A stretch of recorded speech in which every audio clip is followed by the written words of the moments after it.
We live in a world full of experts, where politicians use fear to generate power for themselves. We've already had over 290 mass shootings this year. That's more mass shootings than days in the year. Where our media feeds us with misinformation. And according to the CDC, the #1 cause of death for children ages 1 to 19 in this country is gun-related violence. Tropes. Where it will literally tear out the inside of the body. Where those who make the rules seem to know the very least.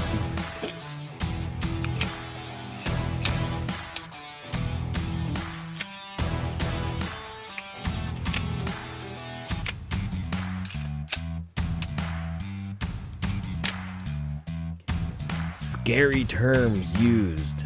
Arm known as a ghost gun because it skirts most federal gun laws. Don't be like this guy.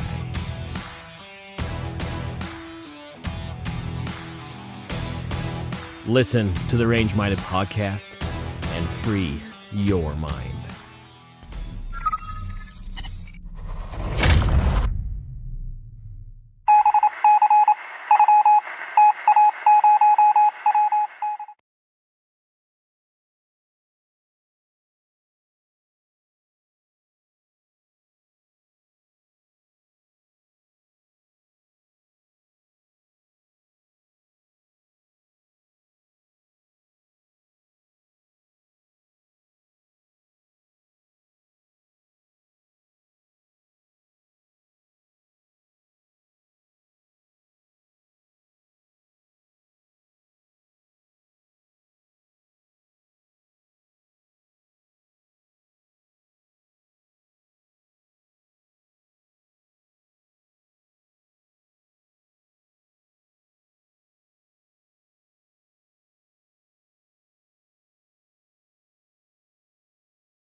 We live in a world full of experts,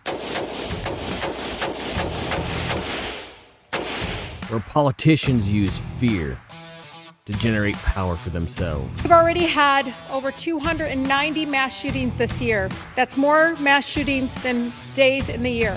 Where our media feeds us with misinformation. And according to the CDC, the #1 cause of death for children ages 1 to 19 in this country is gun-related violence. Tropes, where it will literally tear out the inside of the body. where those who make the rules seem to know the very least.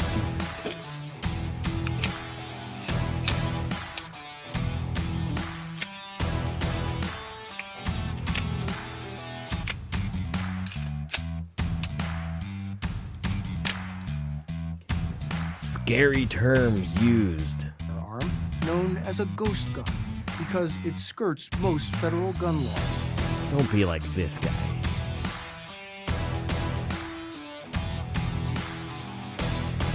Listen to the Range Minded podcast and free your mind.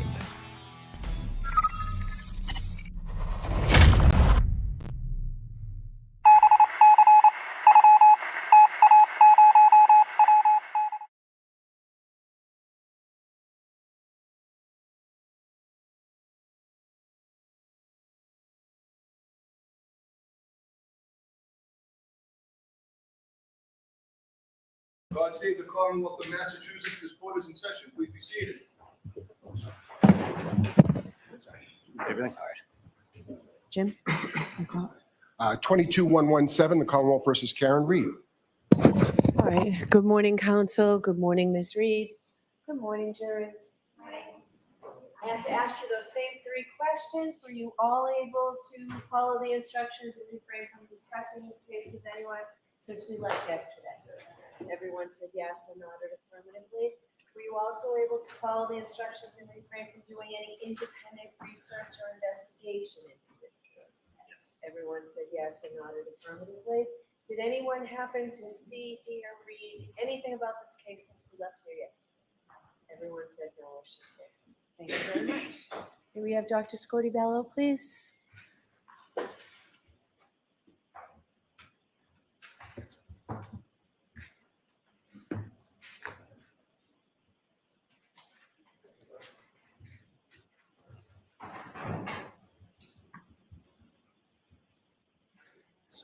Watch your step on. You solemnly swear the evidence of the court and jury in the case now here to the truth, the whole truth, and nothing but the truth, so help you God. I do.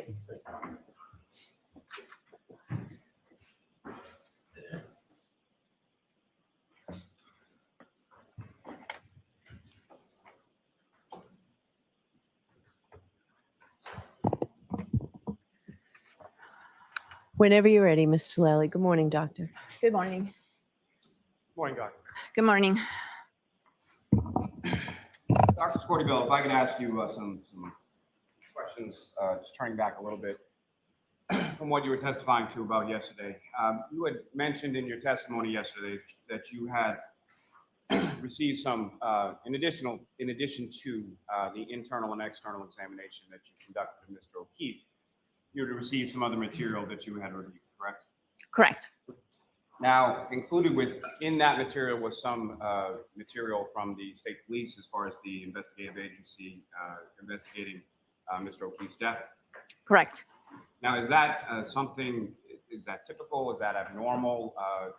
If you could describe sort of in general terms, as far as what, if any, communication would you typically have with the investigating body or agency in relation to any sort of autopsy or examination you do?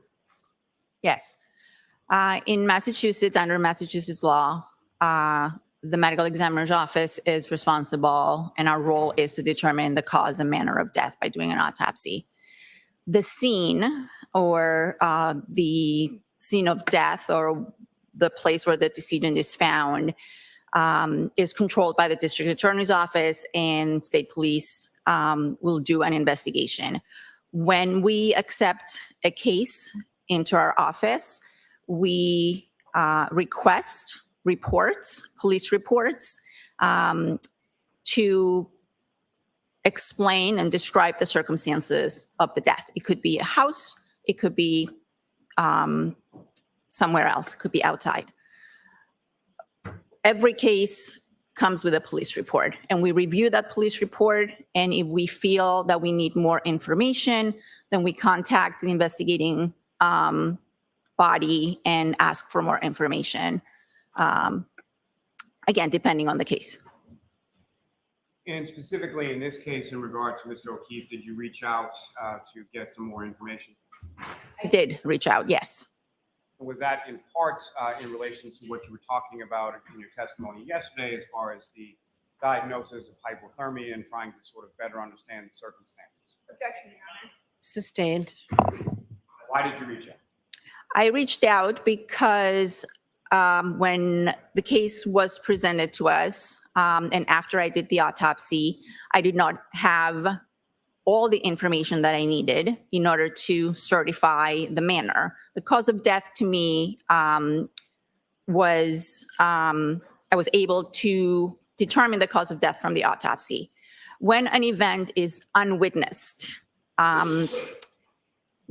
we usually reach out to the investigating agency and ask them whether they have any more information than they did on the day that the autopsy was done, because investigations sometimes take some time. So in the days and the weeks following the autopsy, I reached out and asked if there was any more information than what I was originally presented with. Was there any video from the surrounding areas? Did anybody come forward to say that they actually witnessed whatever happened? Again, by the time I was ready to finalize the case, and we have approximately 3 months or 90 days from the day of the autopsy until we issue a report, I was not provided with enough information for me to be able to determine the manner. Now, Doctor, do you recall specifically who it was that you spoke with from the state police? Yes, I documented that I spoke with Trooper Proctor, I believe, twice. And with reference, not asking you anything as far as what that conversation consisted of, but as far as the tone of that conversation, did you feel pressured or coerced to come up with a certain determination? No, I did not. And even if you had been, what would your response have been in reference to that? My response was that I am responsible for what goes on the death certificate, and unless I have enough information, clear and convincing evidence, I cannot determine a manner. May I approach? Yes.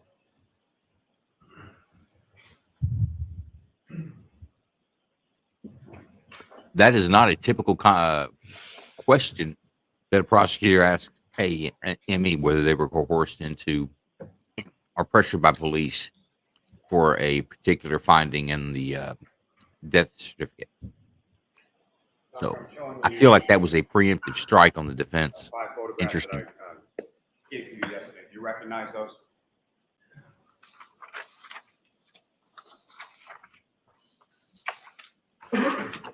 Yes, I do. And what do you recognize those to be? I recognize these as photographs of Mr. O'Keefe's body.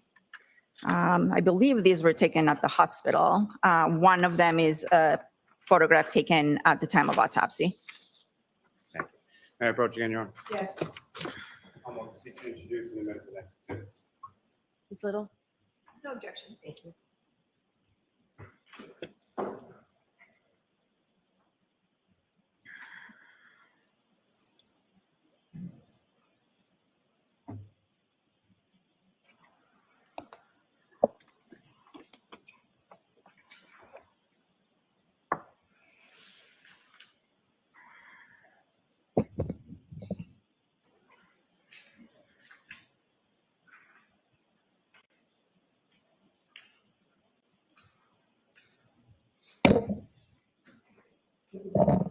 6:45, 6:49. Thank you.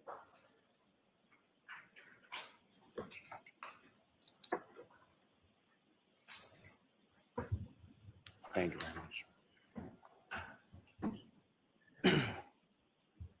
May I have a moment? I just want to make sure they're in the Yes. right order.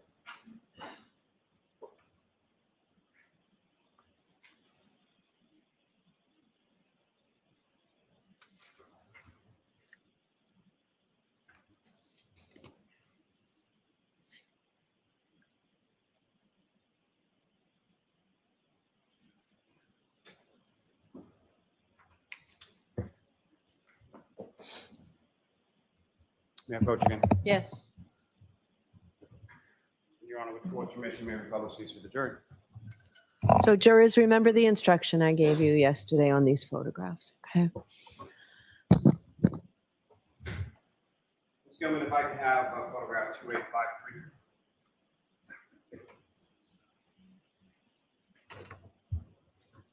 And Doctor, do you recognize what's up on the screen? Yes, this is a picture taken of Mr. O'Keefe's body. And Doctor, if you could, using the laser pointer that you have there, direct the jury's attention to what, if anything, you observe of significance in this photograph related to the injuries that you were testifying about. Yes, so first thing you notice is the medical intervention, which I talked about yesterday. There's defibrillator adhesive pads on the chest. There is what's known as a C-collar, a cervical stabilization collar for the neck, and he has been intubated prior to going to the hospital. The injuries that are obvious in this picture include the abrasions on his right forearm and arm. And you can see here, there is discoloration of the upper eyelid of the right eye with some blood that's dripping. That's the orbital or supraorbital ecchymosis that I described before with we're too far to see the very, very small laceration that is present there, but that's what's causing the bleeding. And Ms. Gilman, if I could have photograph 2857.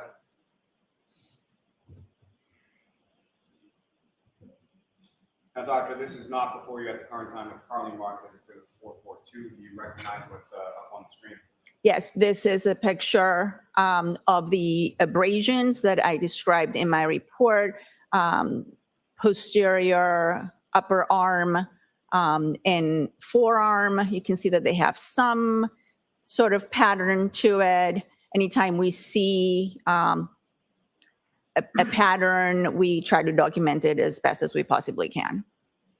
Now, Doctor, with reference to these injuries as far as the abrasions to Mr. O'Keefe's right arm, what kind of role will that play as far as your determination as far as cause of death of Mr. O'Keefe? These are superficial abrasions to the skin. They are not lethal. They're not contributory to the cause of death. The trauma that I observed on the head along with the hypothermia are the two factors contributing to his death. These are present, they're noted, they're described, they're photographed, but I do not know how they came to be, and I did not contribute them to the cause of death. Ms. Gilman, if I could have photograph 2860. Doctor, returning to the exhibits of photos that you have before you, do you recognize what's up on the screen here? Yes, this is a photograph of Mr. O'Keefe's right hand. This is the dorsum or the dorsal aspect of the hand as opposed to the palm. And you can see that there are some contusions or bruises. There's a larger one here and two very small ones here. This particular contusion has two pinpoint small defects associated with it. I believe this could be due to attempts at gaining IV access during the many attempts of resuscitation, but I cannot be absolutely sure. Ms. Gilman, if I could have a photograph from page 65. And Dr. Scortibello, if you could, again, using the laser pointer, direct the jury's attention to what, if anything, of significance you note in this photograph. Again, this is a slightly closer view of Mr. O'Keefe's face. You can see the discoloration, the ecchymosis on the right eye with a slight amount of bleeding. You can see here that there's also some discoloration of his left eyelid. And doctor, with reference to the other injuries that you were testifying about yesterday, as far as the small cuts or abrasions or lacerations, are those visible in this photograph as well? I can't hear your question. If you could just repeat it and a little louder. Sure. My apologies, doctor. With reference to this photograph, as far as your testimony yesterday in regard to the other smaller injuries around the nose and eyes area of Mr. O'Keefe, are those visible in this photograph as well? You can see some discoloration of the nose, but this is not a very good picture of it. I think there's a linear abrasion on the left side of the nose that I described, and it's probably this. Ms. Gilman, could I photograph 2877? And doctor, if you could, again, using the laser pointer, direct the jury's attention to what, if anything, is significant you observe in this photograph. Yes, this is a view of the left side of Mr. O'Keefe's face. You can see the discoloration of the left eyelid, and now you can see this linear abrasion on his nose and a small abrasion more towards the middle of his nose. Ms. Gilman, lastly, from this set, if I could have photograph 9488. Same, Dr. Scortibello, if you could, using the laser pointer, direct the jury's attention to what, if anything, is significant you observe in this. This is the laceration to the back of Mr. O'Keefe's head. You can see this defect here. It's ragged. It's a typical classic blunt impact injury, and you can see the abrasion, the scrape that is adjacent to it. Thank you, doctor. Ms. Gilman, you can take that.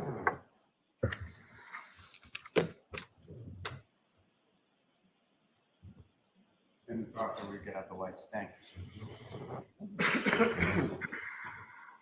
Now, doctor, with reference to what you were testifying yesterday as far as the subscapular bleeding, bleeding under the scalp, was that more or less prominent on one side versus the other side of Mr. O'Keefe's scalp? Yes, it was more prominent under that laceration that we just looked at. And so would that be more prominent on the right side? Is that correct? Yes.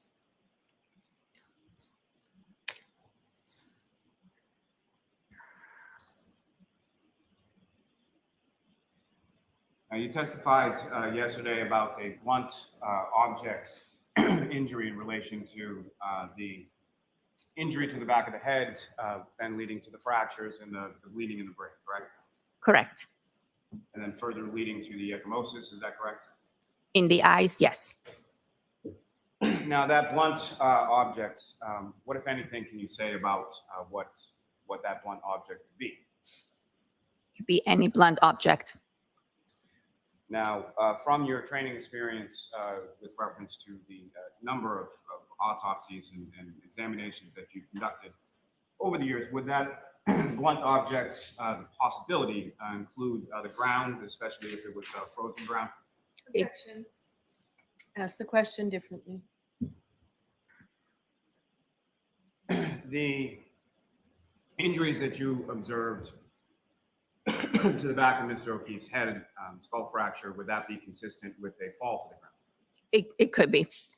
Would that be consistent with being projected by an object, say in a pedestrian collision, and then striking your head on the ground? It's possible.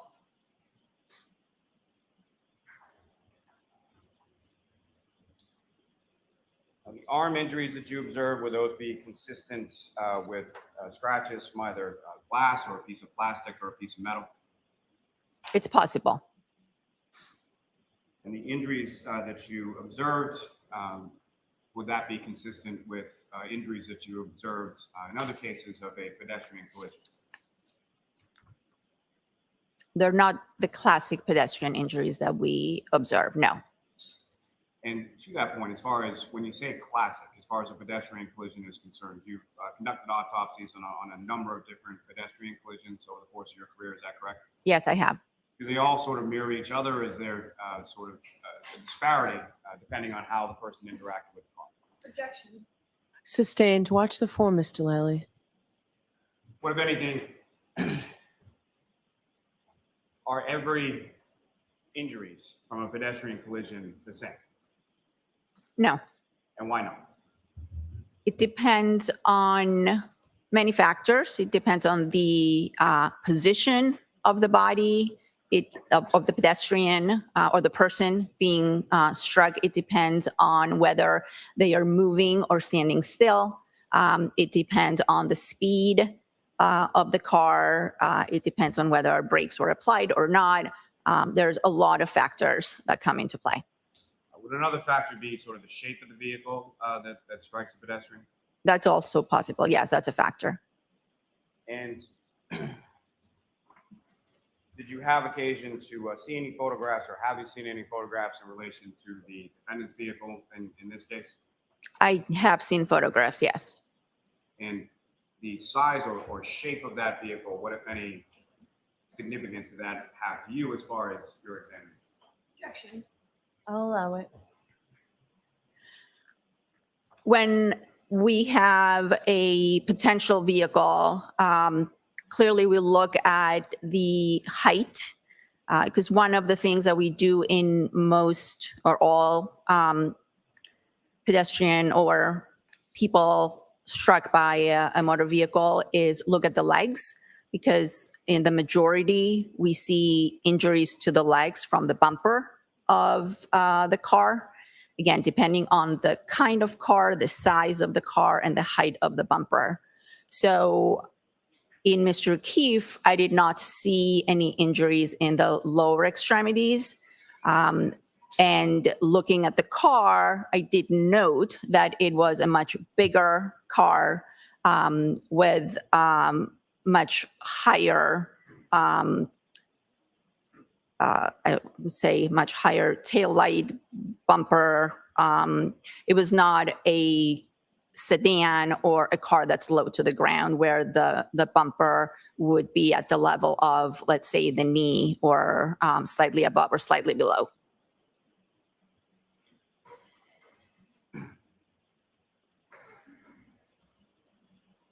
And again, I believe yesterday in your testimony, you indicated that the skull is a pretty thick bone. Is that correct? Yes. Sustained. With regards to the thickness of the skull bone, what, if any, significance, or what, if anything, you say as far as the type or amount of force that would be would be necessary to cause the fracture that you observed? Objection. Overruled. I would consider the amount of force to be significant, again, without being able to quantify it.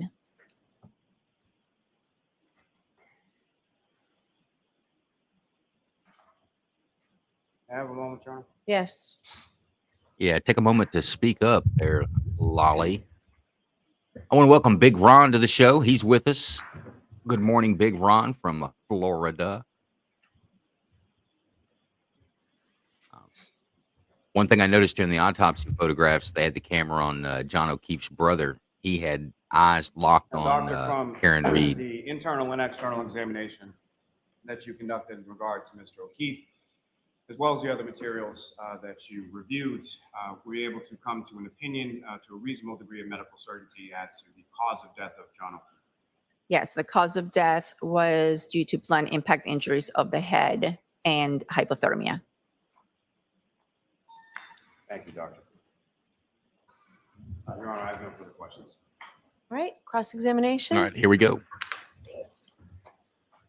Well, Lisa, I agree it's overkill, but every hearing or proceeding I've been in, that morning, Dr. they always go Sotelo. back Good to morning. Ms. Little, keep your voice up. Absolutely. asking You the jury the same testified instructions regarding a daily number on the of record. injuries that you referred to as blunt impact injuries, correct? Yes, And to be clear, blunt impact injuries are a very, very large category that includes contusions, lacerations, abrasions, and fractures. correct. And you testified similarly that a blunt object can also refer to a large range of objects. Is that right? Correct. And I think yesterday you gave the example of a microphone being a blunt object. Correct. It could also include something like a baseball bat, Correct. a dumbbell, Could be. the ground, Yes. or a German Shepherd's claws. Clause. Possibly, yes. You'd agree that John O'Keefe had a number of blunt impact injuries on his face, on his head, and his right arm. Yes. Besides his right arm, which we'll discuss in a second, taking his body from the neck down, he did not have any significant injuries. From the neck down. Not significant, no. Let's take those one at a time. No injury whatsoever to his shoulders. Correct. No injuries whatsoever to his chest area, aside from sort of the CPR-related injuries that you discussed. Yes, correct. And that was in the sternum, is that right? It was in the ribs, just adjacent to the sternum, yes. Okay. No injuries to his torso, other than that. No. No injuries to his back. No. No injuries to his hips. Correct. No injuries to his pelvis. Correct. No injuries to his thighs. To his, Thighs. no. No injuries to his knees. Correct. No injuries to his shins. Correct. No injuries to his ankles. Correct. No injuries to his feet. Correct. From the neck down, he did not have a single broken bone, again, aside from those CPR-related injuries you discussed, correct? That's correct. Not a single fracture. Other than CPR, correct. And you spoke earlier about how the bumper was a little higher than on, say, a regular sedan, correct? Correct. And so usually in a pedestrian collision, you would see injuries to the knees. Is that right? Objection. I'll allow it. Depending on the kind of car, depending on the speed, depending on the height of the individual and the car, you might see injuries to their lower extremity. Yeah. But in this case, you didn't see any injuries to his thighs, to his pelvis, anything even at the height of the bumper. Is that correct? Correct. At a very minor abrasion to the side of his right knee. So surely you'd agree that John O'Keefe's injuries, or lack thereof, are inconsistent with having been struck by a 7,000-pound vehicle at 24 miles per hour and being projected 30 feet. Objection. Sustained. Break it down, ask it differently. Whether you agree that John O'Keefe's injuries, are, or lack thereof, are inconsistent with having been struck by a vehicle at 24 miles per hour. I would say it's likely and unlikely at the same time, depending on the position of the body and the vehicle in question. Well, let me give you a hypothetical. Let's say the person were standing with their arm like this, and they were struck by the rear taillight of a vehicle at 24 miles per hour. Would you agree that his injuries are inconsistent with that scenario? Objection. Sustained.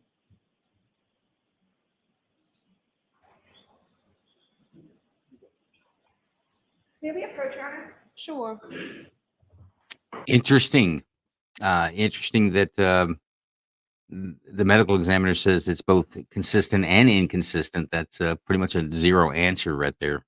Come out to zero for either side, really. And Lisa brings up a good point. The medical examiner is big admission that it could have been dog claws, explaining the injuries on his arm as well. Now that's not the first time that we've heard the dog implement it and the wounds consistent with that. Yeah, and we believe that the state, we saw an expert during the voir dire for the defense, but I believe the defense will bring an expert that says that those injuries are consistent and more than likely caused by a dog. So, interestingly enough. And You if are that's the unmute. case, that it was created by a dog, and that puts him inside the house. No, of course. Lisa says, why is the defense having a wet behind the ears Would you agree that attorney John doing O'Keefe's this cross-examination such a to key his prosecution arm, witness? let's start there, are I think she has a inconsistent with medical having been background. struck by a vehicle at 24 miles per hour and then causing him to spin around and be projected 30 feet. Okay, so you need to break it down. Would you agree that John O'Keefe's injury to his arm are inconsistent with having been struck by a vehicle at 24 miles per hour? I don't know. I am not a reconstruction expert. I'm not a biomechanics expert. I never personally inspected the car, so I can't offer an opinion on that. You did examine John O'Keefe's arm, correct? Yes, You observed no Let's remember significant bruising, biomechanics expert. I've got a Correct. comment about that. no fractures, correct, and no broken bones. correct.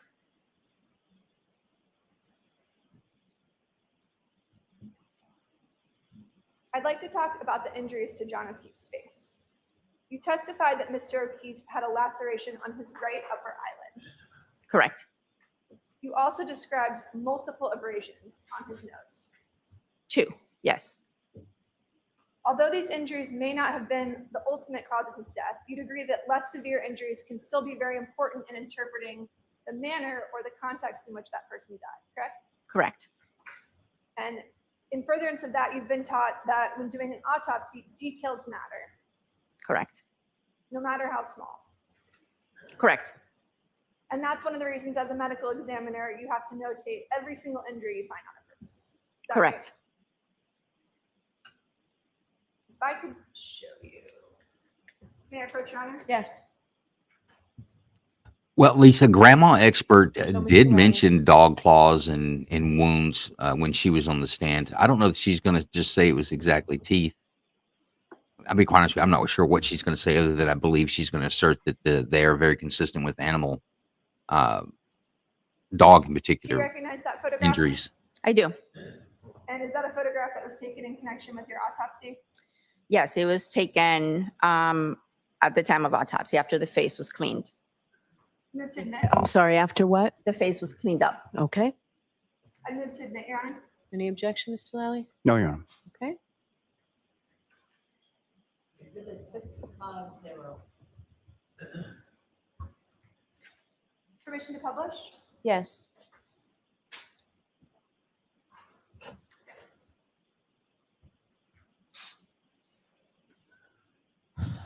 It's kind of odd, almost like the judge was asking for an objection Are on these that. the facial injuries that you were testifying to earlier? Yes, And I think I could missed you kind that. of describe in that photograph what injuries you observed to his face? the orbital ecchymosis on both eyes, the small laceration to the right eyelid, the abrasions on the nose. And you testified that the injuries to his face were also the result of a blunt force trauma. Correct. So that's the laceration to the eye and the 2 abrasions that we see there on his nose. Correct. And you'd agree that those injuries don't just manifest out of nowhere, right? Absolutely. They have to originate from something. Yes. Would you agree that his injuries to his face are consistent with having been punched? That is a possibility.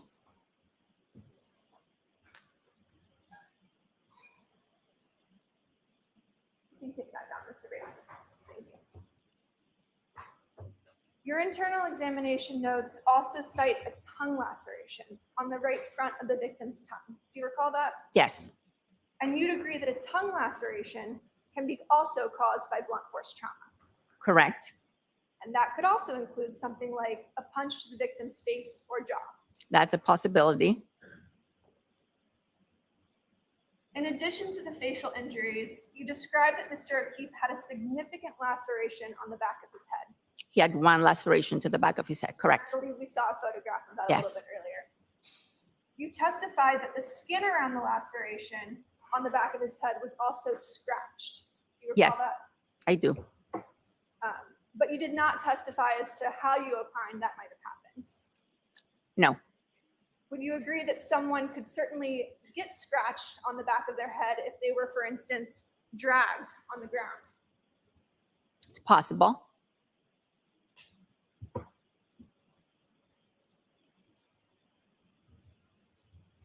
You described the open wound to the back of his head as a laceration, which is sort of a blunt force injury that's not the result of sharp force trauma. Is that right? Yes, And you'd agree that Mr. O'Keefe's head injury came from some sort of blow to the back of the head, whether it be an object or the ground. Is that Yeah. right? yes, Objection. And that injury could be the result of falling backward from a standing position onto concrete. it's possible. It could also be the result of being struck with a large object such as a baseball bat or a barbell. It's possible. In other words, it was an irregular laceration that resulted from some blunt force trauma. Correct. I'd like to sort of circle back to those injuries to Mr. O'Keefe's arm. You testified that there were, again, no fractures, no broken bones, no significant contusions. Correct. But you did describe the wounds to Mr. O'Keefe's arm as having discrete linear abrasions, which were caused by some sort of blunt object, correct? Yes. What does discrete mean? It means each one is an individual injury as opposed to confluent where it would be all meshed together. Your Honor, if I could publish what's been previously marked as Exhibit 19. Okay. No, I agree, Lisa. Lally is These too are sort of slow. the linear wounds that you're referring to. Yes, And you testified that these also sort of appear in clusters or groups. You call them Yes. pattern abrasions. Is that right? yes, I did. And you'd agree that, for example, road rash does not result in this type of discrete linear wounds. It could, but not exactly like this. Well, typically road rash covers sort of a large area of the skin. It would be a large abrasion. I mean, you've seen numerous cases of road rash in your Yes. career. And it doesn't look like that. Correct. Blunt force trauma can include injuries from various objects, as you testified, including an animal claw, correct? Correct. And you'd agree that these discrete linear abrasions are inconsistent with having been struck by a smooth rear taillight at 24 miles per hour. Objection. Can you answer that, Doctor? I can't. By Okay. a smooth, no. All right, next question. By a smooth rear taillight, you said that is not what you would see at 24 miles per hour, correct? Objection. Sustained.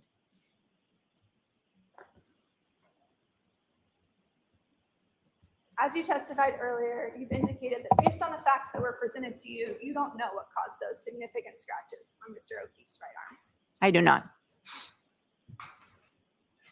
You know, the ME's been very consistent. She has not said this was a vehicle strike. She said some things could be consistent, but it could be also consistent with other things as well.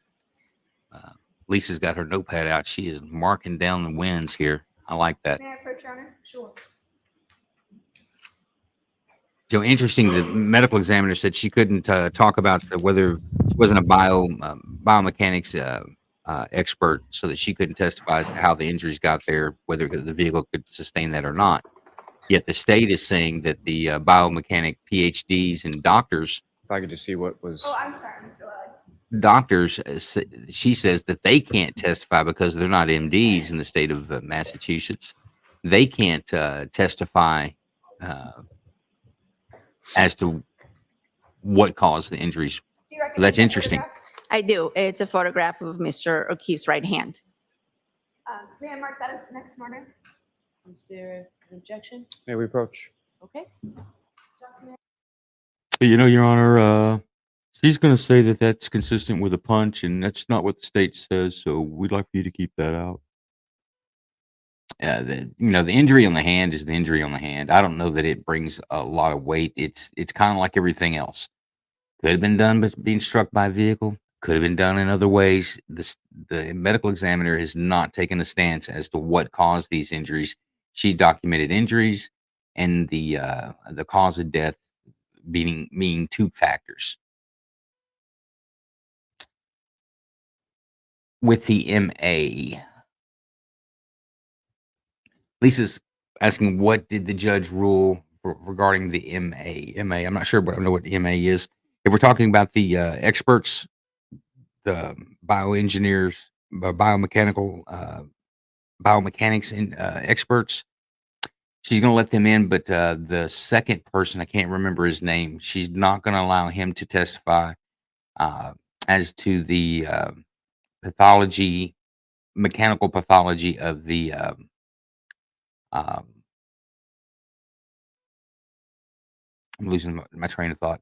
The mechanical pathology as to whether a vehicle could have struck that or not. She says that only in the state of Massachusetts, only that a medical doctor can testify as to what caused injuries. Although we have a medical doctor, a medical examiner on the stand who's saying she can't do it because she's not a biomechanics expert. So that's interesting.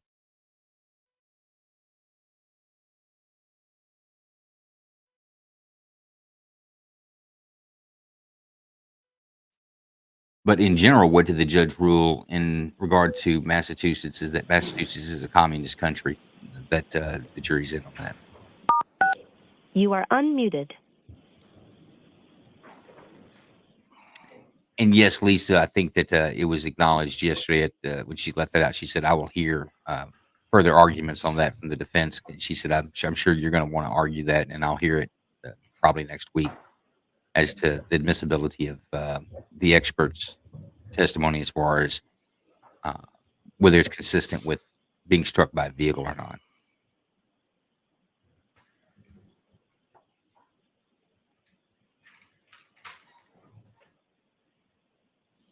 We could see the state rest today. I don't know this. Thank you, Your Honor. Thank you, Your Honor. Permission to publish? I don't know how deep this counselor is going to go with Emmy. How much further they're going to go with this. And then when it's appropriate, it will be transferred to being an exhibit, but Thank you. yes, you can publish. Is it all set to be published appropriately? Yes, Your Honor. The triple N for identification. Okay.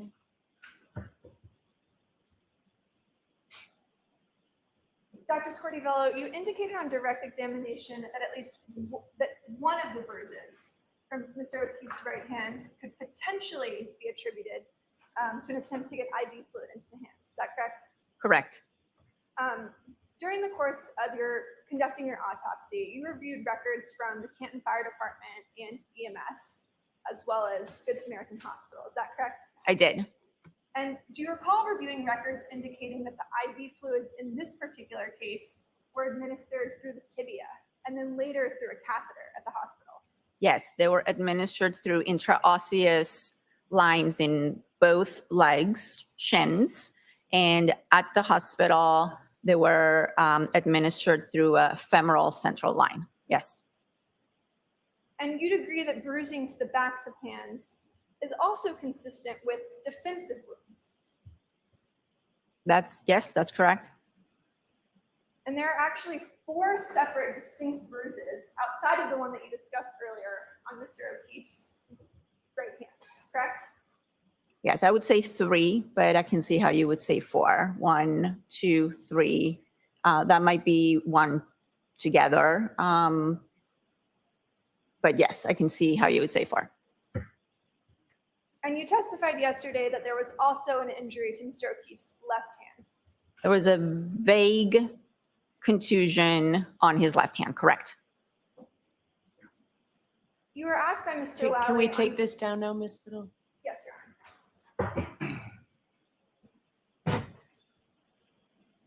You testified on direct examination that you didn't see any sort of obvious signs of a fight because Mr. O'Keefe's fingernails were intact and you didn't observe any fractures on his hands. Is that right? Correct. But broken fingernails and fractured hands aren't the only observable signs of a fight. Isn't that correct? That's correct. In fact, you noted a laceration over his eye. Yes. You noticed multiple lacerations on his nose. Abrasions on his nose. Yes. Yes. Multiple abrasions on his nose. Correct. You noticed a laceration to his tongue. Yes. You noted the contusions on the back of his right hand, the contusion to his left hand as well. Correct. And as you just testified, bruising on the back of hands may be consistent with defensive wounds. It could be. So in fact, if you have a body that presents with a laceration to one of the brows, a laceration or abrasions to the nose, an egg over an eye, contusions and abrasions on the hands, and a laceration to the tongue, these injuries are consistent with a physical altercation, correct? Objection. Sustained. Are those injuries consistent with a physical altercation? Objection. Sustained. Your Honor, may we approach? Sure. I think the proper questioning would be, could they be? And I agree with Lisa.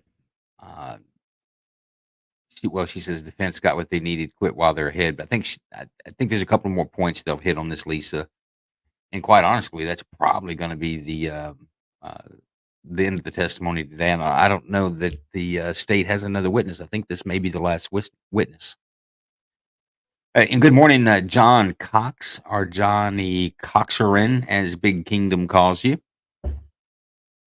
I'm curious, my friend, do we have a brand new member of the United States Navy in the Johnny Coxerin household?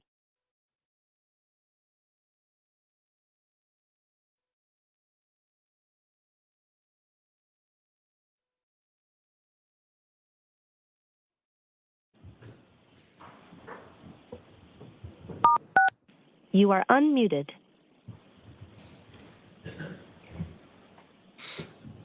Morning, John. Shifting gears for a second, you indicated on direct examination that you reviewed some photographs from law enforcement that showed no footprints in the snow. Do you recall that testimony? I do. Were those provided to you by Trooper Proctor? Yes. Do you have those photographs with you? No, I don't. Do you recall what was depicted in those photographs? Yes. If I remember correctly, it was the area of the fire hydrant and the area where Mr. O'Keefe's body was discovered.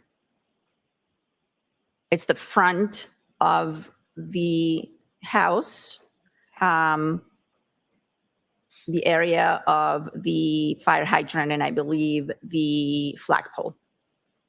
Thank you.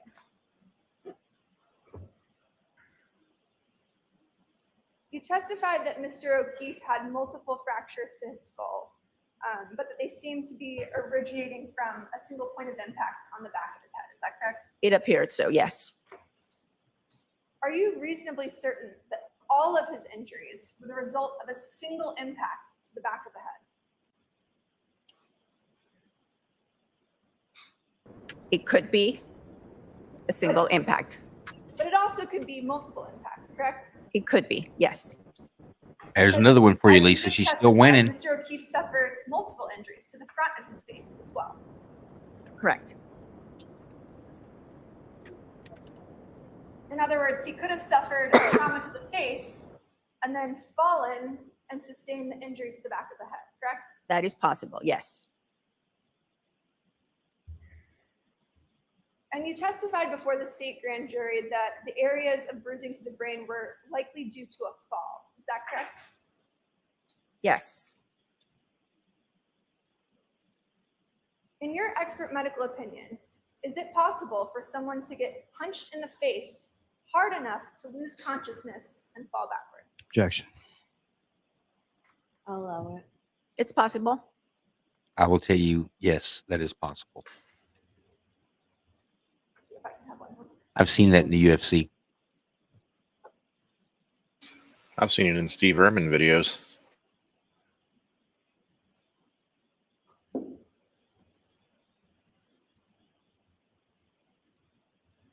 Wow, they're sorting it out. Exhibits that were just marked on it.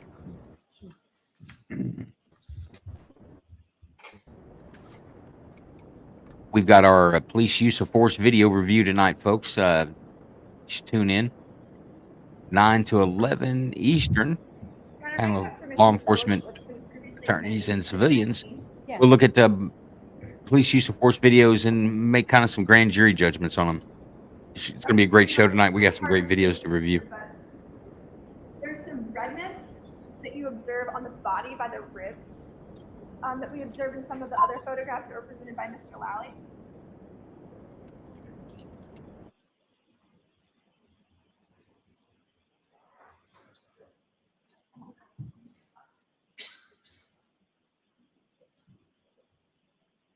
We have just a moment, Your Honor. Yes. The fence is lacking some pop this morning. I'm disappointed in that. Get that girl another cup of coffee. I feel her pain.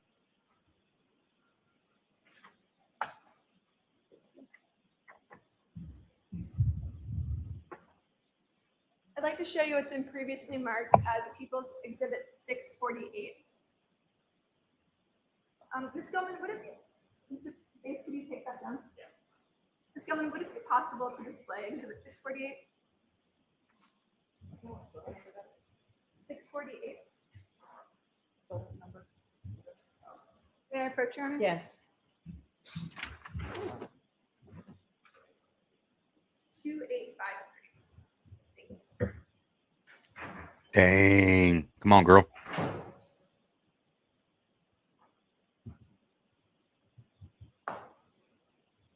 Dr. Squirty-Bell, you were shown this photograph by Mr. Lally on direct examination. Yes, Do you see the redness sort of next to his rib cage on the bottom? Correct. yes. What is that? That is liver, Lividity? lividity. Yes. Can you describe for the jury what lividity is? Yes, lividity is the pooling of blood to the dependent areas of the body after someone is deceased. So even though it sort of appears to look like a bruise, that's lividity, correct? That is lividity. Yes, it goes all the way down. And it's not the result of an injury. No. Thank you. No further questions. Okay, the lights, please. Thank you. Mr. Lally? Yes, Your Honor.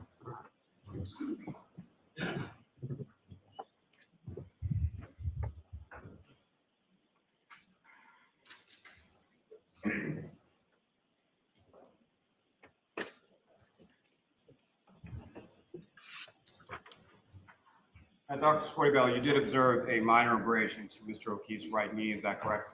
Correct. And what part of the knee was that on, if you recall? It was on the side, on the lateral side of his right knee. And by lateral, sort of the side that faces away from the body, is that correct? Correct.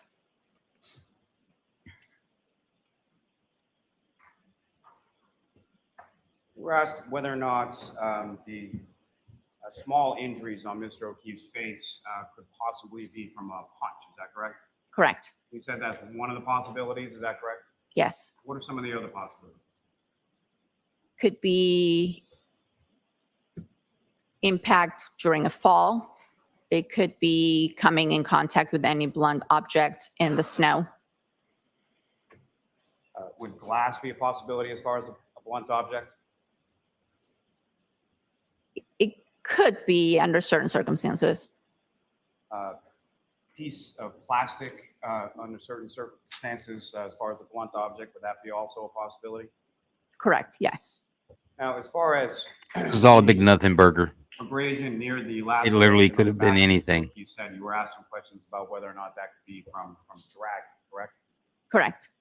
Now, as far as injuries or abrasions concerning dragging, would it be typical to see just one isolated abrasion in the area of a laceration? Not typical, but possible. Could that also be a result of the blunt impacts or as one of the possibilities you testified before from hitting the ground? Yes. Now, you were asked about hitting the ground and specifically hitting concrete. Would that impact injuries to the back of Mr. O'Keefe's head also be consistent with striking his head on frozen ground? I'm sorry. Objection.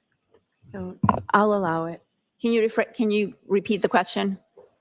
You were asked a question on cross-examination about the laceration and abrasion to the back of Mr. O'Keefe's head being consistent with striking his head on concrete, correct? Yes. Would that also be consistent with striking his head on frozen ground? Could be, yes. You were asked about certain wounds as being a possibility of defensive wounds. What are some of the other types of defensive wounds that you would expect to see that you did not see in this case? I would expect to see, or I have seen, multiple bruising to the, again, posterior aspects of the forearms. I have seen cuts, lacerations, depending on how a person might be defending themselves, the position of their arms. And would that also includes breaks in the fingernails and fractures to the hands? Objection. Watch the form, Mr. Lally. Sustained. What, if anything else, would that include? It might include bruising to the knuckles. It might include broken fingers. Now, with reference to the injuries that you were asked about with respect to Mr. O'Keefe's right hand, would those also be consistent with impact from a blunt object as well? They are blunt impact injuries, yes. Now, again, if I could, just with reference to, you were asked about different possibilities with the She's thinking, skull fractures. these and fools keep bleeding asking me a brain. bunch of damn What questions I is can't your answer. opinion as to sort of how that was caused and sort of, if you could again just go through your opinion as to the head injuries, the skull fracture, and the bleeding. Objection. Ask it again, Mr. Lally, in a different way. You were asked about some possibilities. What is your opinion as to how those injuries were sustained or manifested in this room? I don't know how they came to be. I described them and Boom. I stated previously that they are consistent with a fall to the back of the head. And so I'm sorry, Doctor. My question is more geared towards as far as the single impact to the back of the skull and then sort of Move out. I radiated got you covered. fractures in the skull. If you could explain that in reference to the subdural hemorrhage, subarachnoid hemorrhage, and the ecchymoses that you observed. Again, a single impact with a fall could cause all the injuries that were seen in the brain and the skull.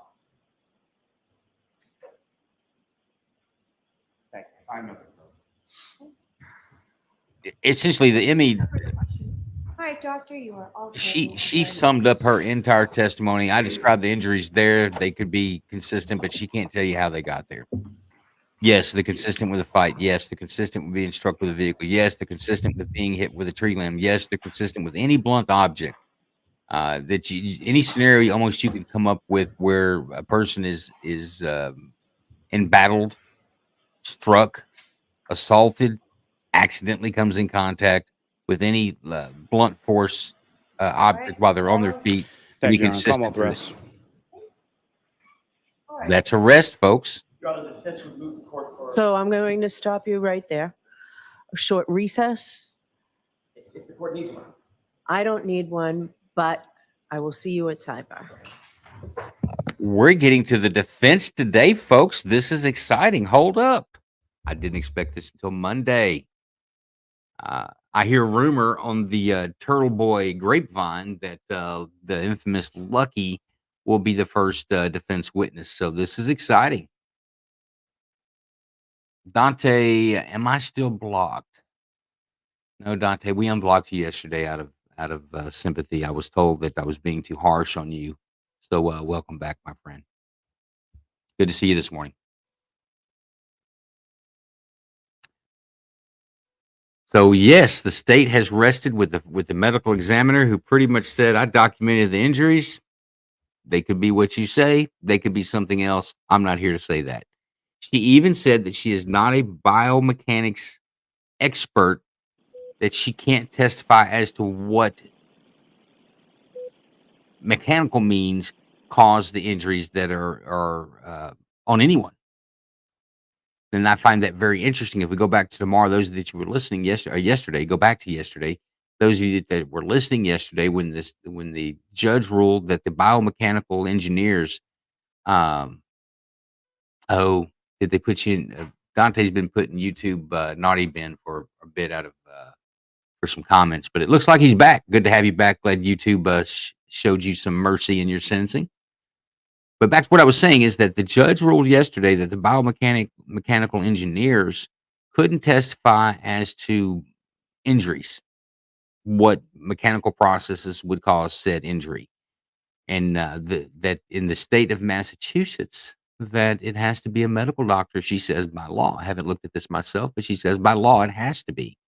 Although the medical doctor, the medical examiner, who is a medical doctor, and in fact, it is their job to say what caused the demise of people, said on the stand, I'm not a biomechanical engineer. I can't testify as to what caused these injuries. I can say they're consistent with this or that.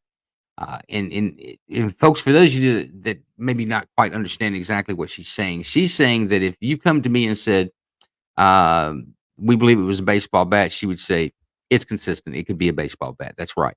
Or if the police said, we think it was a motor vehicle, she's going to say, with these injuries, yes, it's consistent. It could be a motor vehicle. She can make an argument for any blunt force trauma almost that you can imagine. With these injuries, she could make the argument for. And I see what she's saying. And I think this medical examiner was a very good witness. She was very sure of herself, but she didn't play to either side. She came in there and testified to what she knew, and she wasn't playing the game. To an extent, she wasn't playing the game and trying to make a case better. Now, when she was asked by the defense, could it be consistent with dog scratches? Yes, it could be. Could it be consistent with baseball bat? Yes, it could be. So I think she played it fair on both sides when they both played the what if game. Do you think it could be this or do you think it could be that? So that's the state. What do you guys in the gallery out there? What do you think? Do you think the state's proven their case? If it went to deliberations right now, are you coming back with a guilty verdict? I'm sticking to what I said earlier in the week and throughout the weeks that we've been watching this. I still don't think that she's done it. And the fact when they had the person on yesterday talking about the orbital cracks in the base of the skull, that even more so says that he was struck with something. And I think bringing up the baseball bat or a set of weights and the fact that he had a gym in the basement of his house kind of solidifies that more for me. There's nothing so far that is telling me that he was struck at 25 miles per hour in the winter on a snowy road and sent flying across the front yard, where he bounced at least once and then slid and looked like a really bad Road Runner episode. You're not going to convince me of it at this point. There's just absolutely no way. That sounds like an acquittal to me. Range is asking, so is AJ Allen Jackson going to go Miley Cyrus and come in like a wrecking ball? I don't know if he's going to come in slow or if he's just going to pop the glove on and go in hard. I'm not sure what he's going to come up with first. I'll be quite honest. I think they may be surprised that the state is rested this early in the day. They're talking about going a full day today. And of course, these sidebars, they may have been talking about that, just that reason that the defense will be ready to go with their first witness. I got a text message from Kingdom, who's out and about. He's the man around town yesterday and today. But his really only comment was that the defense will call Lucky as their first witness. This is the road plow operator that says that there's no way in hell he would know if it was. There was no body laying by that flagpole at, say, I think 4 or 5 in the morning, when the state's with the state's theory that there would have had to been O'Keefe would have been laying there at that time. So that's interesting to see what he comes up and actually says, and if that's what it is. Of course, I'm sure that's coming from Turtle Boy or another external source. So take that for what it's worth, to see if actually Lucky does get up and what Lucky's actually going to say.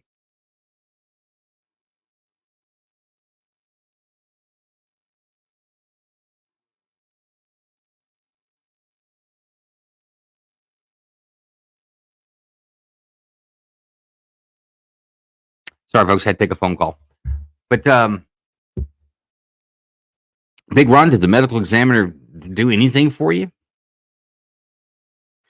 No, I agree with you on what she was saying. It was very even keeled. It wasn't leaning one way or the other. It was pure facts.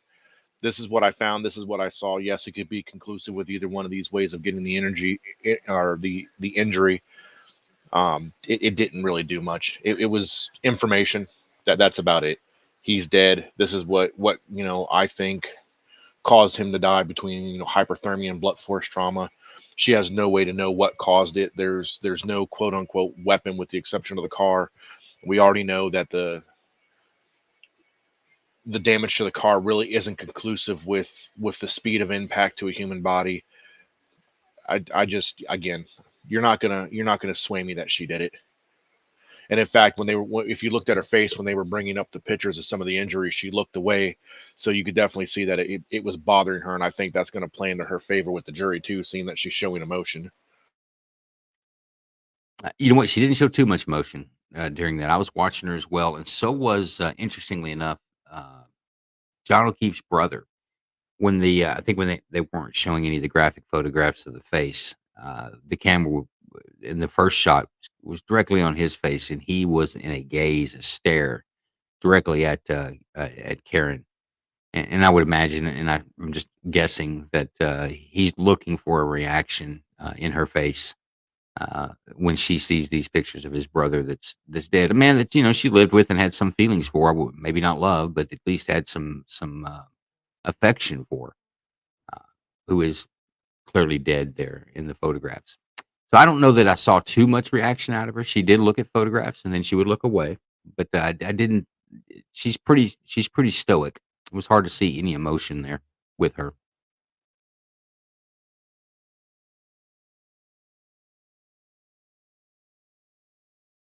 We may have the Johnny Cochran with us this morning. He's in and out having some connection issues there in North Carolina. I think I hear him. What's going on, John? Yeah, I'm here. I had to run down and put the robot in the pool while I run some errands. So I now have intranet. Well, you just wait till AI takes over. The robot will be able to get itself in the pool and know when to do that. It'll save you some time. It's not too far off, I do believe. So, yeah, I gotta run some you know what? errands. If doing stuff like that, I'm cool. If it just does dishes, I'm cool with that too. Hey, I do dishes and laundry. Yeah, I do too, John. If I had a robot to do it, I'd be okay with that. I wouldn't complain. Well, but I don't. I actually hands-on do it. I like doing it. So, what's going on with the ME? I heard her talking about fingernails and then the levity and all that, and then I lost connection.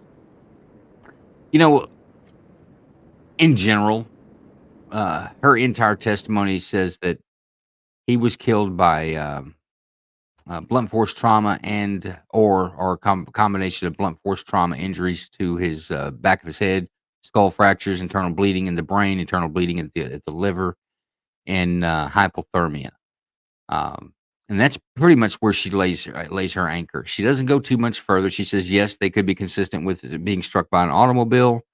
Yes, they could be consistent being struck by a baseball bat. They could be injuries that he sustained in a fight. They could be injuries he sustained from being getting struck. Injuries that he sustained from just falling down. So honestly, I think the medical examiner played this way. I think an expert witness like that should be playing it. these are my findings. These are the facts. Apply them for what you know. I'm giving you everything that I know. But she did not once commit this was a vehicle strike, as inclusive or exclusively a vehicle strike. She did not commit that it was dog bites. Didn't rule them out. Said, yeah, it could be dog scratches on the arm. And she said it could be being struck by a baseball bat or another blunt object, including a barbell or a gym weight. She didn't rule any of those out. And I agree with her. She didn't have enough information to make a determination. So the state goes out, I think, with a whimper with that. Everybody knew that John O'Keefe was dead, and the medical examiner came in and testified pretty much to that fact, that he was dead. And your guess is as good as hers as to how that happened. Yeah, I was thinking last night. I wonder, as a juror, also, you take in the fact at the beginning of the trial and along the trial, they mentioned the dog. Then when Dr. Russell gets up there and I'm going to ask her about that, the jury knows that the dog got gone shortly after O'Keefe was found, right? Or no? I don't know that that testimony's actually been in. Whether the dog is actually not at the location it was gotten rid of, I'm not sure what the jury knows on that. Now, if they don't know, I'm sure the defense is going to bring it up. They've dropped dog every opportunity, and they're going to bring in a grandma dog expert who's going to testify that she believes these injuries were caused by canine. So very interesting. We're going to see what the defense is. What is the defense going to bring to bear? Is it going to be as much fireworks as we anticipated? Or are they going to go out with a whimper? I'm curious to see.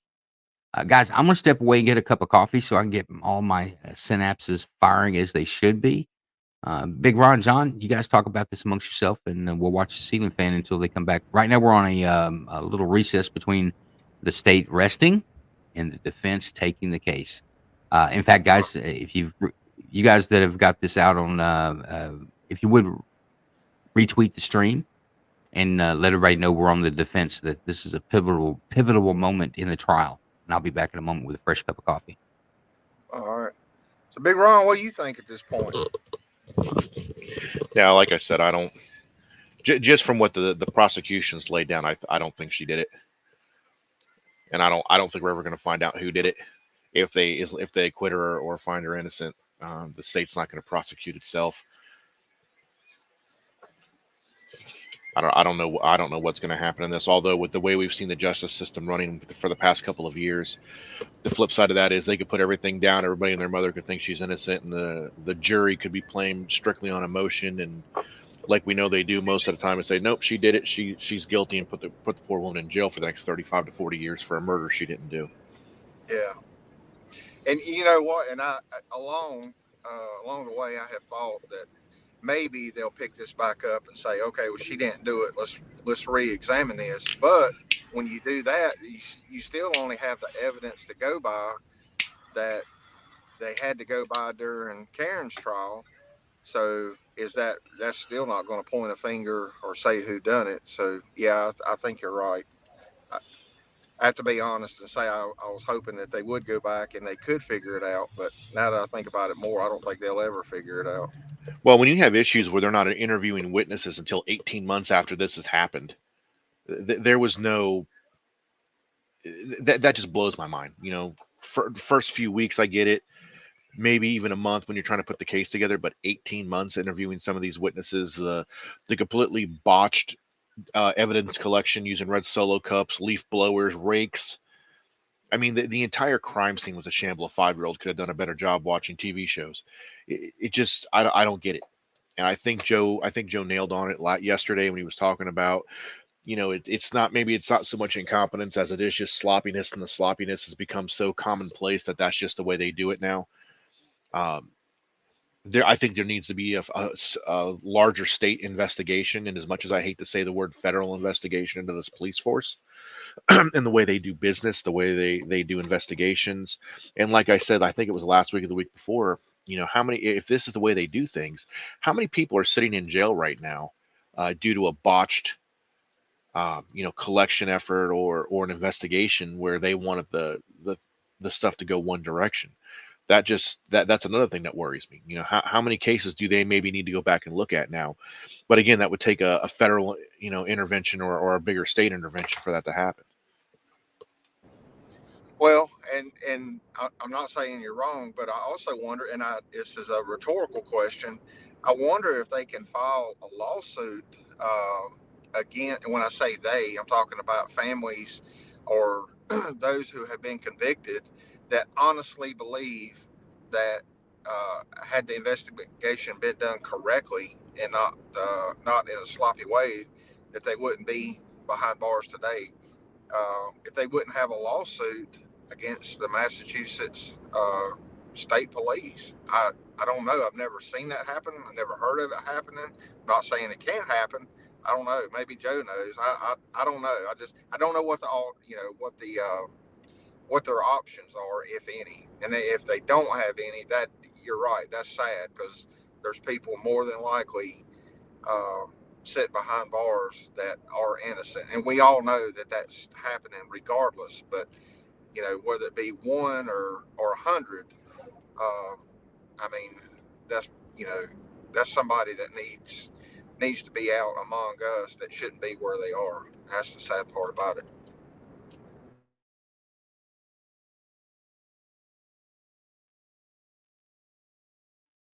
I don't know if Lisa's in the chat. Lisa, have you ever seen anything like this where they've had botched investigations so bad to where they need to go back and look at the agency and or maybe look at other cases? I don't know if she's still in the chat. I see she said she'll be back, so I don't know if she's still there. I'd like to kind of get the opinion of some counsel on that. Yeah, I just like I said, when I get back home after I get everything done, I might do some research on that, but just to see. But I don't know. It would be interesting to know. Do we know who's on the witness list today?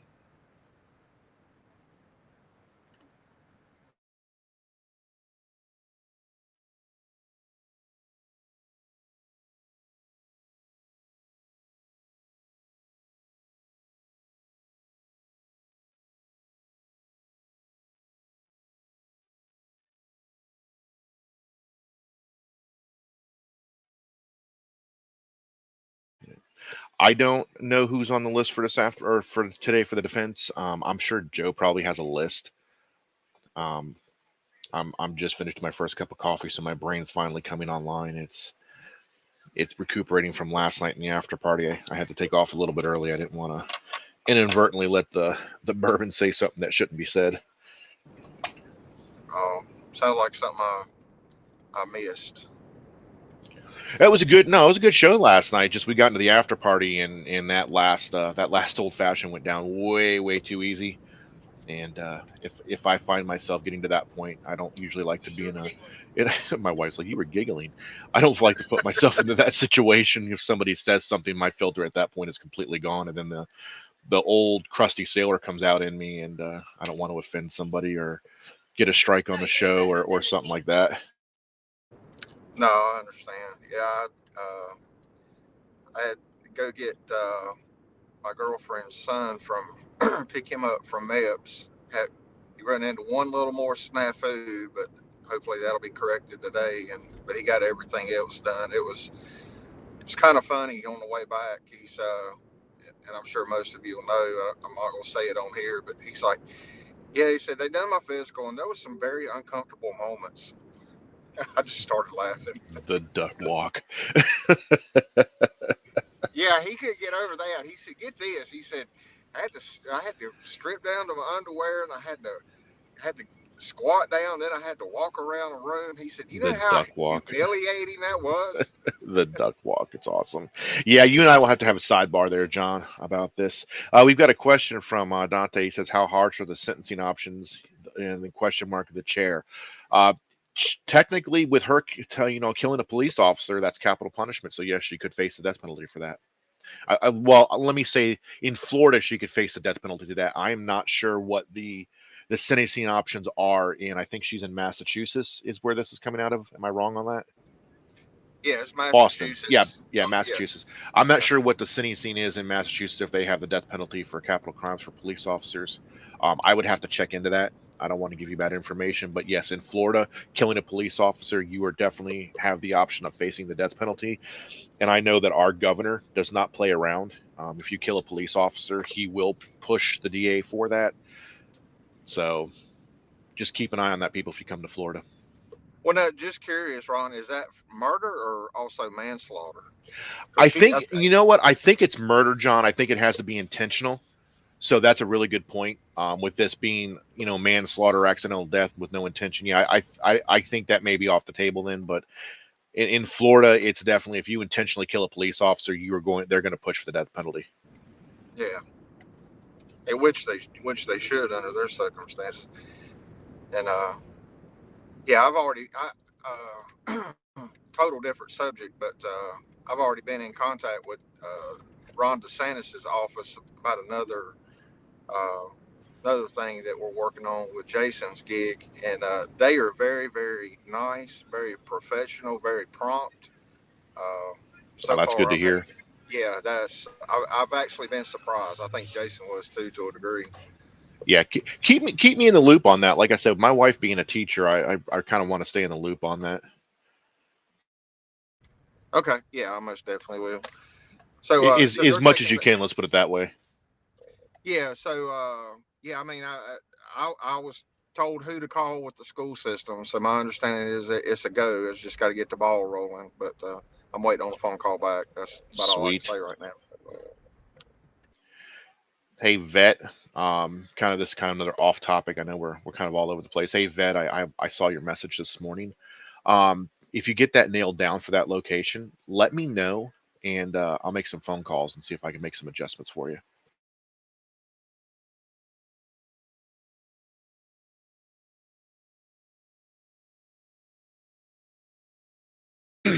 So if we have our Wednesday show coming up, where we're talking about smokers. So for the Wednesday show, so everybody knows, I'll be doing a brisket this weekend. Try to get some good pictures of that. We're gonna do a full brisket on the pellet smoker. See how good of a smoke ring we can get on that. And I may even try for a good bark on it just to see if I can do it, since that's been a discussion of contention between Joe and I of the ability to and not to be able to get a bark on a pellet smoker. So we're gonna tomorrow. So you're saying you have been challenged? Well, it's not so much challenged as it is a challenge, but we're coming back, guys. We'll see what's got going on. Please be seated, court is in session. You are unmuted. All right, so Mr. Jackson, yesterday you told me you would like 10 minutes for your argument. I'll hear you now. Thank you, Your Honor.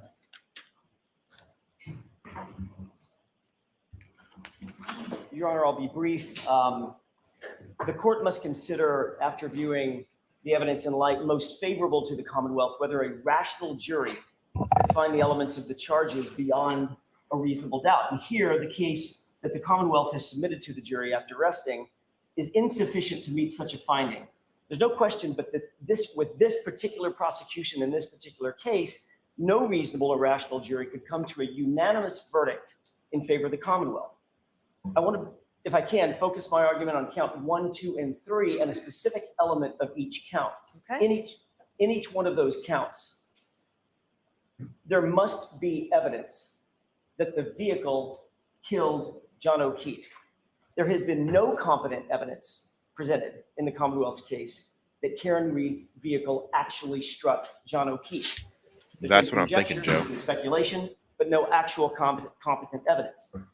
The Commonwealth's entire case relies on a theory built on the shoulders of a trooper named Joe Paul, who testified a couple of days ago. And his theory, according to the Commonwealth, is that John O'Keefe's arm was struck, he was spun around in sort of a pirouette, he was projected 30 feet to the left, hit his head on a curb or the road in the intervening time before coming to a final rest spot about 30 feet away. Everything in the Commonwealth's case, everything relies on that theory of damage to the taillight at the scene. If a rational jury could not unanimously determine that Trooper Joe Paul's theory is true beyond a reasonable doubt, then we believe the motion has to be granted. There is no competent medical evidence to support that theory. There's no competent physical evidence that the taillight could break and shatter in the way that they've suggested, and that the arm would not have any breaks or shatters. or any damage, any additional damage. There's no evidence how getting hit in the arm could actually launch a body 30 feet, as per the Commonwealth's theory. And there's no evidence how a body hit by a 7,000-pound SUV could sustain no injuries from the neck down, which we just heard this morning. The evidence before the court, the only evidence that is before the court, is that the Commonwealth's own medical examiner does not believe this is a homicide. And she went on this morning to say that in her expert opinion, the injuries are not classic pedestrian injuries. And they are, every single one of them, consistent with a physical altercation. Calling a witness to simply espouse an opinion like Trooper Paul did that belies science, common sense, or even logic, that's not enough to get the case to the jury. The light most favorable to the Commonwealth does not mean that the court must believe the Commonwealth's witnesses. What it means is that if there is a rational controversy in the evidence, the court must accept that evidence that favors the Commonwealth. But here, there is no rational controversy. As put or expressed in Commonwealth versus McCormick, it's a 2023 case found at 491 Mass 848, pinpoint site 860, quote, where the Commonwealth's evidence is entirely circumstantial, it cannot meet its burden if the evidence equally supports inconsistent propositions, as resolution of such a case necessarily requires conjecture or surmise. In our view, there is no question that there's no rational controversy related to the Commonwealth's theory. Trooper Paul's theory is by definition not rational. It's not reasonable. And it's basically based entirely on conjecture. And that's why, in our view, the court is required to find Ms. Reed not guilty of counts 1, 2, and 3. It's because each of the counts, as I said at the beginning, necessarily include an element that John O'Keefe was struck by Karen Reed's vehicle. Thus, if a rational jury cannot reasonably believe Trooper Paul's theory, it's the only evidence presented by the Commonwealth describing how Mr. O'Keefe possibly could have been struck, then Ms. Reed is entitled to an acquittal. Nothing else matters. Nothing else in the court's evaluation, nothing else in the jury's evaluation, nothing. Everything turns on whether or not the car hit John O'Keefe. And the Commonwealth's only theory of how that happened is from Trooper Paul's description. If the court were to deny this motion, then by doing so tacitly, the court is expressly endorsing Trooper Paul's theory of how John O'Keefe was struck, and we don't believe that that's rational. We don't believe that any rational jury would ever unanimously agree with Trooper Paul, and thus we ask the court to find Ms. Reed not guilty at this time. Okay. I'll submit. Your Honor, if I may just, we have a written motion for the Okay. court to act on pursuant to that argument. May I request a copy?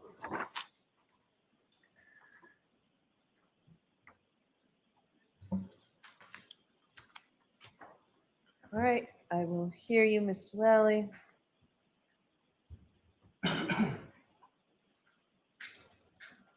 Yes, Your Honor. Surprisingly, I would disagree with counsel's So let's leave the comments out. Your Honor, as far as the comments, all I was going to say is that I would submit to the court that, Is this surprisingly that I took issue? and my apologies for that. What I would submit to the court, Your Honor, is that this case does not rest and fall with the testimony of Trooper Paul. Trooper Paul's testimony, while important when taken in conjunction with the remainder of all of the other witnesses and all of the other testimony that the court has heard, I don't want to minimize it, but at the same time, that is not the only evidence that the vehicle struck Mr. O'Keefe or interacted with Mr. O'Keefe. So what the court has, as far as the physical evidence, next to Mr. O'Keefe's body, the one sneaker in the location of the curb, the glass, the drinking glass that Mr. O'Keefe is seen walking out of the Waterfall Bar at approximately 12:11 a.m. with, that is in the vicinity, the direct vicinity where the Canton police officers actually recover it early in the morning of January 29th. You have the microscopic pieces of the defendant's taillight, which was testified by Ms. Hanley to be consistent with pieces of the taillight from the defendant's vehicle that are within or embedded within Mr. O'Keefe's clothing. You have the remainder of the pieces of taillight, and this part is important in relation to Trooper Paul's testimony as far as the linear momentum, and it's all in the same sort of direction and path of all of the roadway evidence that he observed that's discovered in and around the area where Mr. O'Keefe's body was. The testimony from Ms. Valier, excuse me, with reference to all of those taillight pieces and how they were able to reconstruct from the pieces that were found on the ground and then put back together, matching not only to that, but the taillight housing from the defendant's vehicle. The taillight housing from the defendant's vehicle, which has the victim's, Mr. O'Keefe's DNA contained on it, as well as the mitochondrial DNA testing of the hair that was on the rear right quarter panel of the defendant's vehicle, which also was matched or consistent with that of Mr. O'Keefe, his mitochondrial DNA, as well as court heard from Ms. Chart from Voting Technology. You have the plethora of testimony from the various civilian witnesses from that particular night. You have the evidence of motive from the text communications, as well as the testimony of the children in this case as to the state of their relationship from the defendant's own mouth in those text communications and in those voicemails as to the state of their relationship. You have the testimony in regard to Mr. O'Keefe and his recounting of the state of their relationship and his numerous attempts to break it off with Ms. Reed prior to that date. There are arguments that continue throughout the afternoon of the 28th and seemingly into the 29th. You have the defendant's own statements that I hit him, I hit him, I hit him, that come from multiple sources, including firefighter Nuttall, firefighter Flamati, firefighter McLaughlin, and Ms. McCabe. You have her statements to the paramedics in the back of the ambulance that the last time that she saw Mr. O'Keefe, they had gotten into an argument. You have the testimony in regard to Ms. Roberts and Ms. McCabe as far as the altercation or the verbal argument stemming from Ms. McCabe's reference of Bella's mother being a landmark, being someone that Mr. O'Keefe used to date just prior to that argument occurring in front of the house at 34 Fairview Road. With each and every piece of evidence that was presented throughout the course of the Commonwealth's case, including the forensic evidence, including especially one thing I would stress for the court is taking not only Trooper Paul's testimony, but Trooper Paul's testimony in juxtaposition to Trooper Garino's testimony as far as the vehicle or the native GPS locations of Mr. O'Keefe's phone in reference to the timing and in particular the information or data from the Toyota text stream. Trooper Garino's GPS native location of Mr. O'Keefe's phone has that reversal, the same reversal, the same three-point turn that Trooper Paul testified about, which occurs 8 minutes prior to the vehicle traveling 24.2 miles per hour for approximately 62 feet in a straight line in reverse. And as far as the testimony and the evidence that the court has before it, the court also has those backup testing videos that Trooper Paul conducted with the defendant's vehicle, so the court can see exactly what that vehicle looks like at approximately 25 miles per hour in reverse in a straight line. And what I would submit, Your Honor, is that there's more than sufficient evidence from a medical perspective, from a forensic perspective, from a civilian witness perspective, and from the investigation of this case as to all three indictments that the Commonwealth has met its burden, particularly under the standard before the court at this time. And for those reasons, I would request that the defendant's motion be denied. Okay. All right. In the light most favorable to the Commonwealth under the prevailing Lattimore standard here in Massachusetts, I am satisfied the Commonwealth has met its burden. The defendant's motion is denied. So, Mr. Yannetti, are you calling your first witness? Yes, Your Honor. Okay, so let's bring the jurors in, please.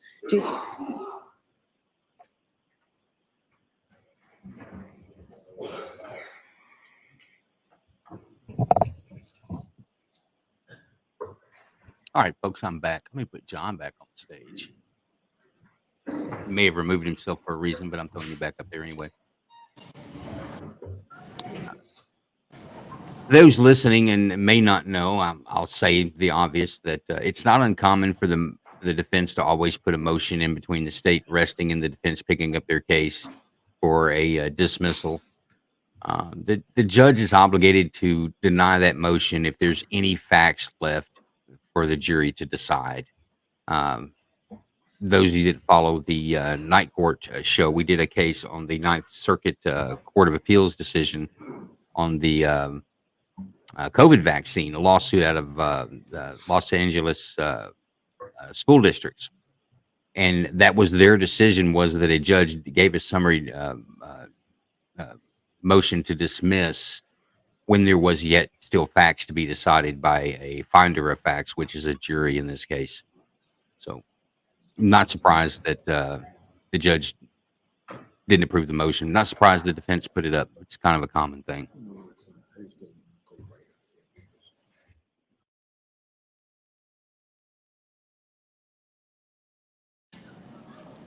So, roundabout, how many more witnesses do you think they have?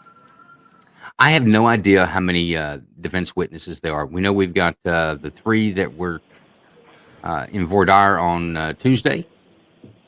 I've heard Lucky. Kingdom is saying on text messages that Lucky that Lucky's going to be there and be the decider on this and the Perry Mason moment in this case. All right, the jury. But I don't know who the defense is going to call first thing this morning, and but I'm dying to find out. It should be interesting. Now, remember, the defense can recall witnesses and put them on the stand. Could very well call Trooper Proctor in with a different scope and foundation of questioning. Now, will they call Proctor back? I don't know. They may have gotten all they needed out of Proctor. I don't know how much more you could squeeze out of that turnip, other than putting him up and making him look like an ass again, which I'm for. I'll sit and listen to it. It sounds like it'd be a great idea. Court's back in session. Please be seated.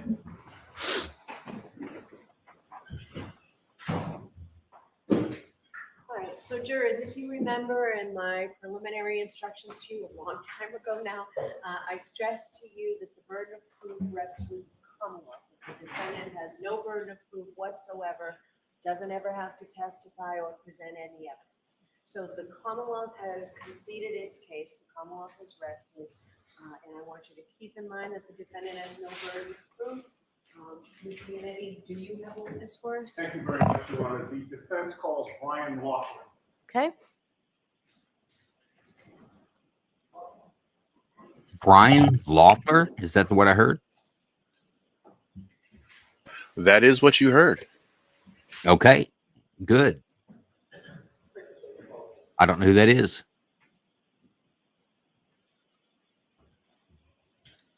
But we're about to find out.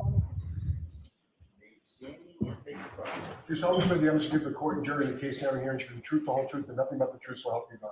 I do. They will typically go like the prosecution does, kind of chronologically. You'll have your foundation witnesses come in, and they'll Yes. Good morning, tighten the sir. noose Just as out it of voice, goes. Would you state your name and spell your last name? Sure, it's Brian Loughran. It's Loughran. And where are you from, Mr. sir? Loughran, I'm going to ask you to keep your voice up as loud as you can, sir. Sorry. That's okay. Maybe put your mouth as close to the mic as you can. Where did you grow up, sir? Canton, Mass. Is that where you live? Yes. How long have you lived there? Both 35, 36 years. And did you go to Canton Public Schools? Yes. Now, in the course of living in Canton, were you familiar with the Albert family? Yes. Which members of the Albert family were you familiar with? All of them. And when you say all of them, can you name the ones that you were familiar with? I was familiar with Brian, Brian Albert? Chris Albert, Brendan Albert, Kevin Albert, and I believe Kathy Albert is the sister, but I'm not 100% sure on her first name. Okay, and those are the siblings that you had contact with and were familiar with? Yes. Did you know some better than others? Yes. Whom did you know the best? Chris Albert. What is the age difference between you and Chris Albert? I believe we're the same age. Did you graduate high school with him? He went to a different high school, but yes. Graduated at the same time? Correct. And with regard to your familiarity with Chris Albert, can you explain to the jury how you became familiar with him and what your relationship with him has been? I went to school with him, elementary school. We went to middle school. Then he transferred to a Catholic school. Then later in years, I began to work for Chris for D&E Pizza, delivering pizzas. Okay. And approximately what ages were you when you were delivering pizzas for D&E Pizza and Chris Albert? I was 25, 26 years old. And how many years did you deliver pizzas for him? Up until I got married, 35. So several years. 8 years. 8 years, okay. And with regard to your interactions or knowledge of Kevin Albert, can you describe that? Kevin Albert would be through D&E Pizza if he came in. Through the police department, would see him on details. All right. And were you friendly with him? Yes. With regard to Brian Albert, could you describe your interactions or your relationship with him? Again, through D&E Pizzas, delivering pizzas to his house.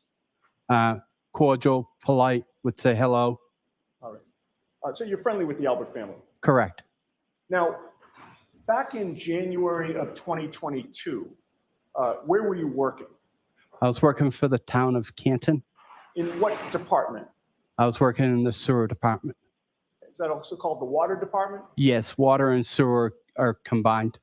And under what heading is that? The water DPW. It's under the DPW, the Department of Public Works? Correct. Now, back in January of 2022, were you one of the regular snow plowers for the town of Canton? Yes. And This must be lucky. directing your attention to January 28th of 2022. Do you remember that day? Yes. What do you remember about that day, the 28th? It was a potential blizzard. We had been given a start time.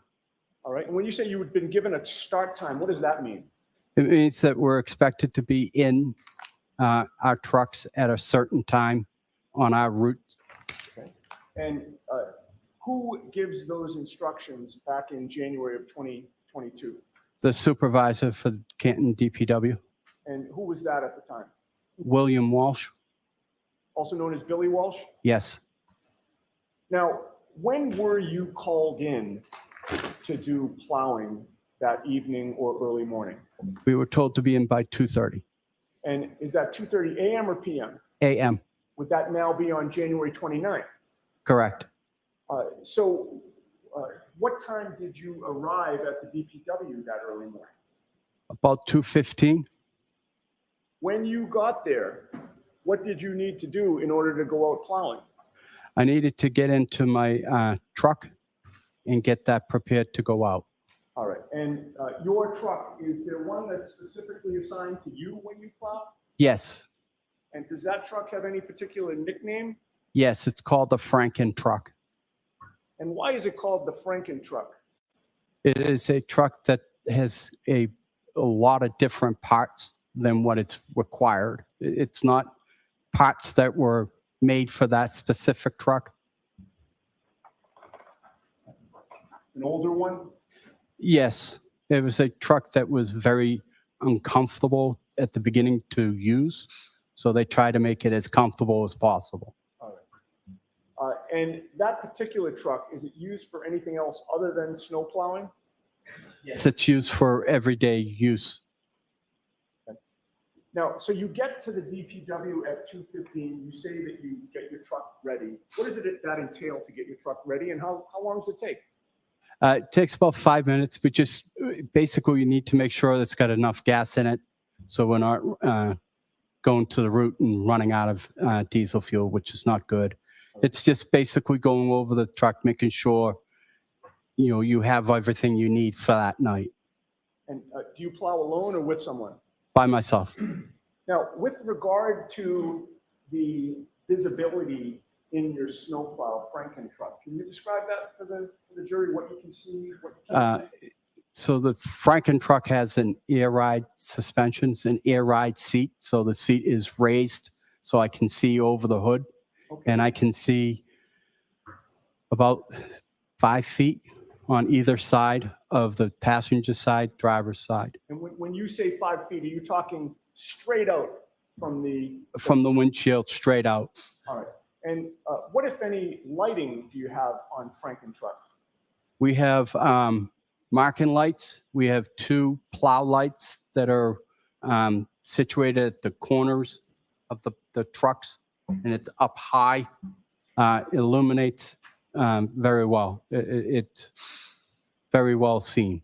Okay. And with the extra set of lighting that you just described, how far can you see off to the sides, in front of you, and directly in front of you? Probably 5 feet on the sides. Well, so you already testified to that, 5 feet straight out. Yeah. But what about the sides going forward? It's you know, it's hard to decide to put into words, but I can see a real long distance. The visibility is fine. It is extremely. If you gave me probably 5, 10 feet, 15 feet out, maybe even further. Okay. And with regard to the lighting, how much light does that give off? Enormous amounts. It's almost driving with the spotlight. And with regard to the air ride seats, what action did you take with those that particular night? I raised it so that the bottom of my knees would hit the steering wheel. And what, if any, obstructions, I should say, were in front of you that would prevent you from seeing what's in front of you or to the side? Nothing. All right. Now, do you have a specific route assigned to you? Yes, I do. Could you describe that route? And by the way, that specific route, was that the one that you were assigned on January 29th? Correct. Could you describe that for the jury? Yes, it's a route that consists of Cedar Crest from Kings Road to Chapman Street and everything in between. There are a lot of streets I could name if you would like, but Fairview is one, Spring Lane is one, Cedar Crest, Kings Road. Those are pretty important roads that I would consider major roads on my route. All right. Now, that particular night, if you got there at 2:15, what time do you think you were on the road by in Franken truck? I was on Cedar Crest about 2:30, 2:35. Now, with regard to Cedar Crest, I would like to show you a map if I can. May I approach, Your Honor? Yes.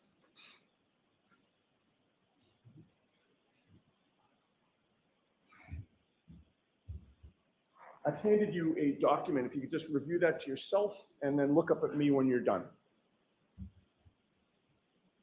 Do you recognize what's depicted on that? Yes. What is it? It is my plow route and consisting of streets that I plow. All right. And to be fair, that's a portion of your plow route, right? Correct. There are other areas of the city that you plow? This actually depicts my actual physical route. Oh, okay, great. And that's a fair and accurate representation of the streets as they existed back in January of 2022? Yes. I would offer that, Your Honor. Any objection, Mr. Lally? No, Your Honor. Okay. Thank you. And can I have permission to publish before the jury? Sure. Okay. Now, you just testified that you got to Cedar Crest, I believe you said 2:30 to 2:35 or so? Correct. All right, as we look at this exhibit on the screens, are you going from right to left or left to right on Cedar Crest when you first approach Fairview? Right to left. Okay, so you're going sort of from the upper right-hand corner of the diagram down Cedar Crest toward Fairview. Is that accurate? Yes. Could you take the laser pointer and just confirm that route for the jury?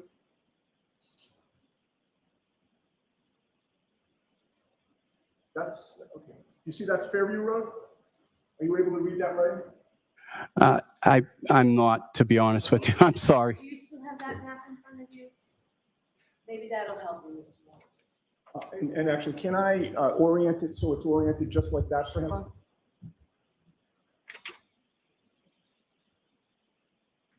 Okay, that's how it's up on the screen. Okay.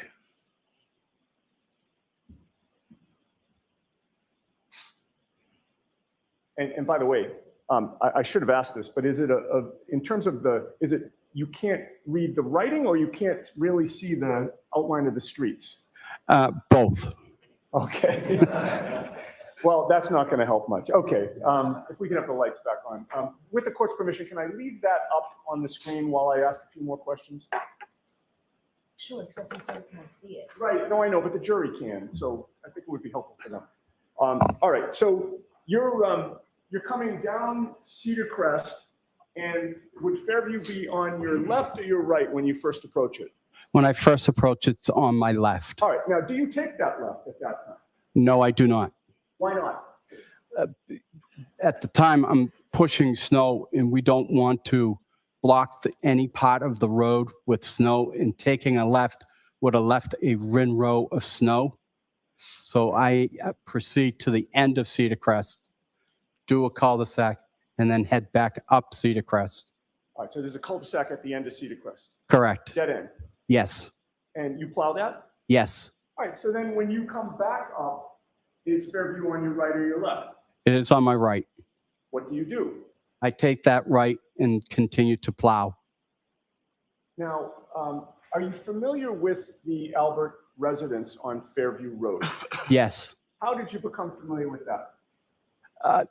Growing up in Canton, I knew where they lived. Can I have Exhibit 66 displayed with the court's permission? Yes.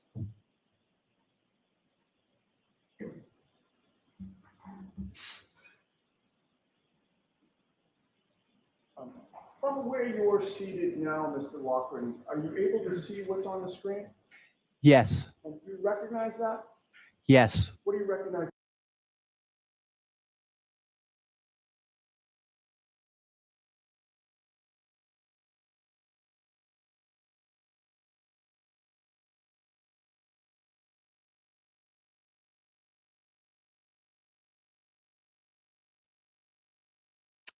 Give me a second. We've got a froze screen. Let me get that I fixed for us. start in the middle and I angle right with the plow.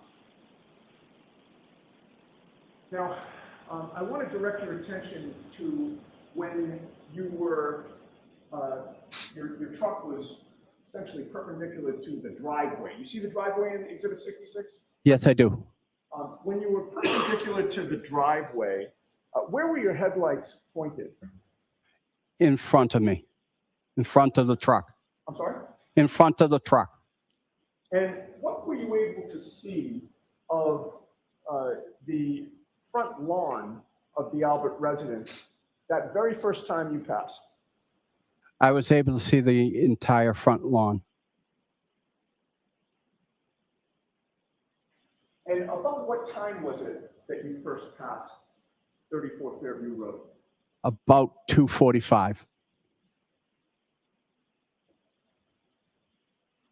Now, as you continued along past the driveway, did you continue to have all of those headlights on in front of you? Yes. And as you continued along, what were you able to see of that front lawn? How much of it? A very large portion, almost to the front steps. And now, when you're plowing, where is your attention focused, sir? My attention's focused in front of me and then to the sides. Why would your attention be focused to the sides? I am trying to be aware of any side traffic, any pedestrians, and God forbid, any animals. And when you were passing the Albert residence, as you pass every home, what attention do you pay to the sides of the road and the lawns that are adjacent to the road? I'm, again, making sure that there are no animals, no pedestrians, and making sure no one's coming out of their driveways, not expecting to see me. And with regard to Exhibit 66, do you see the flagpole there? Yes, Is that something you had seen previously? yes. And when you made that first pass by that residence at 2:45 in the morning, sir, with your headlights on, what, if anything, did you see on the front lawn in the area of the flagpole? I saw nothing. If there had been a 6'2", 200-pound man lying in the snow there, would you have seen it? Objection. Sustained.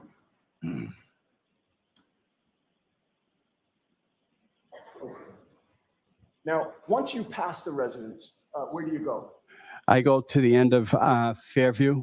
And what street does that intersect with? That intersects with Chapman Street. If we have the previous exhibit put back up with the court's permission. Sure.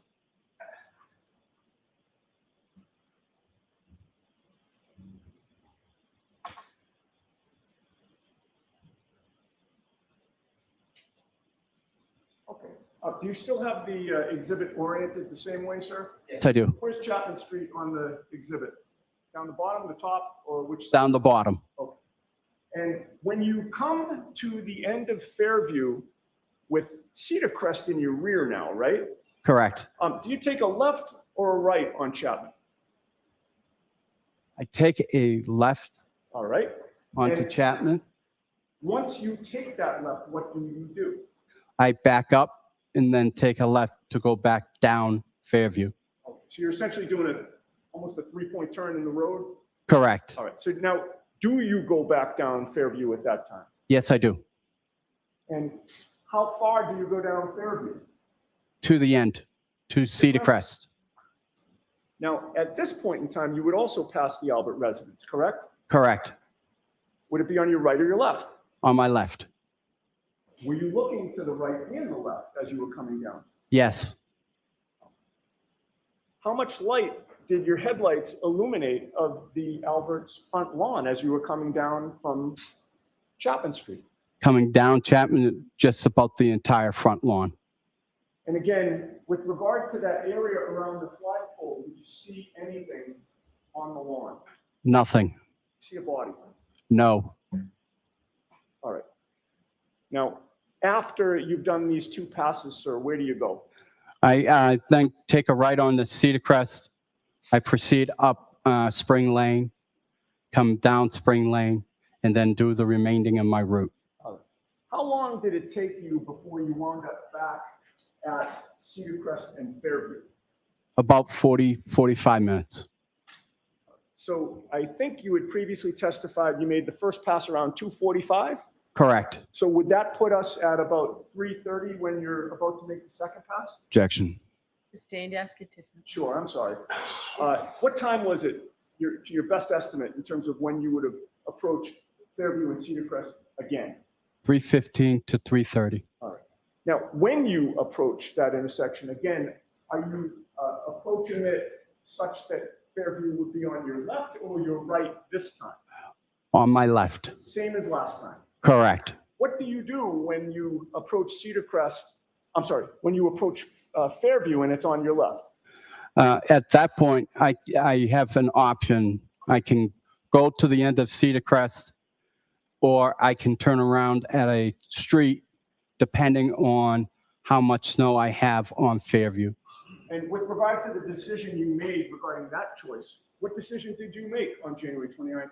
Went all the way to the end. Went all the way to the end of Cedar Crest? Correct. Same thing you did the first time? Correct. And then you come back up? Correct. Is Fairview on your right or your left at that time?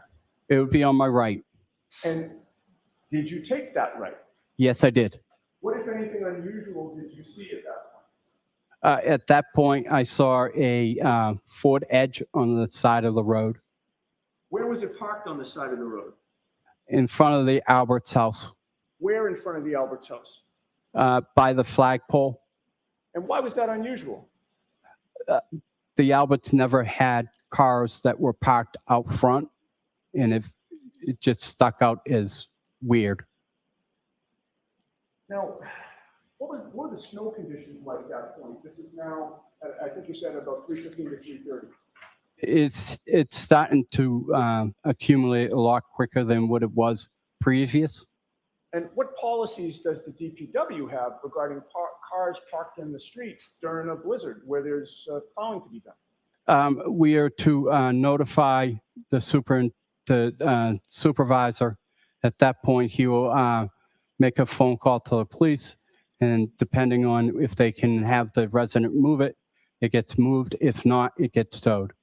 And with regard to that policy, did you comply with that policy in those early morning hours? No, I did not, Why? because I was being courteous to the Albert family. Now, once you saw the Ford Edge parked on the side of the road near that flagpole, what did you do? I had to go around the vehicle and as to not hit the vehicle. All right, and probably obvious, but as you're approaching the vehicle, was it faced in the same direction that you were traveling? Yes, And so you're going around to the left or the right of the vehicle? left. And once, as you were approaching that vehicle, were you able to see on the right side of that vehicle the lawn sign? Yes, Did you see anything on the front lawn at that time? Objection. I'll allow it. Did you see anything? no, Lights were still on. correct. All right, now, once you pass the vehicle, did anything attract your attention at all? No. All right, where do you go? I go up to the end of Fairview and do the same process, take a left on this Chapman and back down Chapman and take a left into Fairview again. Once you come back down Fairview, do you pass the Albert residence again? Correct. Was there that car that you saw? Correct. It moved from when you passed it the first time. No, Were you able to see the front lawn of the Alberts in front of you as you were coming down Fairview toward Cedar Crest? not as much as the first time because the car blocked the view. All right. Now, after that, how long did it take you before you came back to that area to plow again? About 3 hours. Do you recall about what time it was that you wound up back on Fairview? I don't honestly recall what specific time. Sure. Um, Approximately, if it was 3:15 to 3:30, that second time, what would be your best estimate of the time when you came back? I would say if I had to say, it would have been 5:30 up Fairview, and came back down, and then at that point I wasn't able to go further than Carriage Lane. Okay, and when you say that you went up Fairview and came back down, you initially went from which side of Fairview? Right side. What would that be, the right side? I'm sorry. Would it be the Cedar Crest side or the? It would have been Cedar Crest side. Coming from Cedar Crest, and then you went up Fairview, came back down? Came back down. As I'm going up, I am actually seeing first responders. And at that point, as I'm coming back down, the road's blocked at that point. Okay. And when the road was blocked, what, if any, plowing were you able to do after that on Fairview? I was able to go as far as Carriage Lane and then turn around. Okay.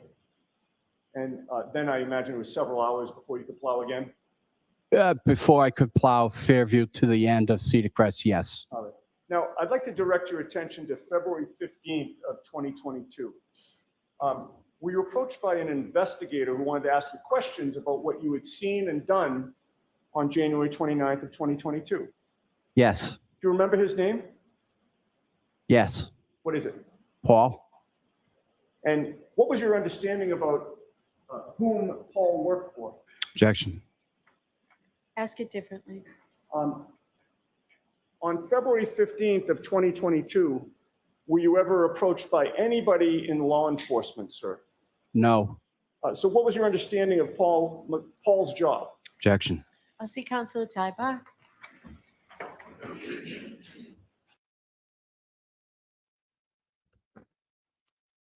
All right. What do we think? Did they ever determine who the Ford Edge belonged to? I don't know. I don't think it's going to be in this testimony. I'm talking about with old Lucky here. What do we think? I think it's interesting that he made a point that they normally don't have vehicles in the street. In this specific incident, they had vehicles in the street. What about the fact this truck is called Frankenstein because it's been retrofitted to make it more comfortable and adapted for street plowing? That it has a essentially a side light, like you would have side lights on a alley lights, like on law enforcement vehicles that broadcast out far to the lateral. And that he is saying that he saw that entire yard and was normally used to seeing that entire yard, including where the flagpole is and all that business. And that there was nobody there that he could see, at least on one of those passes. I think he said the view could have been obstructed with a vehicle there sometime after 2:30. But he's saying that if the state's You are unmuted. case is correct, John O'Keefe's body would have been there the first time he drove by and plowed. He said it wasn't there. Sure. I didn't even catch that. That's a At really any good point, Joe. in 2022, were you ever approached by any police investigators, sir? No. When was the first time that you were approached by the state police in this case? Do you recall? I don't recall the actual date, but I do know. Year? Yes. What year was that? 2023. And do you recall the name of the investigator that approached you?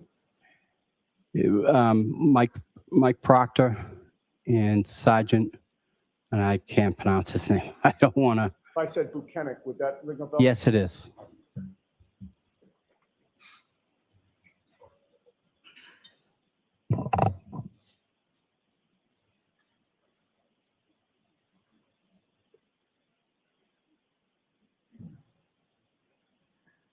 I have nothing further. Thank you, sir.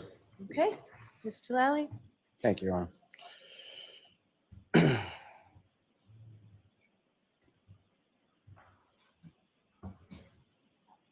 I don't expect to see much out of this, so then he's going Good morning, to sir. nail him Good down morning. that,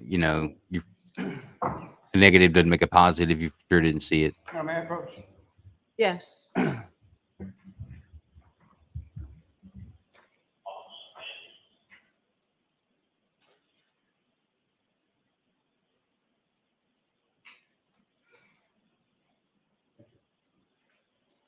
Sir, I'm showing you a document that's already been marked as Exhibit 109. Just ask you to look at that and look up whenever you're finished, okay?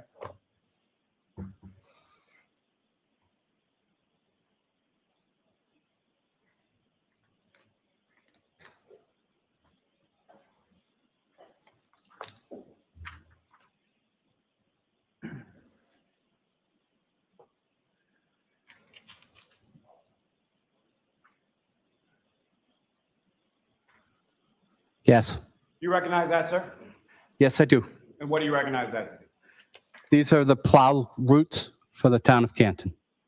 And there's different numbers that are associated with different routes and different drivers assigned to those routes. Is that right? Yes. And if you look down at number 11, is that your route that you were talking about as far as the sort of portion of Cedar Crest neighborhood that you plow? Yes. And that's the route that you were assigned to on January 28th and January 29th of 2022, correct? Yes. Now, if I could ask, just as far as there's a certain way that you plow a route. Yeah. Excuse me. There's a certain way that you plow a road, correct? Correct. And when you're first plowing the road, you're sort of plowing the middle of the road, correct? Correct. And you do it in sort of a fashion that's referred to as ring road right. Is that correct? Yes. Can you explain to the jury what that is and sort of why you're plowing a road in that particular fashion when you're first starting to get out there with the plow? So ring road to the right refers to the snow coming off the plow It actually leaves a row of snow. We rin road to the right to prevent cars from having to go through the rin road to the left. If you go to the left, you've now put the rin row in the middle of the left-hand lane. So everything's to the right. So everything's to the right because if there was a vehicle coming the other way, you'd be plowing into that vehicle. Is that correct? Correct. And your goal, sort of, when you're first getting out there to plow the roads, is to sort of clear the middle of the roadway first, correct? Correct. So that's where your truck is when you first go out and plow the road, is you're sort of in the middle of the road near the double yellow line, if there is one on that road? Correct. Okay. Now, this truck that you were driving, on that day, how long have you been assigned to that truck for plowing purposes? I was assigned to that truck for probably 2 years, maybe longer. Maybe longer. Were you driving that same truck in 2015? No. No? Okay, so you were driving a different truck at that point? Correct. Do you remember what kind of truck that was? It was an F-550 utility truck, pickup truck. Similar in size or shape to the truck that you were driving that day? No. Now, you were asked some questions about February 15th, 2022, when you spoke to some investigator on that day, correct? February 15th? Yes, 2022. That Paul person you were talking Yes. about? Okay. And you met him at a skating rink, is that right? Correct. And you said in a statement to him at that time that you would have seen a body on the front lawn or the sidewalk, is that right?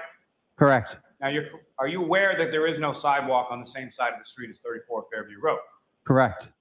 Now, you mentioned some familiarity with the Alberts and with the Albert resident. Are there other people on that route that you're familiar with as far as where they live and who they are and all that? Yes. And how are you equally familiar with them, more familiar with them, or less familiar with them? Equally. Equally?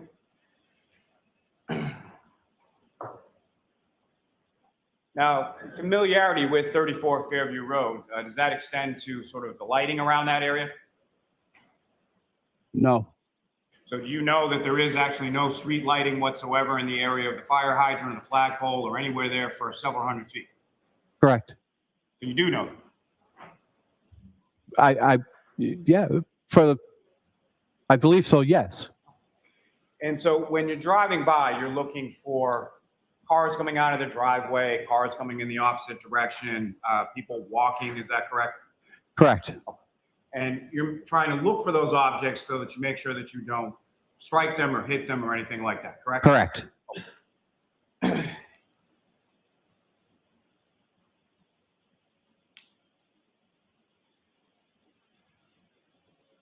And on February 15th, 2022, when you had this meeting with Paul, you told him about 3:30 or 4 a.m.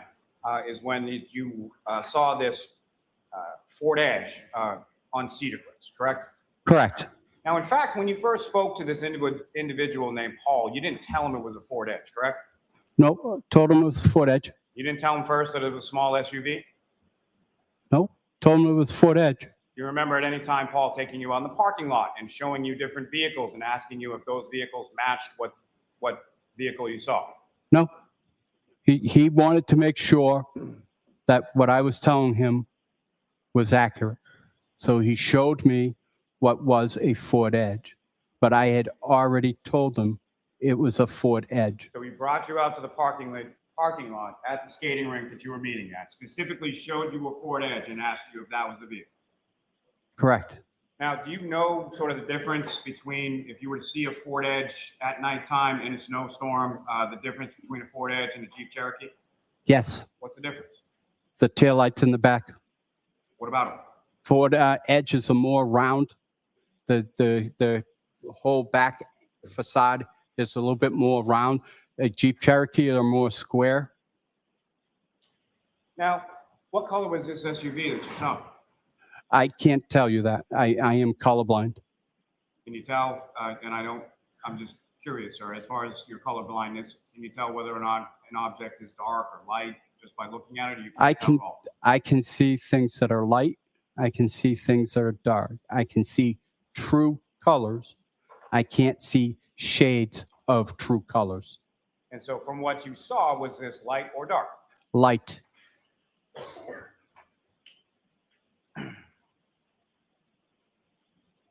I don't think you're going to shake told, Lucky on this vehicles. He Paul knows his individual on vehicles. February I was getting 15th ready to that the say, SUV oh, that Lucky, you he's saw was solid. exactly where I like him. Mr. He O'Keefe's seems body was found, credible and correct? honest. Correct. How do you know where his body was found? What is up with the bald heads in I Massachusetts? told him specifically Oh, it's not just if he was looking at the door, the front door, it was about 3 feet to the left of the door. And with To the left of the door? looking at the front of the door to the left of the door, pushing it up Fairview. So if he wrote in his report that you told him that the vehicle was exactly where the body was found, that would not be true? Objection. No, I'll allow that. Could you repeat that question, please? If he wrote in his report that you told him that the SUV was exactly where the body was found, that would not be true, would it not? That would be true. The car was to the left of the door, putting it in front of the flagpole. My question for you, sir, is how do you know where Mr. O'Keefe's body was found? At any point in time, did you see Mr. O'Keefe's body on the front lawn? No. So how do you know where Mr. O'Keefe's body was found? Through police reports, police interviews, stuff that was posted on the media. So you've seen police reports in the media? Well, not correct? the police reports, I'm sorry, but what was said during on the news. So what you've heard on the news, not necessarily what you saw or what you know yourself, correct? Could you repeat that question, please? You're recounting sort of what you've heard or saw on the news, so this doesn't come from your personal knowledge or anything about where Mr. O'Keefe was, correct? Correct. Okay. Now, you also spoke with some other individuals in May of 2023, correct? Correct. Now, did you tell those individuals that you actually came in, and when you say came in, you come into sort of the main sort of hub or the shed on Boulevard Street, correct? Correct. We punch in. That's where you punch in and you pick up your truck and you sort of do your checkpoint around the truck and then you go out and plow. Correct. Now, you were plowing on this street. Was there any other sort of subcontractor or anything else that was working plowing the roads as well? Yes. And who was that? It was by the yard landscaping. And so they assist as far as the plow route is concerned, and they go around and they plow things on the same route that you were describing, correct? Correct. Now, these other people that you talked to in May of 2023, did you tell them at that time that you actually came in around 11:30 p.m. to 12 a.m.? I don't remember that. You don't remember that, or you didn't tell them? I don't remember that. That would be a significant difference, 11:30 p.m. to 12 a.m. from 2:15 a.m. and 2:30 a.m., correct? Correct. Now, you also indicated to them at that time that you went past Fairview at approximately 12 a.m. and 2 a.m., correct? I never did 12, but it was definitely 2:30, So if they 2:40, wrote that in a report, that 2:35. would be inaccurate as well, correct? Sustained, and only one person can talk at a time. I apologize. I'm sorry, sir. Please continue and finish your answer. It won't be good for the state if he didn't tries to run a hear the roughshod question. over this guy. He Well, let me comes ask off it as again. a So as far as good-mannered, that was contained decent in a guy. report regarding It that looks like you're conversation bullying in him. 2023, that you went past Fairview Road or went down Fairview Road at 12 a.m. and 2 a.m., that would not be accurate, correct? Objection. Sustained, ask it differently. Did you go down Fairview Road at 12 a.m. and 2 a.m.? No. If that were contained in a report of your conversation you had in May of 2023, would that be accurate? Objection. Sustained, ask it differently, Mr. Lemon. Now, as far as that conversation that you had in May of 2023, did you tell those individuals that you saw the vehicle around 1:30 or 2 in the morning? Again, I don't remember ever saying that. Is that accurate as far as whether or not you told them that? Again, I don't remember saying that. Did you see a vehicle around 1:30, 2 o'clock in the morning? I wasn't on the road at 1:30 or 2 o'clock in the morning. Correct. Now, do you also recall telling those individuals that Fairview Road was blocked off by cruisers at about 3 or 3:30 in the morning? Again, that would have been incorrect. Do you recall saying that in May of 2023? I do not. May I approach, Your Honor? Yes.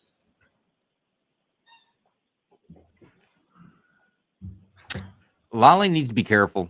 He's going to look like he's bullying this guy and pushing him around, and it's not going to come across good for the state. This guy is a lack of a better term, sympathetic. I think the jury's going to see him as a common guy, your neighbor, people you've gone to school with, somebody that you could trust. If he tells you So I'm gonna something, he's ask got you no the- ulterior motives. Showing you a document. This paragraph. And he's looking like he's going to try. He's trying to loop him into a line what somebody wrote in a report somewhere, is attributing to him as saying that. And the significance range of the forward edge is that I just drew a blank on the young man's name, the Albert young man that they claim could have been involved in the assault to John O'Keefe inside the house. That he drives a Ford Edge. That's why the significance of it being there at that time is significant to the defense's case. And for the fact that he plowed that area and did not see a body lying in the yard. It was very clear about that he could see from the street to the front doorway with his lights that swept across the yard. He's familiar with it. There was a cover of snow. If there had been a body there, he would have noticed it because he's looking for things to that he doesn't damage and put his spoil that he's scraping off the roads on. Yes. So Can I approach this retrieval? Yes. pretty good witness in my opinion.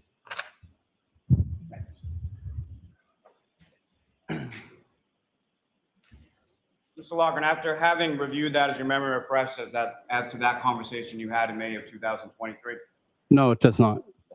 so you still, after reading that, don't recall telling anybody in May of 2023 that you came in around 11:30 p.m., 12 a.m. on the 28th, 29th? I never came in at 11:30, 12:30 at night. It was 2:30 calling. You don't recall indicating to anyone in May of 2023 that you went past Fairview at 12 a.m. and 2 a.m.? Correct, never did. And you don't recall telling anyone that you saw the car around 1:30 or 2 a.m.? Is that correct? Correct, And you don't recall telling anybody that the part of Fairview containing 34 Fairview was blocked off at 3 or 3:30 a.m., correct? correct. Now, if the part of Fairview that you were talking about, so you didn't say that in May of 2023, because at 3 or 3:30, the roadway wasn't blocked off, correct? Correct, It was blocked off sometime around 6 a.m., correct? correct. And so if you had said that the roadway was blocked off at 3 or 3:30 in the morning, and it was actually 6, then when you saw the vehicle would have been off a little bit as well, correct? Objection. Sustained.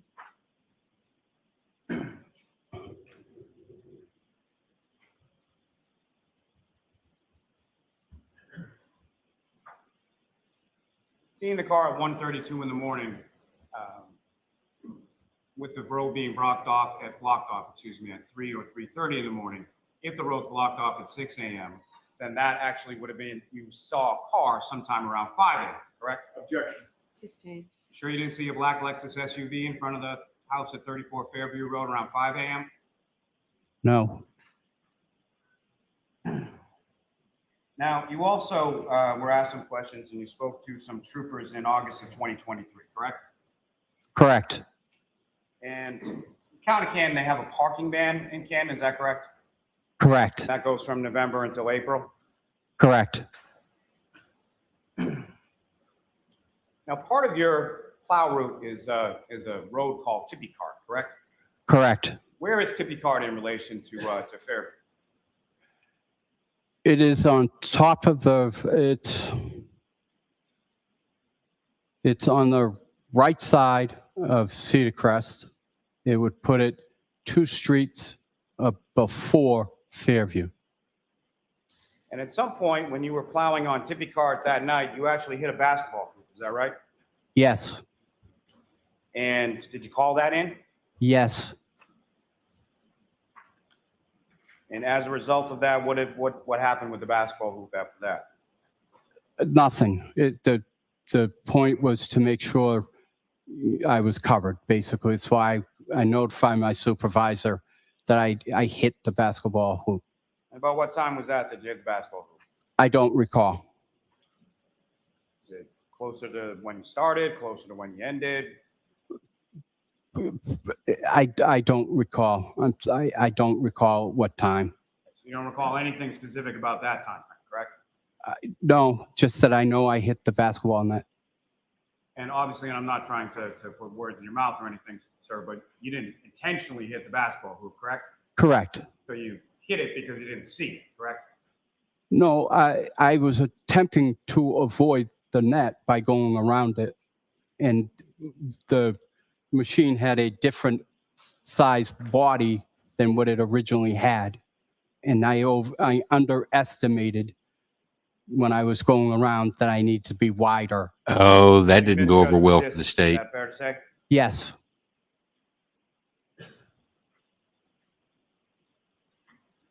Trying to say you missed something. He's like, no, I saw it. I just misjudged the distance and I knocked it over. That's not the effect I think he was going for. That's pretty awesome.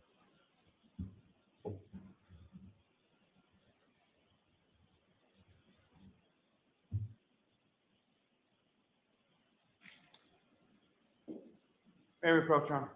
Okay.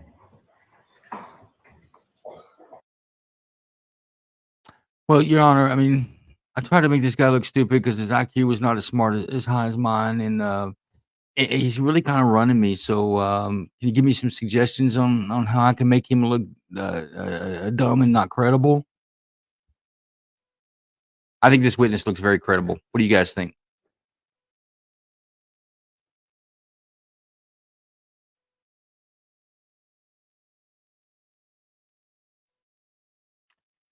Dante, you're not wrong. I think he was trying to get this guy flustered up and get him to change his story. He's like, well, if you put it in the report, I must have said it. But this guy's like, no, I didn't say that. Nope, not a problem. I think the guy's doing great. The amount of bad police logs so far, the injury are unlikely to believe the report. The jury are unlikely to believe the report over Lucky. I agree. I think Lucky's coming across this as maybe the most truthful witness the jury's heard this far. I think he's doing a great job. And I think Lolly looks like an ass by trying to make him look otherwise. That's right, Rob. He's not falling for it. He's just straight up. He's like, nah, didn't say that. The great part is that he tried to go to the basketball hoop. And I'll tell you why he was able to do that. Then go in the log and see that he had an incident that night because he reported it like he's supposed to. And he made it look like, well, you couldn't even see a basketball court. You expect to see something like a body laying it. You was there. You didn't see it is what he's trying to say. And he's like, no, I saw it. I just misjudged it because, the Frankenstein body. I just fucked up. I just missed it. I misjudged it, but I saw the basket. It wasn't like it wasn't there. I knew it was there. Net got caught in the blade. That's how things go. So I thought that was very good. And I think that shook Lolly. I think Lolly is on his heels right now. I'm not sure what they're trying to bring up in the sidebar here with this witness, but definitely the state is shook by this guy they think is a simpleton who's actually a good, honest American there to tell the truth. So I like that. If I could take a minute to remind everybody, please like and share, repost this out. Let's screw the algorithm. Let's get this thing out there. Let's do it on Twitter, Instagram, all those good ones. Make YouTube. Please make sure we're reposting this on YouTube. Everybody that's in the YouTube world. Good point, Big Ron. I sure appreciate you. We got Rob. So plow drivers around here are a dime a dozen. Everyone has a plow, and half of them are drinkers and unreliable. Shame on you, Rob. Do your streets not get plowed? You are unmuted. Because they have a drink or two. So using that to paint an image that a man named Lucky is just that. You're 100% right, Rob. They're trying to make this guy look like a simpleton. In the end of the day, he's just a hardworking American, and he's telling you what he saw. He's not pushing to it. You're not going to put words in his mouth. I respect Lucky. I like Lucky. State looks like an ass. Now, sir, at some point prior to coming in here and testifying today, have you met with Mr. Yannetti? Yes, How many times? twice. And when were those times? Tuesday and Saturday. Tuesday and Saturday. When, sir? Tuesday of last week, Saturday of last week. And this Paul person that you spoke of before, was that person present there as well? Yes. And did you make note of Paul writing anything down or Mr. Yannetti writing anything down while you were talking to them? No. And as far as you're aware, there's no reports that were generated from any of those conversations or any of those meetings. Is that correct? Correct.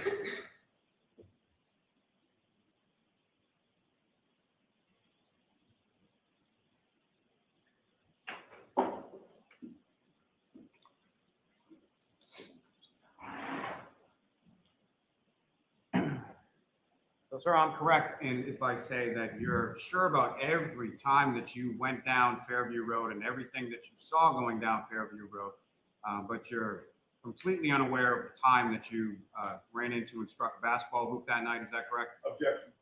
Sustained, you can ask it differently. You're sure about all the times that you went down Fairview Road? Yes. And you have no idea what time that you went on Tippy Cart and you struck the basketball hoop. Is that right? If you ask me to guess, I can guess for you. I'm not asking you to guess, sir. I'm asking you to know. I don't recall exactly what time I hit that net. Nothing further. Right, anything, Ms. Very Giannetti? briefly, there's just one question I wanted to make sure that we understand what's going on. So no statements, right? Just ask a question. I always do that. I apologize, Your Okay. Honor. You were asked a question by Mr. Lally. Are you sure you didn't see a black Lexus at around 5 a.m. in front of Fairview? And your answer was no. And my question to you is, does that mean that you're not sure if you saw one or that you didn't see one? Objection. I'll allow that. I did not see a Lexus at 5 a.m. At any point that night while you were plowing, No, you see a black Lexus in front of 34 Fairview? no. Thank you, sir. Very briefly, based on your timeline, were you on Fairview Road at 5 a.m.? Yes. How so, sir? It was about 3 hours after the last time I went on it. So it put me, I was last on it at about 3:45, about 5:30. You were on the road about 2:45 and you said it took you about 45 minutes to sort of do the loop and come back, correct? Correct. And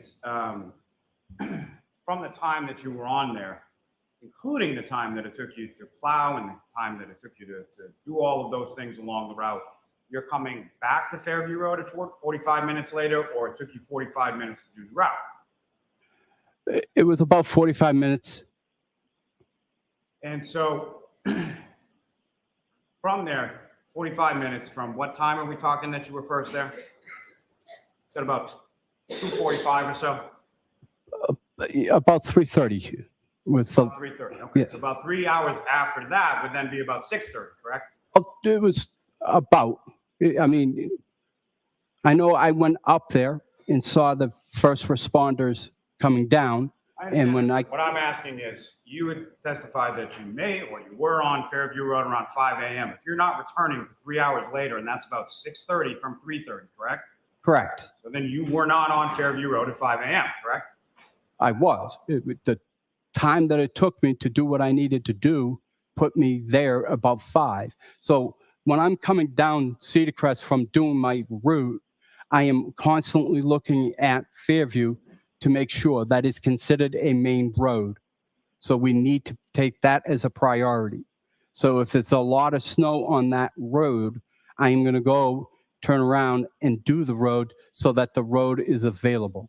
So first responders have access to that road. So what I'm saying is you testified, your timeline, that you came down there around 6:30 in the morning, correct? My timeline was 5:30. At 3 hours 5:30? after 3:30.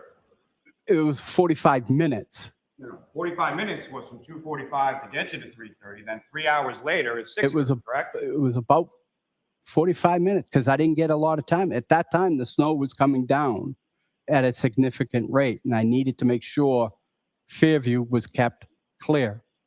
So I come down and I check. So I have the streets are all around Fairview. They're 5-10 minutes around Fairview. So the furthest street from Fairview is Kings Road. So my question is, sir, are you talking about coming down Fairview, or are you talking about being on another road and looking at Fairview? Coming down Cedar Crest, looking at Fairview. Despite that timeline that you gave her? I am always looking at that street. Nothing. All right, Mr. Lochran, you are all set. Yeah, sir. go ahead, beat this guy up. Just makes the jury think that you're an asshole and doesn't want to give you anything, including this entire case. Okay.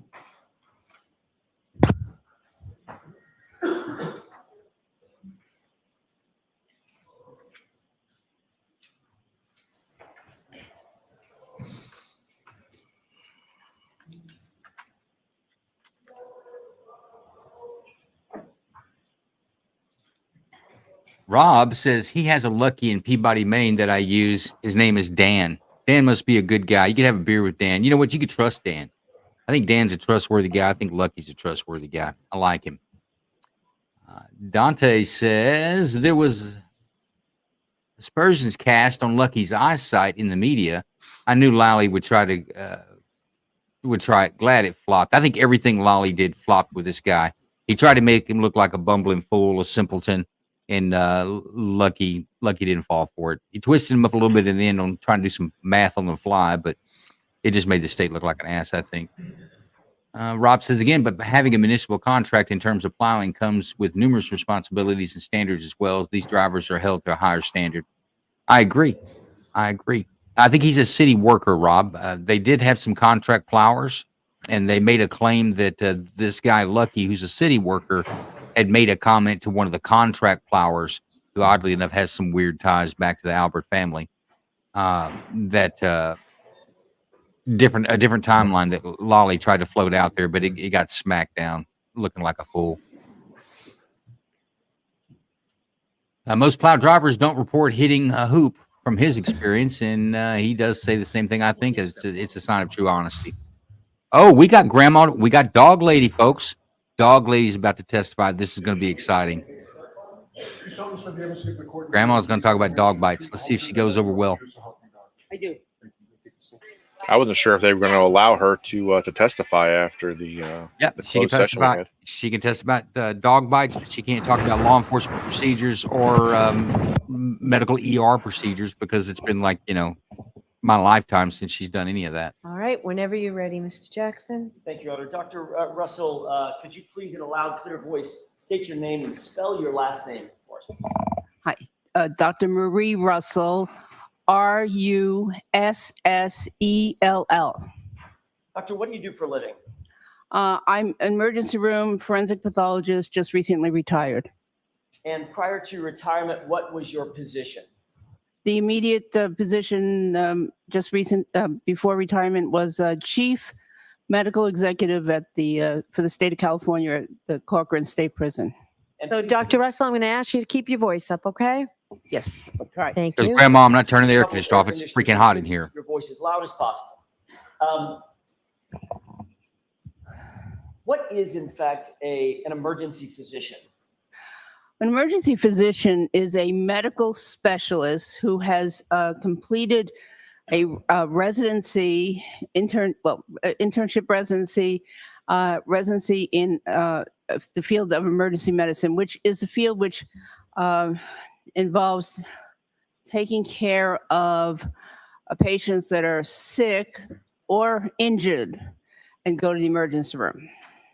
Can you tell us what your education, starting with your education, training, and background is that qualifies you as an emergency physician, starting with your education all the way back to college? Okay.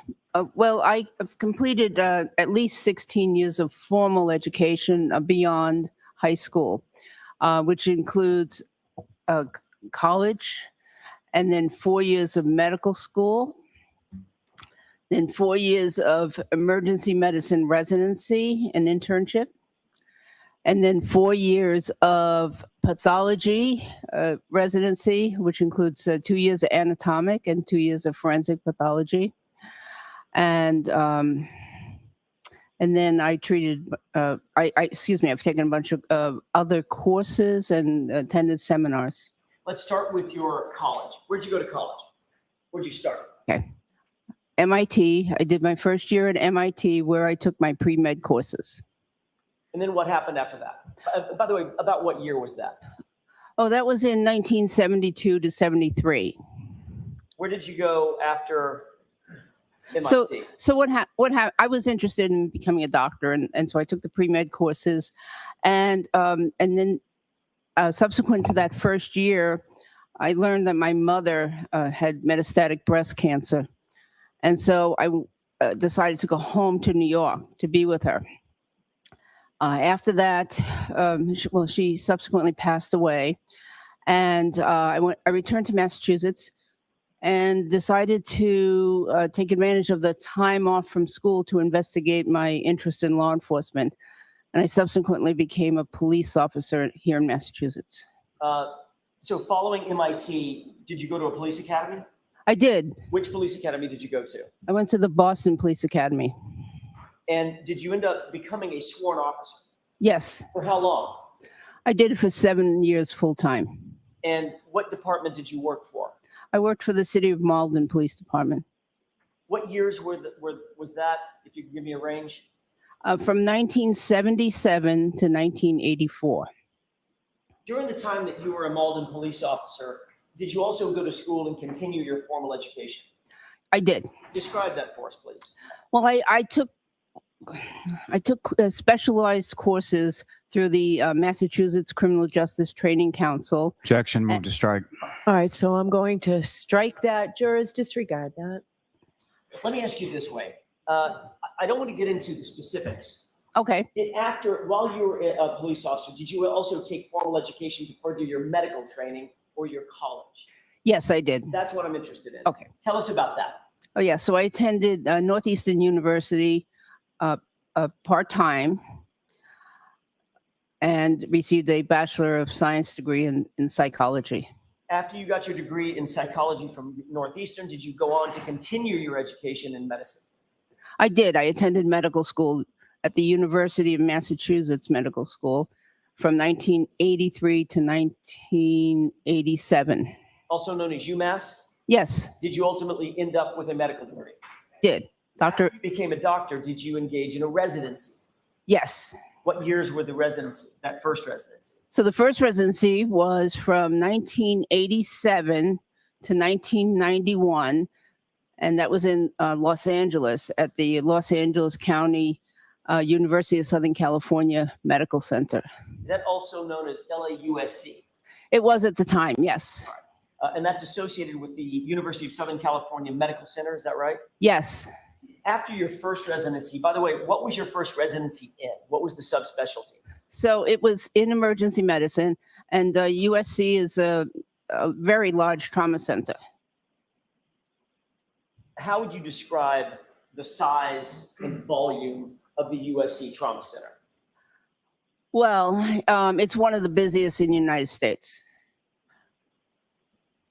After your first residency in emergency medicine, did you? You know, go I hear second that from residency? most hospitals. It's Yes. always most What was something the in the United subspecialty in that States. second residency? So I did I get a that. 2 years in anatomic pathology and 2 years as a fellow in forensic pathology at the Los Angeles County Coroner's Office. So you did 2 full residencies after you became a doctor, is that right? That is correct. What's the difference? I don't want to go into great detail, but what's the difference between an emergency physician and, for instance, the residency that you did in pathology, both anatomic pathology and forensic pathology? What are the differences? Well, generally, the emergency physician treats live patients, and the spectrum of injuries can be wide, or illnesses can be wide, and the forensic pathologist treats or deals with deceased patients generally. Did you become a fellow at the LA Coroner's Office following your second residency? No, that was part of the second residency. Understood. Describe that fellowship. So that was 2 years of full-time work at the LA Coroner's Office under the supervision of very experienced medical examiners. And what I did was I did autopsies, every day, 1 or 2 autopsies every day, attended conferences, and read journal articles, etc. It was a very formalized education. Did you also become, at some point, a professor or an assistant professor at LAUSC, the medical center side, the university side? Yes. So while I was doing the forensic pathology and anatomic pathology residencies during the daytime, I worked as a full-time ER doc supervisor in the capacity of an assistant professor in the evenings. They need to be careful running And- down this road. They're going to bore the jury to death with her Los Angeles, California. 75 years of, Yes. I work here and I work University? there. Yes. And you had separate responsibilities as a professor in that. And folks, we role? have Kingdom Yes. tapping in on the teaching chat line legal with a medicine and rut forensic row. You medicine should be in pretty that excited about hearing That is correct. dog It testimony. was a master's level program. Him and John say that dog is the How long linchpin, were the you key an ER physician to this whole total case. and an attending physician for Los Angeles County Don't be hating on Dr. USC Russell. Medical Center? 29 I'm years not in hating. total. I just hope the jury's awake when she 4 of starts those talking about were the dog in bite. training, and the rest were as supervisor. Of And your 29 years, 25 of your 29 years, you were supervising others, correct. meaning other doctors, Other doctors, yes. teaching other doctors, Yes. and teaching medical students. Yes, and seeing their cases. Once they examined the patient, they would present their case or tell me about the case, and then I would go in and see those patients in addition to my patients. That was my next question, doctor. In addition to teaching, were you also specifically assessing, diagnosing, and treating patients of your own? Yes, not all the time. Some shifts I didn't have to do that, but much of the time, yes. For the bulk of the 29 years that you were an ER doc, an emergency physician, in other words, were you also attending to patients as well? Yes. Once you left that fellowship with the LA Coroner's Office, did you remain active in any way or connected to the Los Angeles Coroner's Office? Yes, so I would attend their weekly conferences when I could, when I was available and to do so. And I also We're literally talking consulted about conferences on she some attended. cases We're with going to talk them. about So if they maybe had the best dinner something- she had as well. Come on. Uh-oh, what's happening here?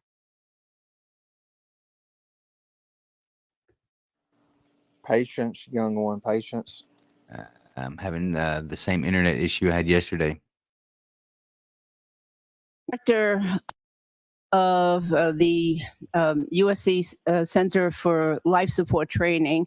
So, that involved teaching other doctors life support courses such as advanced cardiac life support. And or John, they I can have teach the patience. I'm surgeons saying advanced the trauma jury will life glaze support. over and they're going to miss the important Uh, part that she's I'm here to sorry. talk about. Go You go ahead. into much Were you also a director 65 years for of every their job quality she ever held. improvement, in the early 2000s? Yes, for the emergency medicine department.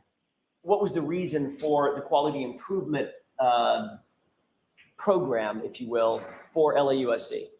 Well, for any And here's the thing. program, I'm going to it's talk ideal over. to have a quality improvement component. Because Remember, the what you wanna judge do narrowed the is scope of what look she at can testify to is cases just that were treated dog and see bite if there were issues. any But we went into a errors, lot of and if emergency so, medicine stuff correct from the errors, teach the doctors Alan that Jackson. were involved. What Alan went Jackson may wrong, try to sneak in and some try medical to make or some emergency systemic room procedure stuff improvements because he's or got some teach issues with the way that teaching improvements to prevent those errors some from of that was occurring in the handled. future. But I think he'll get his hands slapped if he tries to do that. But I think that's why he's laying down so much foundation on her medical training and Yes, we ER tried. doctor And you were the experience. director of that program, correct? Yes, Did you also become the director of LAUSC Jail Medical Services? yes. What is the connection or the tether between the jail system in Los Angeles and LAUSC Medical Center?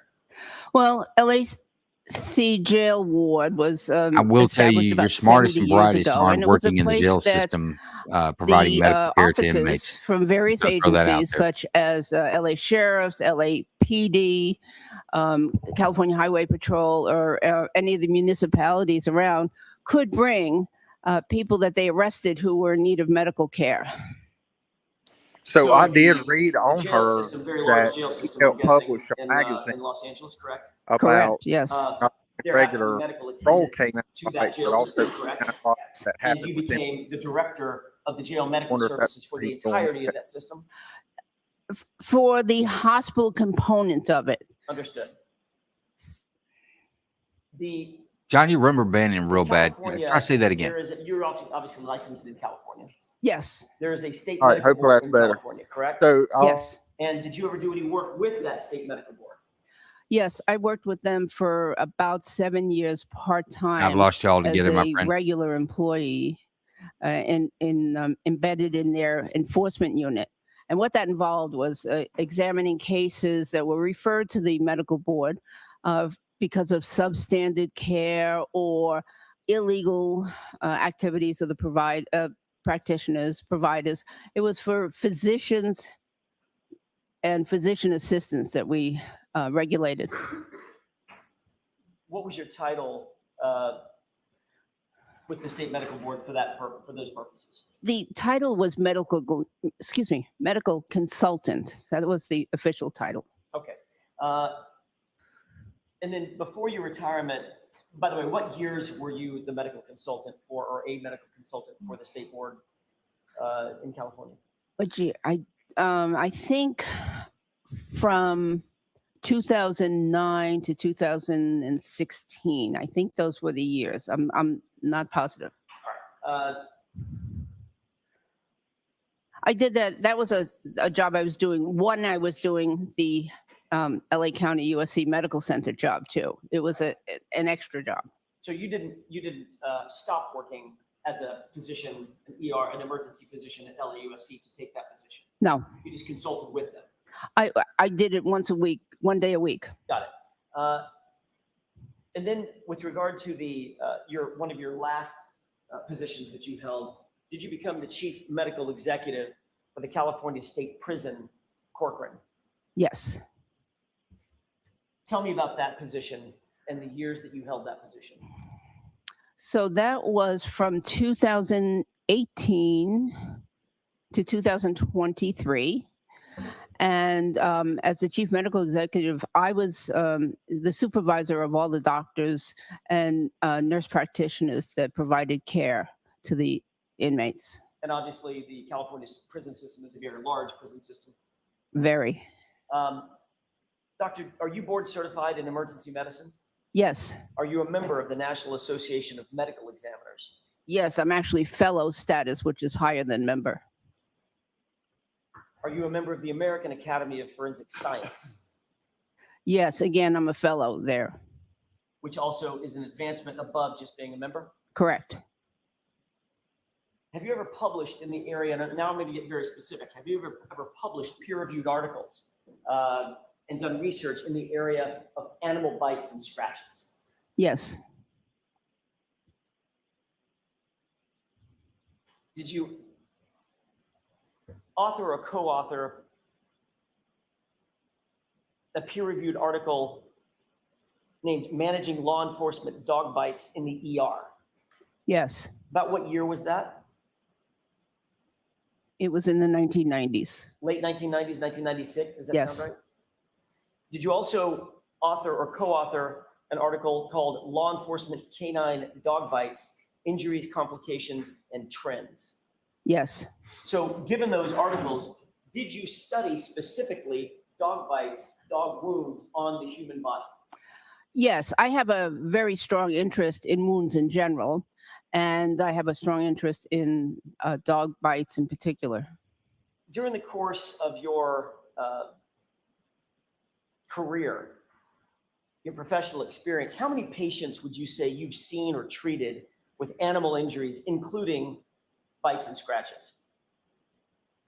It's very hard to estimate, but between my own practice and the residents that I supervised, it was, I'm sure, well over 500, and could possibly be double that. Could be up as many as 1,000. It could be, yes. Have you qualified as an expert in emergency medicine in the past? Yes. You qualified as an expert in the area of forensic pathology and wounds in the past? Yes. Is that both in federal and state courts? Yes.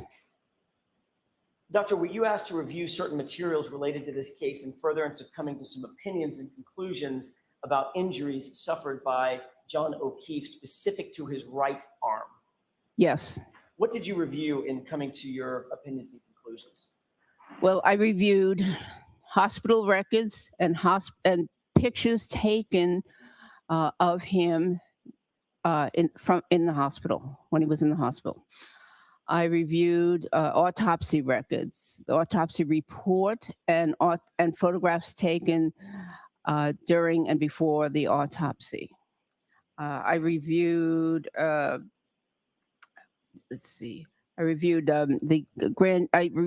reviewed the grand jury testimony of the autopsy pathologist. I reviewed affidavit of Dr. Sheridan. I reviewed the town of Canton dog bite reports about regarding incidents. Action, may we approach? Yes.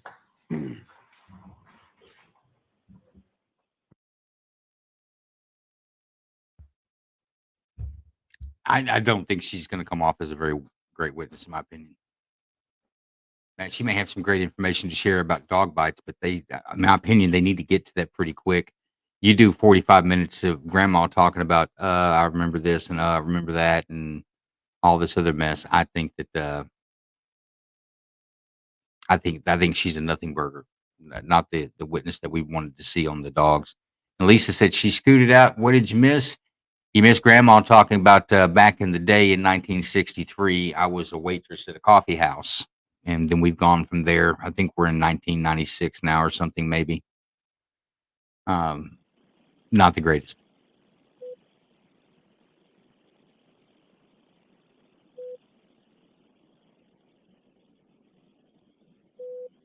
Are they taking their lunch break?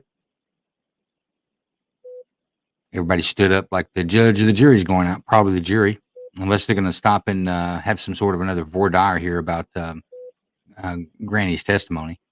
Oh, here we go to the fan. All right. Yep, looks like we're fan audio cut off. I'm assuming we're at the lunch hour. Let's run a little promo. Today is Range Minded Podcast. Back to Vordar. Let's see. Let's go to some comments first. Rob says we could tell the other day she would be the weakest witness. I agree, Rob. There was some other in my crowd on this side thinking that she was going to be the strongest.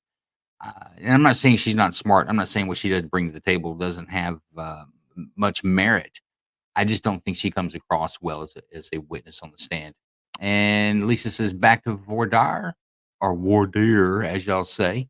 I don't think so. It's time. We didn't get the audio on the sidebar. It just went to stand up, which tells me that the jury was leaving. And now we're to the fan. I think we're on our lunch break, Lisa.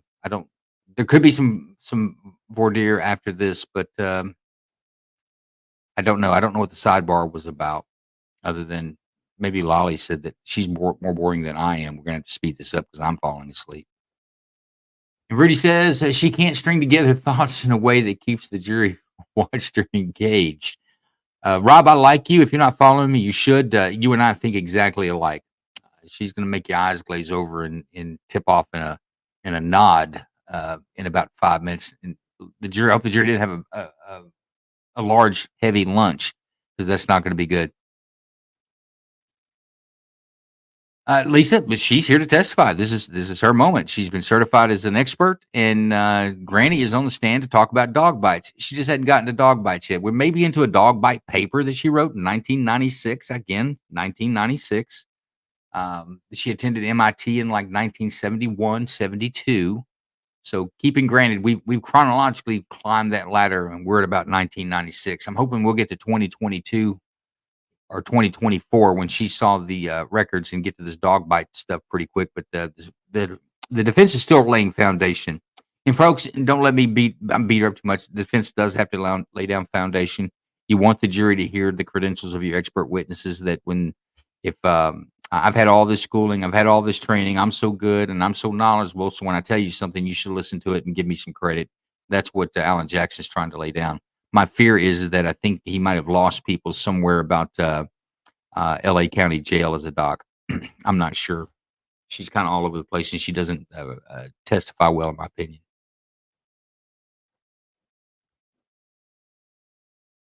Lisa, you did step out. Absolutely. Commonwealth has rested. The first witness was Lucky, the snowplow driver, who was very adamant about there was no body laying on that side of that road when he went through there, that he's got the Franken truck, and the Franken truck has got side alley lights on it that gives him almost a 180 degree or 90 degree light field on the side of his truck, and that he's very familiar with the Albert House. He knows the flagpole, seen it many times, plowed the road many times.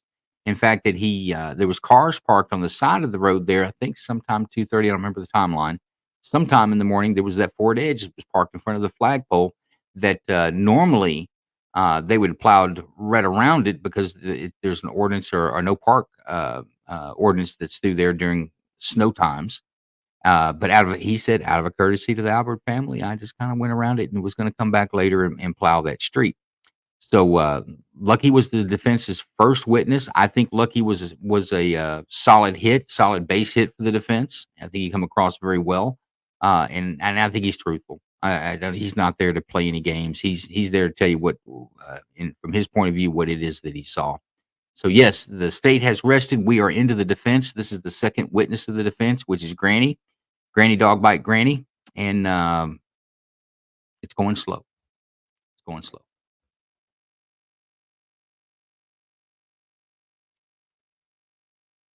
Lisa says, well, the defense started out with a great first witness. This is actually the second witness. I thought their first witness was pretty good. And it also was an opportunity for the state to look like an ass by trying to push around a guy. And I think in their mind, oh, he's a snowplow driver. He's beneath us because we're educated. And they look like asses.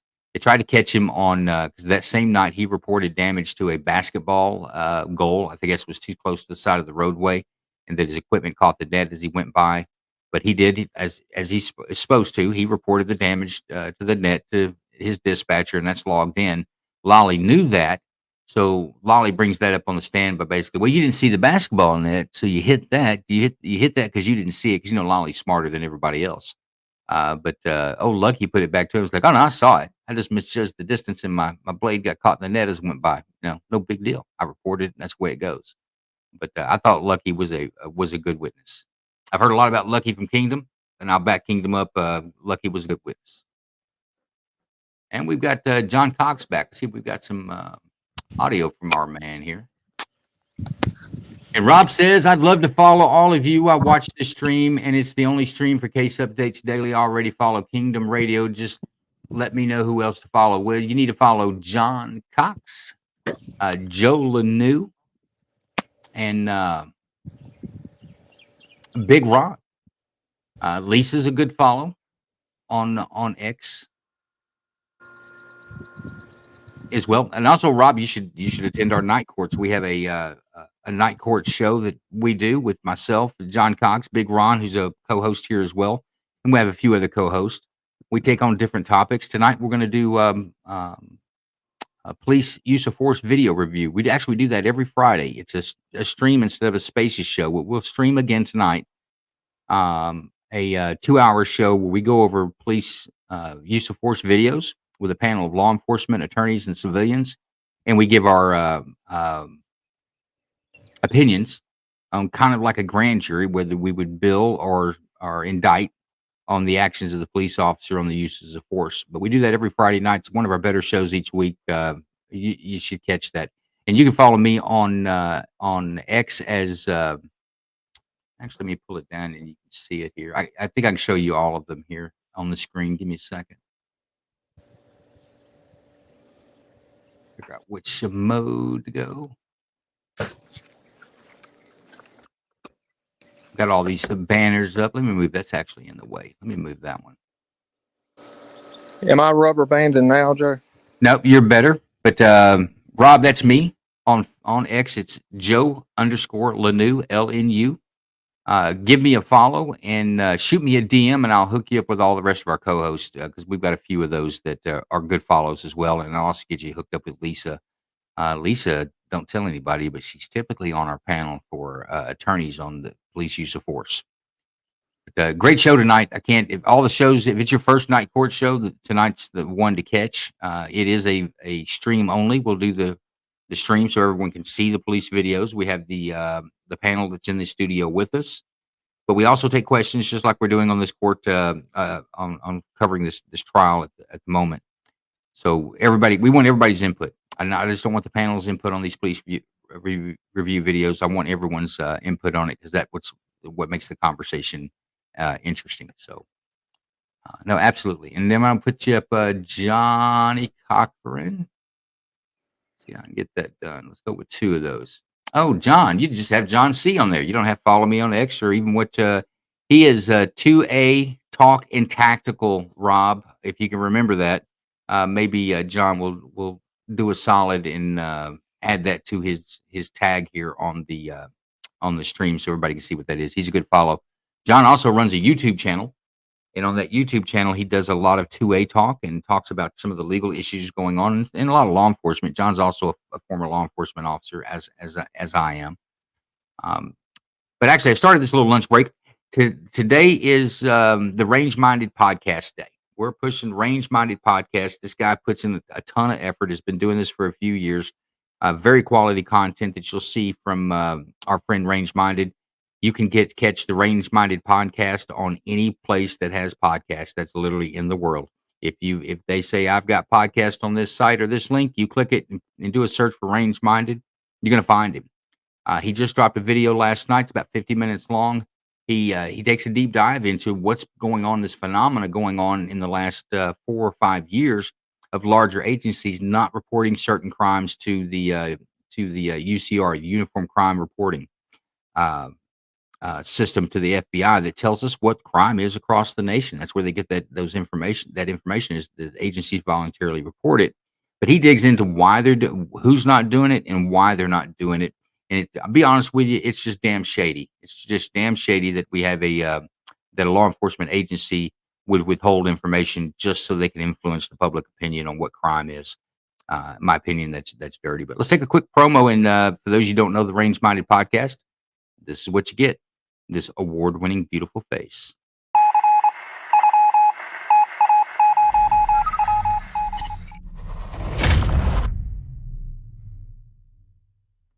We live in a world full of experts, where politicians use fear to generate power for themselves. We've already had over 290 mass shootings this year. That's more mass shootings than days in the year. Where our media feeds us with misinformation. And according to the CDC, the #1 cause of death for children ages 1 to 19 in this country is gun-related violence. Tropes. Where it will literally tear out the inside of the body. Where those who make the rules seem to know the very least.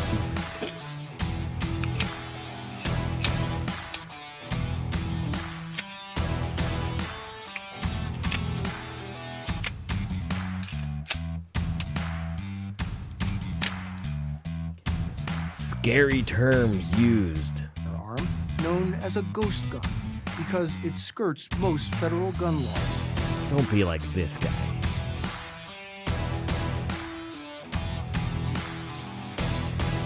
Listen to the Range Minded Podcast and free your mind.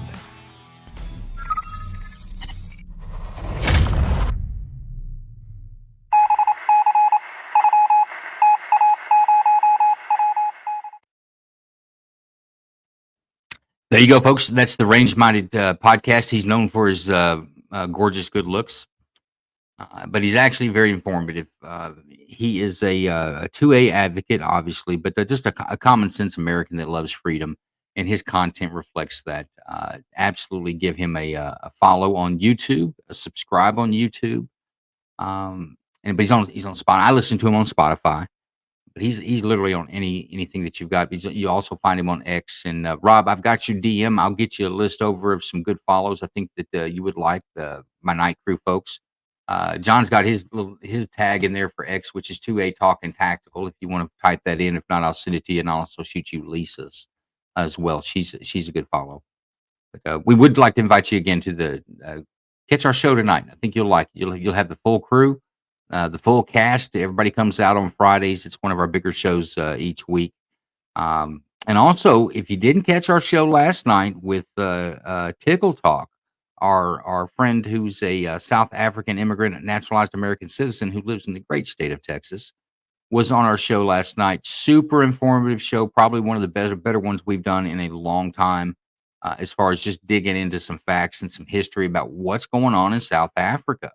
How it got to be the way it is, and some of the history behind it, which was pretty eye opening, I think, for everyone there. I've gotten a lot of good feedback on that show. It's on my timeline. You'll be able to go back and take a listen to it. It's just about 2 hours. We went over about 6 minutes on that one, I think, last night. Sometimes it's hard not to do, but it's absolutely a good listen, very informative, and Tickle Talk. It's literally at Tickle Talk on X is a great follow. Oh, we've got audio back in the courtroom, folks. We might be coming back to something. Going to you now.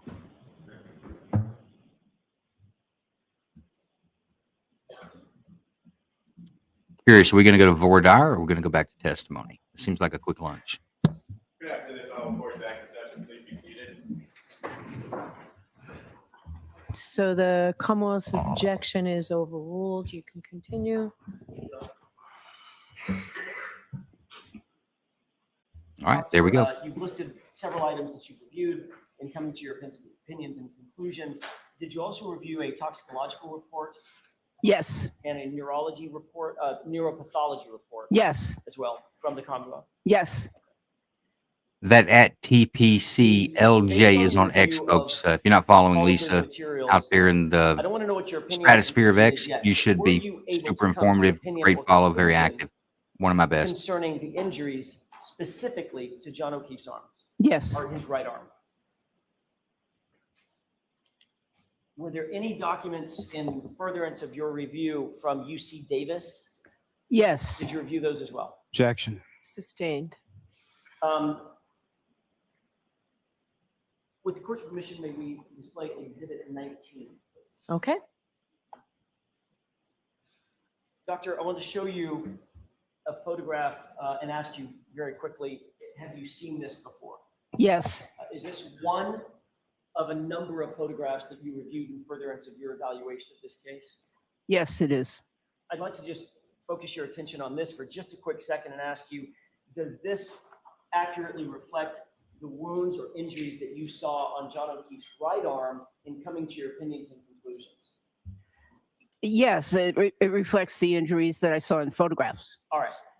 Now, based on your review of all of the data that you've talked about, all of the information that you were given and reviewed, what is your opinion or conclusion about how these injuries were sustained?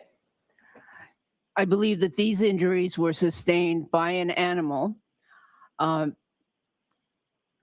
possibly a large dog, because of the pattern of the injuries. Could you describe for the jurors, please, on what you base that opinion? Yes. Well, may I use the? Sure. Okay, thank you. There's a number of patterns here. There, on the upper part of the arm, there's parallel lines, and those were inflicted by either teeth or claw marks. So there's a number of patterns that could be teeth or claw mark. And so this is one set right here. This is the one further down, closer to the elbow, is another set of parallel marks. Again, probably most likely from teeth marks. And the reason I say that is, in addition to the parallel marks up here, down here, there's also little punctate, incomplete puncture marks here, little round marks right there that were inflicted by the actual point of the tooth. Okay, that was my question. What relevance does that have to your determination that this was likely caused by an animal? Yes, and I can explain in a moment the various kinds of wounds that animals can inflict. But going on with the picture first. So then down right at the elbow, there's another different series of marks that again have linear abrasions up where the pointer is, and then down below some punctate, superficial, round, small abrasions, again representing upper and lower teeth, in my opinion. And then there are some irregular wounds down just below the elbow. And these are all, by the way, on the exterior surface, or what we call the what doctors would call the posterior surface of the arm, which is the part of the arm that would sustain defensive type wounds. So if someone were to protect themselves. Objection. So sustain. Next question. Sure. Doctor, if I can ask another question. Just to clear up what you said a little earlier about something wounds on the close to the elbow, is it your opinion that both the top teeth and bottom teeth could have created some or all of the injuries on that elbow area? Yes. Okay, so in other words, instead of the mouth going all the way around the arm, it could have, the top and bottom jaw could have situated itself on this portion that we're seeing, the posterior part of the arm? Yes. And in this case, the animal did not get a good enough contact. Objection. Move to strike. So I'm going to strike that, ask a different question. Have you seen contact wounds where the animal, a dog, for instance, gets a very solid purchase on the leg, arm, part of the body? Yes. Okay, is that this or is this something else? Something else. Describe that. Well, when an animal inflicts injuries, the type of injury depends in part on the actual type of contact and how much force is applied by that animal, in addition to any relative movement between the animal and the victim in this case. So, for instance, in the law enforcement dog bites, many of... Objection. Right. So the nature, is it notice? Is it, what's one word? May we approach? Okay.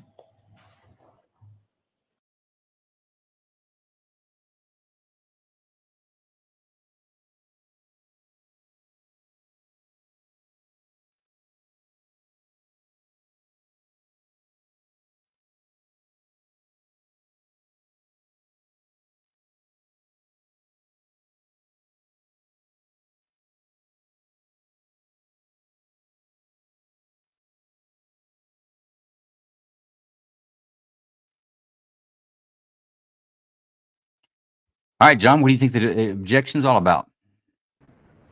I mean, he's not, Jackson's not asking her, but she's like going into her answer, which I can see him letting her do that. But I also see where the prosecution is having an objection, even though she's she's a professional at this, identifying things, she's like giving more information than what she's actually being asked for. So maybe he's objecting to that. Just stick to the. I think he's objecting to, remember, Chloe was a German Shepherd that belonged to a police officer, i.e., so that's what for a lot of people. Yeah. A police dog.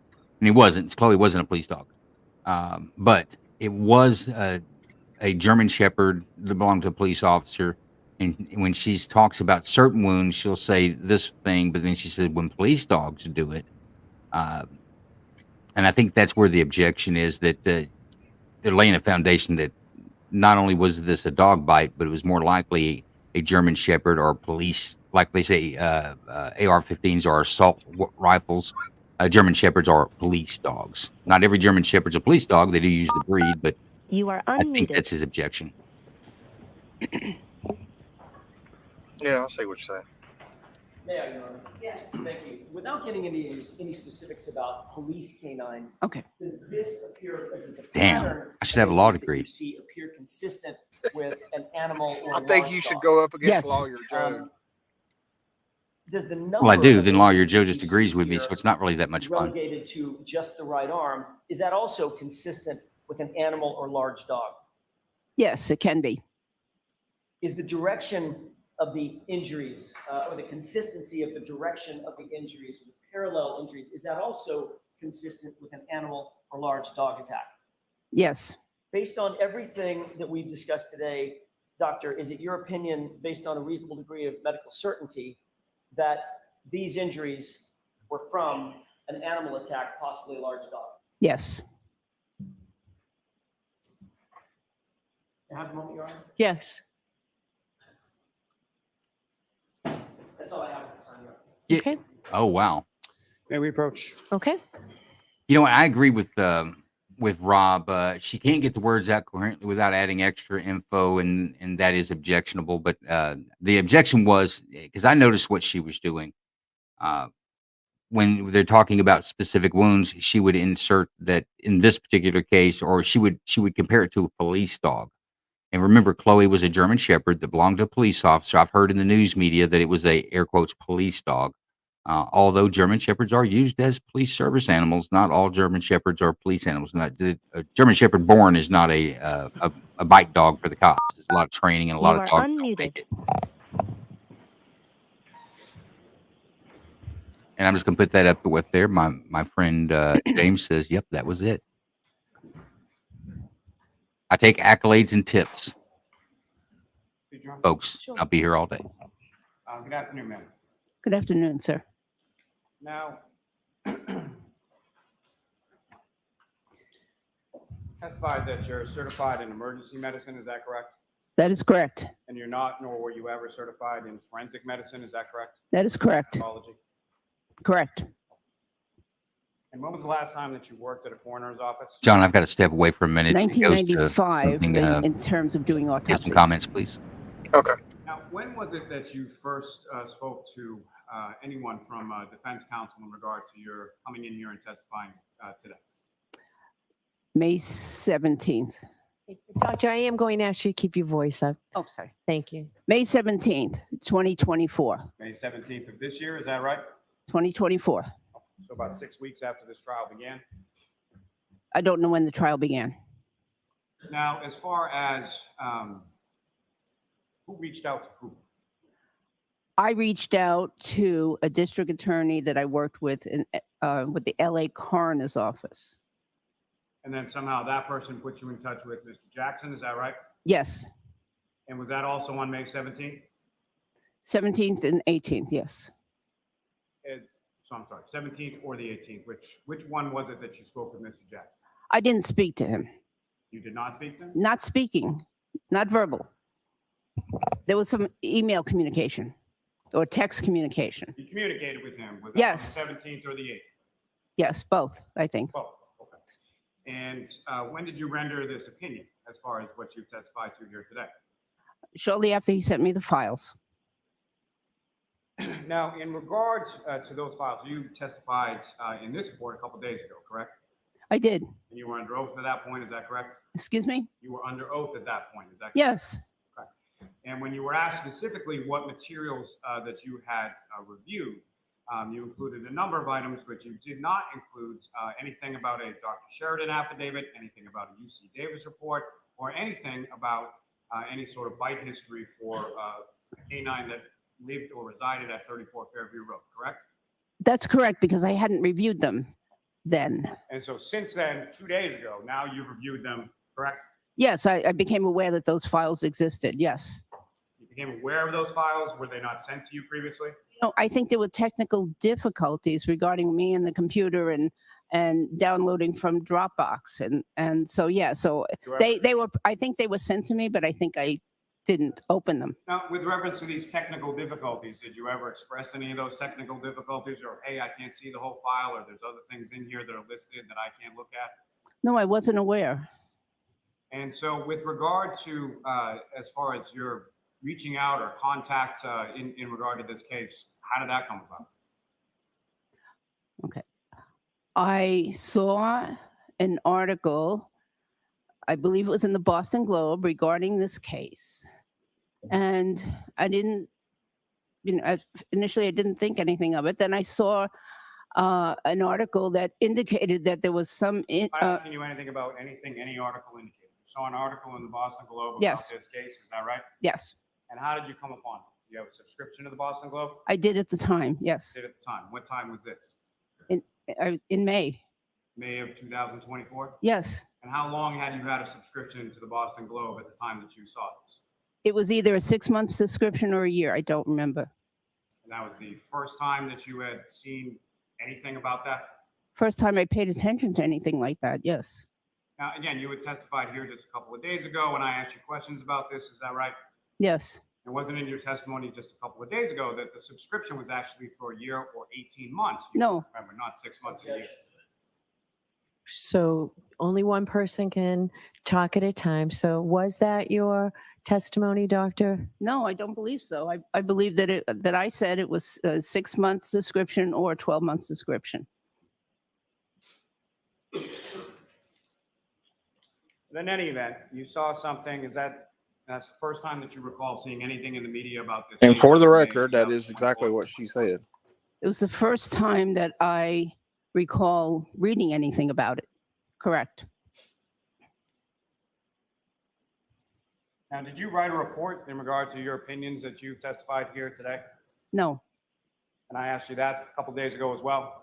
Yes. Okay, so in the last couple of days, you've had time to review a UC Davis report, Dr. Sheridan's affidavit, and any sort of dog bite history, but you haven't had a chance to write a report? Objection. Sustained to that form. You haven't written a report, correct? That's correct. Why not? I haven't been asked to write a report, sir. Now, did you ever look at anything related to Mr. O'Keefe's head injury? I looked at. Objection. Sustained.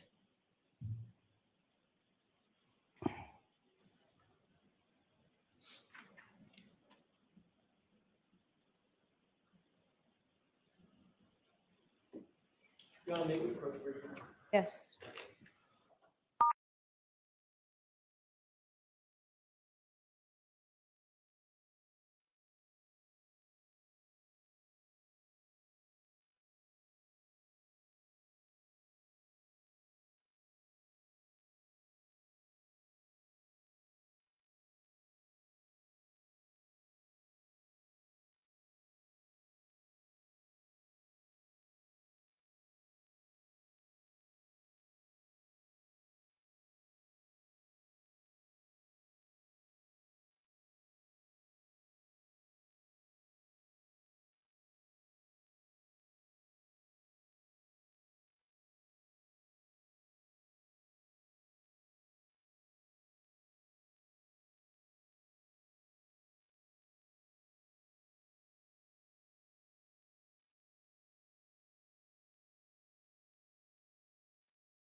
Can't help but wonder if they're objecting to what she testified to the other day doing the voir dire.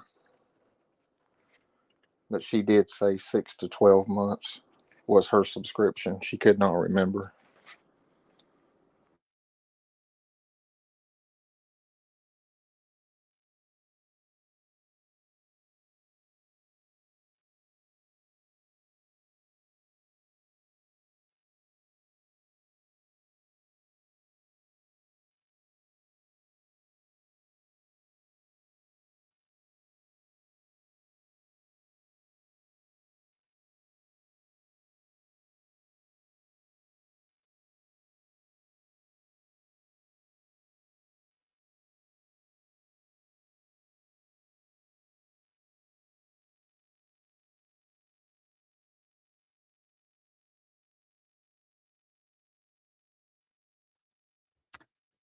All right, John, I'm back. I was kind of watching that while I was doing my things on my phone.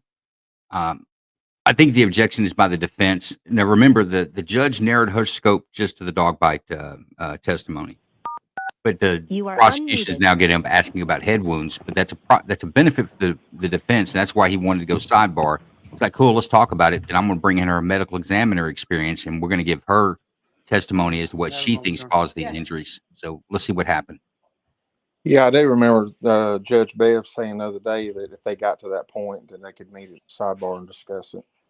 And they did, and Dante nailed it right on the head. He is asking about stuff he wanted her limited on. So, but the thing is, in a term for it is opening the door. If he opens the door, and he did, although they didn't let her answer, that would lets the defense come back on redirect, and dig right in and walk right through that door and start talking for the next Testified that you had 6 some hours about head wound familiarity injuries with her. Areas of forensic science. You're on some boards, things of that nature. Is that correct? Yes. And as a result of that, or any other work experience, are you familiar with a NAS report from 2008?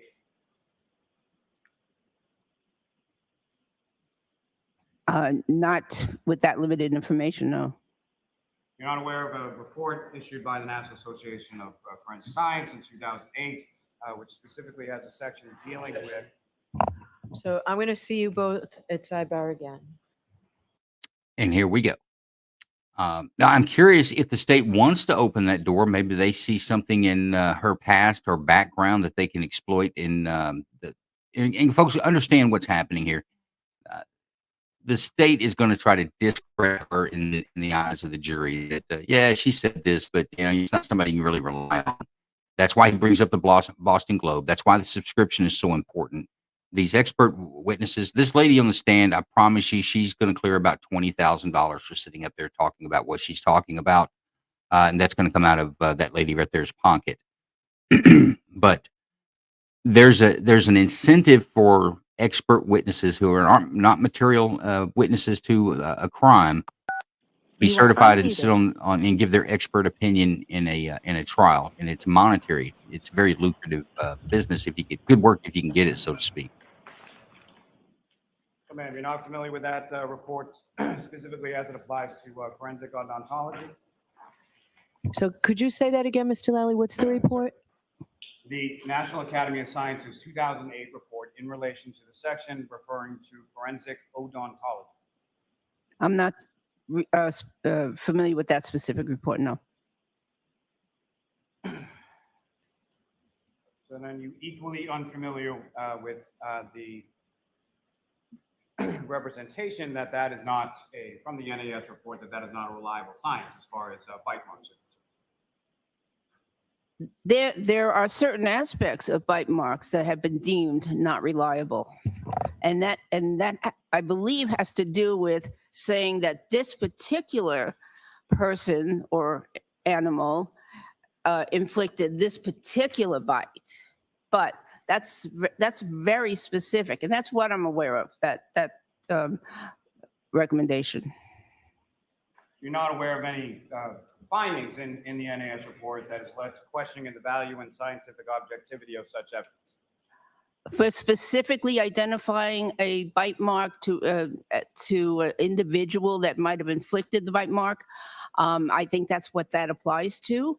Okay, I'm not asking, again, this is a report. Are you familiar with it or are you not familiar?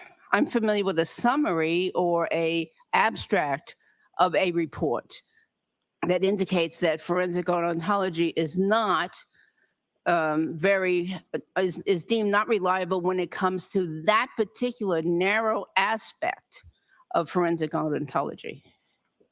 And so you're not familiar with it. Also talking about sample data and collection, analyses of these, interpretation and reporting of results. You're not familiar with those areas of the NAS report as well? What specifically, do you have a specific question about that, or? First question was whether or not you're familiar with the report. You indicated that you weren't. I did not read the report. Mr. Lally, let the witness answer one question at a time, one speaker at a time. Doctor, can you answer that question? Sure. I did not read that report. Now, you had written some articles that you were asked about in reference to dog bites or canine dog bites in the emergency department. Is that correct? Yes, co-authored. Something that you published or authored or co-authored sometime in the late 1990s. Is that right? Correct. And in that instance, you talk about law enforcement dogs and a bite and a hold technique, correct? Yes. Now, part of the reason in writing that article had to do with sort of the applied forces and the unique spectrum of injuries from those kind of dog bites. Is that correct? Yes. And that spectrum of injuries would include deep puncture wounds. Is that right? They can, yes. Severe crush injuries, is that right? Correct. Large tissue avulsions and lacerations, is that right? Yes. Wounds necessitating surgical debridement, is that right? Yes. Bony injuries ranging from cortical violations to displaced fractures, is that right? Yes. Neurovascular damage, is that right? Yes. And other wounds at high risk for infection, correct? Correct. But we also put a disclaimer in that article. I'm not asking you about any disclaimer. Okay. I'm asking you about that's what the type of injuries that you were looking at, is that correct? Yes, but we saw a skewed population. You skewed Yeah, I don't population like in the what she's study, doing is that there. correct? Just answer the question. What we saw the worst of the worst. Or no? Did Yes. you skew the population in the study? I'm sorry, I don't understand the question. Skew the population. Did we skew the? Did we skew? No, we reported on all the ones that presented to the emergency room for care. However, a lot of dog bites don't present to the emergency room. And so from the different cases that you report on within that article, are there any of those cases in which there is injuries to just one aspect of one part of the human body for the victims of dog attacks or dog bites in those cases? There may have been. That's a summary of the 700 cases, more than 700 cases.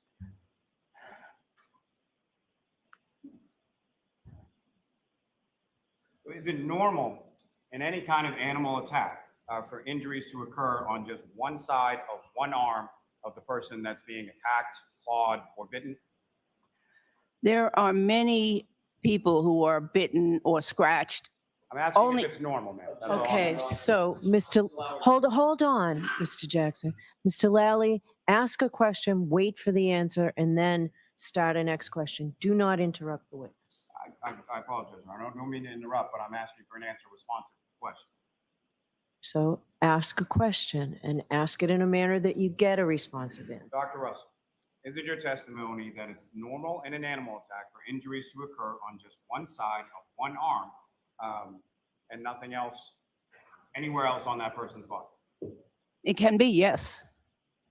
I'm not asking if it can be. I'm asking, is that normal? I can't say. Sustained, you have to ask the question differently. So from your observations, you looked at various photographs of Mr. O'Keefe, is that right? I did. Did you observe any injuries on any other part of his body that you would attribute to an animal attack, whether they be claw marks or bite marks or anything else? No, So nothing on his left arm, correct? nothing that identified as a dog bite or Nothing on scratch. his legs, is that correct? That's correct. Nothing on his torso, is that correct? That's correct. Now, you say an animal attack, possibly a large dog, correct? Yes. Can you say what type of animal left these marks that you attribute to an animal attack? Not with 100% certainty, no. Can you say where physically Mr. O'Keefe was located when those the animal attack supposedly occurred? Objection. Can you say that? No. Okay. Can you say when Mr. O'Keefe purportedly sustained these injuries from an animal attack?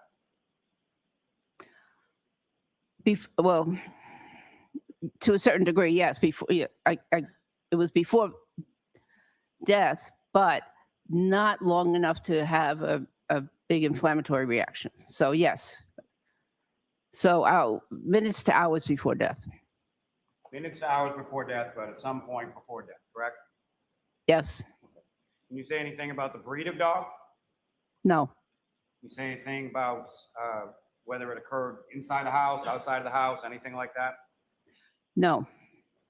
As far as you mentioned some of the different things that you reviewed over the course of your testimony, over the preparation of your testimony, both prior to Tuesday and between Tuesday and today, any of those things contain any forensic reports or phone examinations or anything else related to this case? Could you repeat that? I didn't. What kind of examination? Any Phone? of the materials that you reviewed, whether it be prior, sometime between May 17th and Tuesday, or anything that you reviewed between Tuesday and today, did any of those materials that you reviewed contain any sort of forensic reports or anything beyond the UC days? Yes, I saw a photograph. So you saw photographs. And to that point, you never actually saw Mr. O'Keefe's body, correct? You just saw photographs? That's true. And with respect to the UC Davis report, as far as canine DNA, are you aware that the results of that were that there was no canine DNA on Mr. O'Keefe, on swabbings that were sent to the UC Davis lab? I'm going to allow it. Yes, but there was clothing in between. Okay, but the swabbings came from the clothing with tears in the Okay. clothing in the same area as the injuries, correct? Okay. Do you know that or no? I couldn't tell if they came from the wound or the clothing. I thought that they came from the clothing, but You couldn't tell by reviewing the report whether or not the swabbings came from clothing or from Mr. O'Keefe's body. I know the clothing was sent to the laboratory, You know the clothing was sent to what laboratory? to the DNA laboratory. To UC Davis? Oh, I don't know that. No, I'm sorry. You are aware that that came back as far as negative for any canine DNA, correct? That's correct. Now, as far as the injuries that you observed, your testimony is that both the top teeth of whatever animal this is and the bottom teeth of whatever animal this is both made contact with only the top of Mr. O'Keefe's arm or the posterior of his arm? Both sets of teeth made contact with certain of those wounds, yes, but not all of them. But neither the top nor the bottom teeth made any contact that you observed, assuming your issue as far as an animal attack. There's no evidence of any animal attack on the bottom of Mr. O'Keefe's right arm, correct? I'm not sure what you mean by bottom. Anterior, Interior? That's correct. and nothing on the posterior or the anterior of his left arm, That is correct. and nothing on his legs, That's correct. nothing on his torso, Correct. nothing on his head. Is that correct? Correct. Now, as far as the marks that you did observe that you do attribute to an animal attack, can you even say with certainty whether or not those marks you feel are bite marks versus scratch marks? Do you have any idea which are which? There may be a combination. So is that a no? Well, no, I think that the ones that had the linear abrasions above the small round punctate abrasions, I believe that those are bite marks from upper and lower teeth.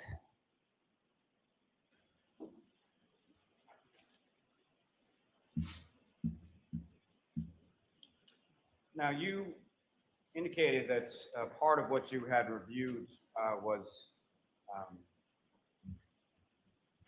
a dog bite history for a dog from 34 Fairview Road named Chloe. Is that right? Yes. And there were a couple different instances of that dog essentially getting in a fight with other dogs, correct? Yes.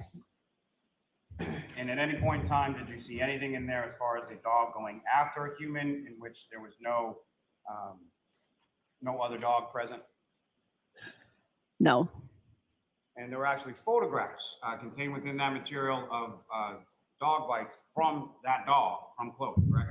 Yes. Did any of those dog bites that you saw in those photographs look anything like what you observed in the photos that you saw of Mr. O'Keefe's arm? No, but, okay. That's all, man. Objection, Your Honor. No, so the answer is no. You can get back up, Mr. Jackson, but the answer to that question is no. Next question.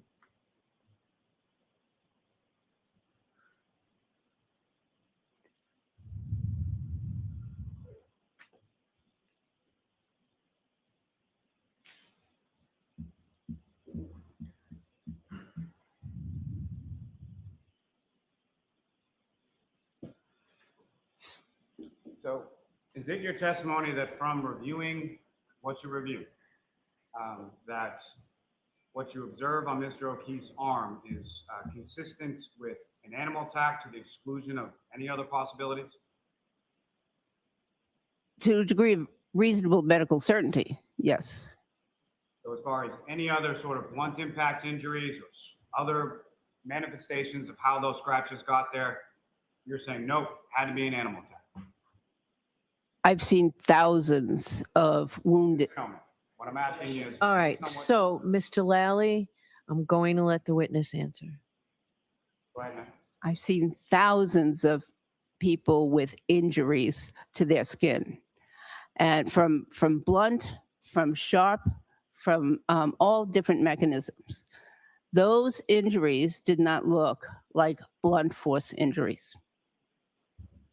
So it's your testimony that the injuries to his I agree body with don't Rob. look I'm on the anything like fence whether blunt she's force helping or injuries not. that you've seen before. You wouldn't characterize them as that? That's correct. And that's based on some photographs and some other materials that you began reviewing sometime May 17th, 2024. Yes, I'm an ER doctor. I need to make a diagnosis quickly when I see something, and I'm trained to do that. That's my specialty. Were you being asked as an ER doctor to come to a quick conclusion in this case? No, But you did anyway. it's how I'm trained. Nothing further. And James, we're listening to testimony, brother. We're not trying to talk over the top. We want to hear Grandma Concerning talk. the forensic odontology report, the NAS report that Mr. Lally asked you about, what is your understanding about the report as it pertains to identifying individuals who left a bite mark? Explain that to jurors, please. I believe the report says that that is not reliable as it once was thought to be. Like a fingerprint identifying a human being, DNA identifying a person, or a bite mark identifying a person. NAS said, not the bite mark, doesn't work that way. That's correct. Has nothing to do with the pattern of injuries that you've seen 1,000 times from animals, correct? Correct. You were asked several questions about the injuries that you saw and studied attendant to highly trained canines, police dogs, correct? Yes. Very different than just a domestic dog that somebody might have as a pet, correct? Correct. And the bite injuries are very, very different as well, aren't they? That is correct. You were asked whether or not you were aware, based on UC Davis's report, that there was no canine DNA found on the swabs that were sent to them, correct? Yes, Are you also aware that there was pig DNA? I'm aware of that. Did that have any impact did you analyze that at all, one way or the other? Not to any degree of scientific certainty, no. But you do know that dogs chew on pig ears sometimes, correct? Objection. Sustained.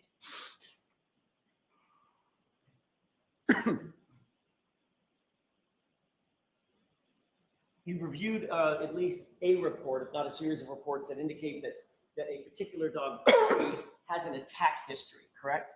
Yes, You were asked specifically by Mr. Lally whether or not the wounds in a dog attack on another dog attack where a human stuck a hand in the middle look anything like these, correct? Remember that question? I remember a question like And that. you said no, but, and then you were cut off. Remember that? Yes, Can you finish that answer for us? yes. So animals and dogs in particular can inflict a wide variety of injuries on the skin, from just individual puncture wounds to abrasions where there's a scratching of the skin, to where there's actually a pulling away pulling away of the skin from the underlying tissues, your ripping effect. And so there's a variety of wounds that or patterns that one can see from an animal attack. It depends a lot on the thickness of the skin, the movement of between the victim and the animal, and also the power of the animal and the training of the animal. Yes. So in other words, not all wounds inflicted by a particular animal are going to look exactly the same. Correct. Very dynamic situation, isn't it? Objection. Sustained. Doctor, having seen up to 1,000 bite and claw marks on the human body, and based on your review of the entirety of the case file that you reviewed, including the nature and the pattern and consistency of the injuries that you saw on Mr. O'Keefe's right arm, what is your opinion to a reasonable degree of scientific certainty about the nature of those injuries? Objection. Sustained. What is your ultimate conclusion and opinion about the injuries that you saw and that you reviewed and that we saw today? Objection. Sustained.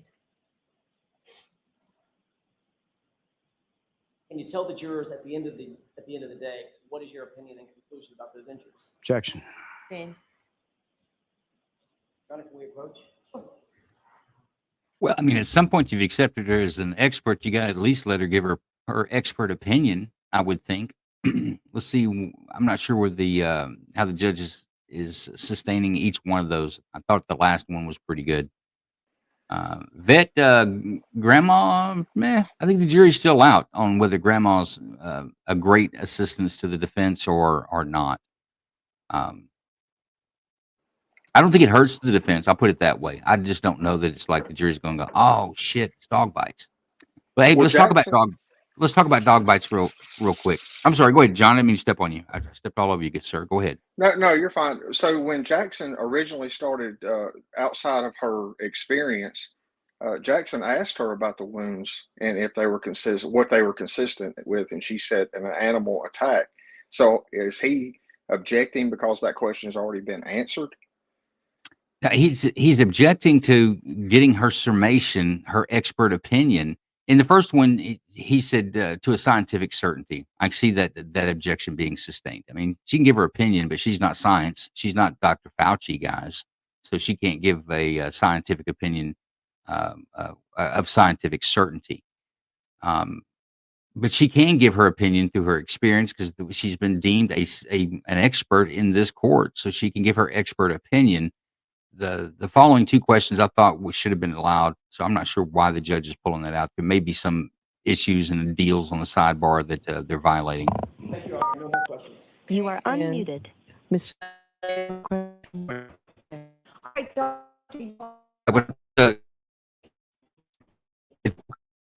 He had on a sweater.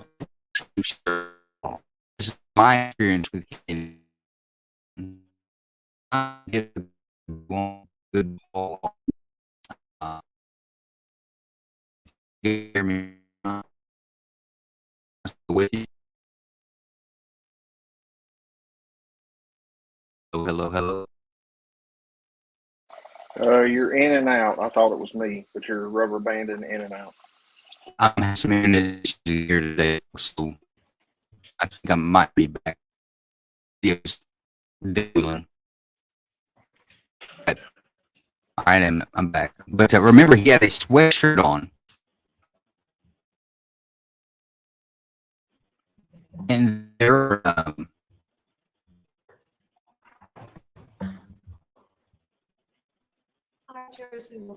there we go.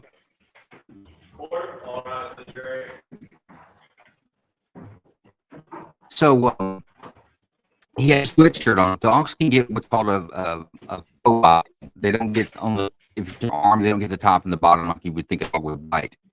But they'll hit the sweatshirt, hit the clothing, and they pull back. The clothing will slip. Essentially, the teeth will the teeth get caught in the bottom of the sweatshirt. The top teeth will scrape across the skin.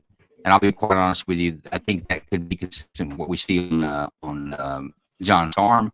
I don't think that our dog expert nailed it, in my opinion. I just want to know who you have this afternoon. All right. Oh, it sounds like I got one more for the day. And that may be one of the, I think it's ARCA experts coming in for after lunch.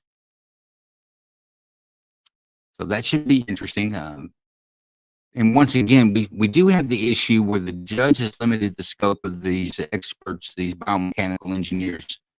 Their expert is not being able to make a determination or give an expert opinion as to what caused the injuries on John O'Keefe. So I'm curious if the state opens the door on it, then the defense will walk through it. I just don't know exactly how that's going to go. I'm curious to see how that testimony goes because they can't testify as to these injuries consistent with a vehicle accident or not, which these guys, it's literally their job to do. And let me back up. If you caught the medical examiner's testimony today when she was asked to be able to identify that the wounds consistent with being struck with a vehicle pedestrian strike, She said, I cannot give you that opinion because I'm not a biomechanical engineer. So basically, she's saying she can't give you the opinion because she's not what these other guys are. So that's interesting to me.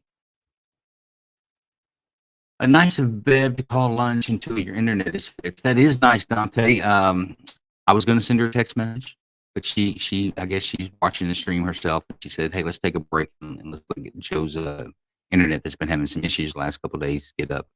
But I know they shut my internet down late last night and did some working on it in this area, I guess. I don't know if they're not done with it yet, but I normally don't have internet issues, but I did have yesterday and I did have today.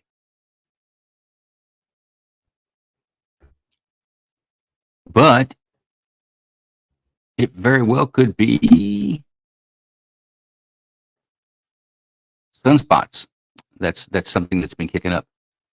Hey, I want to mention a good friend of ours for the Night Court show. That is Foundry Holsters. You see that web address there, foundryholsters.com. This is a veteran-owned business out of North Carolina. They make custom holsters, any style that you want. If there's something that you want you can't find anywhere else, reach out to them. They'll make it. John, you've got one custom holster by Foundry, and they're making you another one, I think, right now. But he has a satisfaction guarantee. You're going to be happy with the holster. He's going to keep doing it until you are. A great little company. They're 2A advocates. They're pro-freedom, and folks, they need our support. That's how they put food on the table and grow their company and get their message out there, just like we like to get our message out there about being pro-freedom, pro-American and individual rights. So I can't stress enough, if you're interested or looking for a holster, you have some ideas of a holster that you want that you can't find, inside waist, outside waist, leg strap, something with mollies on it so that you can put it onto some web gear. These are the people to reach out to. If you don't see it on their website, shoot them an email, tell them Joe Lanou sent you, and they'll get you hooked up. He'll take care of it. Even the aesthetics. He's got one on there with kind of an imprint of the U.S. Constitution. It's kind of gray or brownish, beigeish color, like the turn color of the Constitution with the writing on it. Pretty sharp looking holsters. But go check them out. Give them a look and patronize those folks. The smaller companies like the Foundry, they need local support. They need individual support. They're not big box companies running millions of dollars. These are guys that are doing it out of the garage, doing it in small businesses, and trying to build and capture the American dream with a little freedom as well. And speaking of that, we've got another supporter of the Night Court show, and that's Sig Soda. Sig Soda is a I see I've got John in here two ways. Let me put you back up here, John. Yep, yeah, we got John live from North Carolina. But we've got Sig Soda. Sig Soda Designs. This guy puts together, he's also a pro-freedom individual. But he puts together, designs hats. He designed a hat for our friend Dexter Taylor. I stand with the Dexter Taylor, and that hat is available there. He's also got a donation page there for Dexter Taylor's account. But it's not only that. He's got anything conservative gear. If you don't see something you like on his side as well, a quick email or a DM on X. You can follow him on X as Sig Soda. You shoot him a DM, and I promise you he can come up with a design that you'll like. But here's a quick little promo for them as well. Hi, folks. Joe Lanou here. SigSoda.com has come up with an exclusive hat design to show your support for our friend Dexter Taylor, a.k.a. Carbon Mike. Message me on X to order, and $10 of every purchase goes to the Dexter Taylor Legal Defense Fund. Sig Soda is your source for Pro 2A Amendment gear, official sponsor of the Night Court show. Let's show Sig Soda some love and some support. Yeah, absolutely. I can't stress those two small companies out there for if you're looking for some Pro 2A gear, some conservative gear. Sig Soda is your man. If you're looking for a holster out there, and honestly, you guys, any type of holster that you're looking for, the Foundry, those guys at Foundry can get you hooked up. And my last little dig here, trying to get in somebody's pocket, is for the Night Court show. Folks, we do appreciate tips and donations to the Night Court show. We do use that literal kindness that people extend to us for subscriptions and things that we have to purchase, the time and efforts that we put into this show. We've got the Smoke Show with Joe Lanou, which is a meat smoking show that just started last Wednesday. We have another episode coming up this next Wednesday. The shows that you catch with Night Court, our live coverage of the Karen Reed trial. All this stuff is not only time consuming, but it costs us personally a little bit of cash out of our pockets to do. So anything that if you appreciate what we do, just like you do if you get good service at a restaurant, leave us a tip. We do appreciate it, and it will go to a good use. But if you see there, you can do it on Cash App. It's $ Joseph Lanou. That'll get you directly into the Night Court account, and drop a couple of dollars there. We appreciate you. Thank you very much. And I see we've got James in the studio with us. How about that? Go ahead, John. I didn't mean to cut you off. No, you're fine. So if I can tag along with your promos there. So for those of you who do not know, doing this kind of setup initially and even to keep it going is quite expensive. And even if you can send Joe $5, $3 with it all connected, everybody pitching in, that goes a long way. Believe it or not. Like Joe said, if you get good service at a restaurant, you leave somebody $5, $10, whatever the case may be, your $5 goes a long way also. And as far as TJ at Foundry, yes, I've got another holster he's currently working on right now. I am very pleased with it. I'm one of those that if I don't, I'm not a complainer, but if I don't like something or if I have an issue with something, whether it be the material, the product, the customer service, I won't buy again. He's working on my second one. And I will tell you, if you mention Joe's name, when you make your order, he will definitely take care of you. And the same kind of holster that he's building for me right now, custom, I've looked around. Number one, I can't find it because of the light that I have on my firearm. But generally speaking, a holster with the kind that I'm getting, with the hood on it and to fit a light is going to run about $160, $170. He is way under that, and that includes shipping. So go check him out. I just wanted to add on to that, Joe. I'm sorry. Go ahead. No, I appreciate it. I'm glad you brought up the holster, because I know this is the second custom holster he's made for you to accommodate a light. Am I right? That is correct. It's the same firearm, same light. The one that he made is just a screw type retention. Being in law enforcement, it's fine. Don't get me wrong. It's a great holster, but I just want something with a little more security. So he's making me one with a inside thumb release and a hood, also for that same firearm and light. So he's adding some bells and whistles to it to make it a little bit more safer. But I'm on the second one. Now, if you go to his website, I was impressed with the website when we first kind of started talking about him doing supporting the show.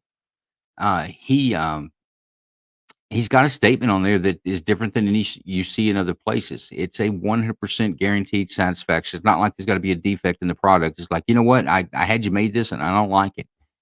He will go back and fix it, redo you another holster, but he's going to leave you happy, without a doubt. And that's not his personal guarantee. That's on his website. That's his business philosophy. But folks, I want to welcome James. James, how do you say your name on YouTube? The Q name. Say that name. I pronounce it Qualnius. Qualnius. I'm glad you picked easy names so people can pick up real fast. But James is Qualnius on the stream that you see is popping up. It's the one and only James, and he is he's a loyal supporter and a legacy speaker for the Night Court show. You can see by the ring that he's got there. But James is a good guy, has a good view on things sometimes when he agrees with me. When he doesn't agree with me, I just let it go because James is a good guy. But welcome to the show, James. What's your opinion on what you've heard so far with the defense's case? We've heard from Lucky, the snowplow driver, and we've heard from Dog Bite Grandma. What do you think? How do you think the defense is doing? You guys might have heard from them, but unfortunately, I was asleep for the first 3 hours of the court, so I kind of woke up when Grandma came back. Well, I think most of the jury went to sleep when Grandma got on the stand, going through her 99 years of experience and training. So the jury may have got out of that as much as you did. Just kind of reversed because they probably listened to Lucky. Anyway, so far I've been entertained quite a lot.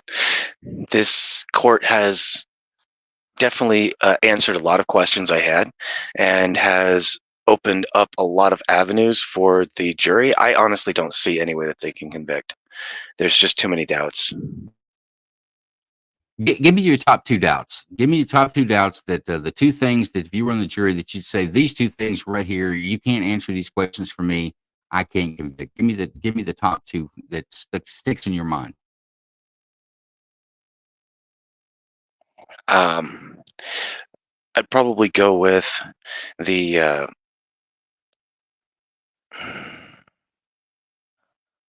gosh, that's hard to pick down. Holy. I'd probably go with the investigators doing such a slipshod job with gathering the evidence. Like, why on earth is this case a little bit different than some of their other cases? Like, why weren't they quite as thorough? And the security footage. There's none of the incident anywhere nearby. Yet there's a couple of houses. I think one or two of them had cameras, but no footage. So you're saying what stick in your mind is literally the absence of evidence that you think there should be there? Yeah, like the state hasn't actually pulled the evidence to prove guilt. There's no proof. Let's say, how do you think the state should have attacked this case? Let's go back 20 years before these Ring doorbell cameras were prolific and almost on every door.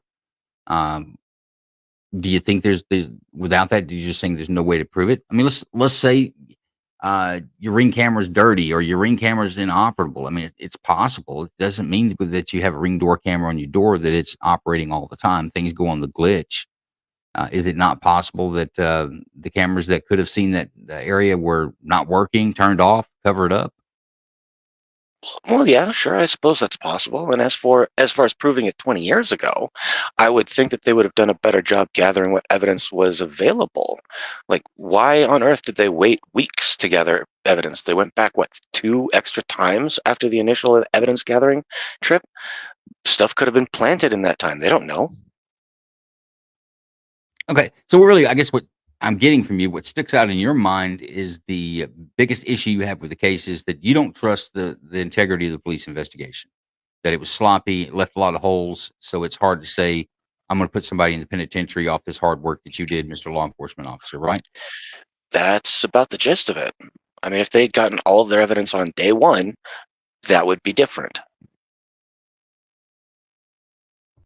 You know what? I don't disagree with you on that. I think that's probably my biggest hangup is I don't know that there was an impropriety by the law enforcement officers as far as like criminal. I'm going to frame this one or just blunders, Keystone Cop type investigation. Either way, it doesn't change my mind. I think the state needs to come right. The state should not get any leadway. They are the state. We are the people. And it's better for a guilty man or woman to go free than it is for an innocent man or woman to be in prison and have their liberties taken away, because our liberties should be cherished. They're given to us by God.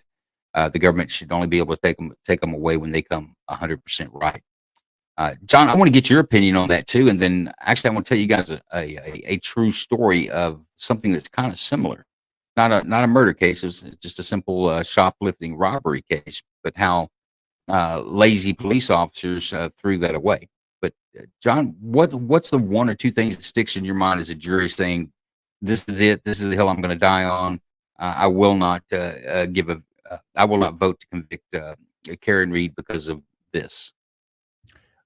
Well, and not in this order, but kind of like what James was saying, I get evidence that's going to come forward as the investigation goes on. Maybe a week, 2 weeks, maybe a little bit further, but a year and a half interviewing people, I don't know. That just leaves a lot of time for people to practice their stories, talk to other people, and so on and so on. The other thing that I have an issue with is where the evidence was found. I never worked in that field per se, but I've been there when it was being done. And you're looking around trying to look for evidence or preserve evidence when you find it. But when you look at that scene, clearly as a crime scene. So when you're looking at that crime scene and you're finding pieces of the tail light where they were, what is the probability? What is the probability that 3 or 4 pieces of tail light are going to be found underneath, the main stack of the fire hydrant, ever how far it was off the road? In my opinion, and I don't know the distance, but how feasible is it for that vehicle to travel off the road and not get stuck? And, I understand there wasn't much snow on the ground, but even then you're going to have some kind of a tire track, some kind of a tire mark and tire tread if there's, whether there's snow on the ground or, maybe not, I don't know. But, the other thing is I don't think they canvassed the area very well. We don't have access to the police report, so we don't know who they talked to, when they talked to them, and so forth. But from what I'm hearing, they didn't canvass the area very well. I have an issue with that. I think when you move on from the crime scene, the storing of the vehicle, moving the vehicle, the data that was found on board the computer on the vehicle, and then you go into phone data, the discrepancies there. I've got a lot of holes in that. I have a lot of reasonable doubt, even way before you get in to where we are now. And I've said that before. I think I can't help but wonder if the jury hasn't already made up their mind. They're just listening for something that may change their mind. I don't know. But I have to be 100% honest. I think based on what I know and what I've listened to, my mind was made up about a week and a half ago. She didn't do this. I mean, how do you explain now even before you bring Miss Russell in, anybody with any kind of common sense knows those are puncture marks consistent with a dog. How many of us have not seen a dog bite or a bite from an attack, whether you were directly involved or not? I mean, we got the internet, people. We've got video. We got YouTube. People look at police canine apprehensions all the time. It's thrilling. It's informative. It's all kinds of stuff. I mean, it's almost like they're questioning the common sense of the jurors also. And I think a few minutes ago, I started seeing Lally, start trying to tread water. Maybe I'm wrong, but I think he sees that ship sinking. And I'll stop there. I just think there's a lot. Yeah, I guess it's the investigator in me that I'm looking for something substantial that I can put my feet on if I'm going to make a decision for an acquittal or a decision for a guilty verdict. That I need something more than I wanted to see evidence that wasn't there or something I can plant. I do have a problem where the evidence was found. It doesn't seem plausible that all the debris field is located in the grass. The state hasn't alleged that her vehicle left the roadway, jumped the curb. The state is alleging that contact was made in the street, and he was knocked essentially at a 90-degree angle, in which can be done. We play pool. We know that you can apply some English and sideswipe a ball to make it move in that direction. That it did, but yet the debris, because inertia, think about it, this vehicle is moving at 26 miles an hour in one straight line backwards. That tail light is also moving at 24 miles an hour in that same trajectory, the same line. So when the contact is made, we all know that in order for it to change its direction, it has to encounter a greater force to make it go that direction. And for it to go 30 feet, I'm just saying it had been a hell of an impact for all the pieces of the lens of that tail light to all go into the essentially 90-degree, and nothing would continue in its path as it was going straight. In other words, I would expect to see debris in the street, not just the shoe. I would expect to see debris from that vehicle in the street if it was shattered into the small pieces that they're showing us. So I do have some issues with that, but let me go back to, this was in the early 2010s or mid 2010s. And it was a case that I wasn't involved with, I went to court to get a warrant signed. It was a jury trial going on. So you see how much trouble it is to move a jury around and stop a jury trial, right? So when those are going on, you just have a seat in the back and wait. Um, and the judge that I was there to see, he'd always acknowledge kind of with a head nod when he saw me come in, or any officer, not just me, but I only saw it when it was me. But he would acknowledge, and sometimes he'd put his finger up or he pointed his watch, kind of giving you some indication how much longer is it going to be. But I'm sitting there and I listened to testimony. This was a shoplifting case out of a Walmart. Two larger black ladies are seen on a Walmart camera. The camera wasn't great as far as its quality, but you could tell two larger black women. They do some shoplifting, pretty much you leave the store with the items in bags, and they were pursued by loss prevention, Walmart security people, to stop. Hey, give me the bags, and not let them leave. They were going to make an apprehension. They swing elbows and push away to get to their vehicle, get in their vehicle, and as they're pulling out, they kind of sideswipe, not intentionally, but they kind of sideswipe one of the loss prevention persons. No serious injury. But during the struggle getting in the vehicle, they drop a purse, and they leave.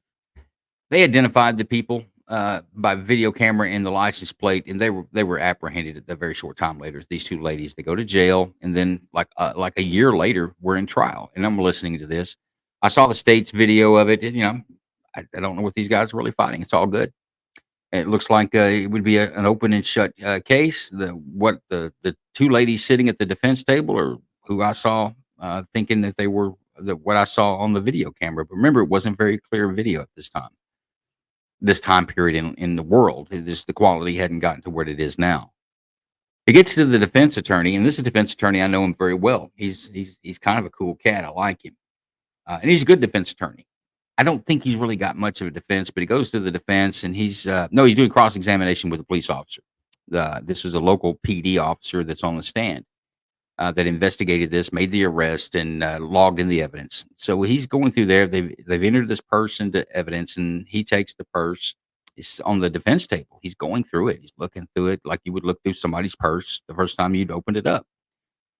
Kind of going through the contents of it as he's asking questions. And then you see him pull up the wallet, and he opens the wallet, and he looks at the wallet.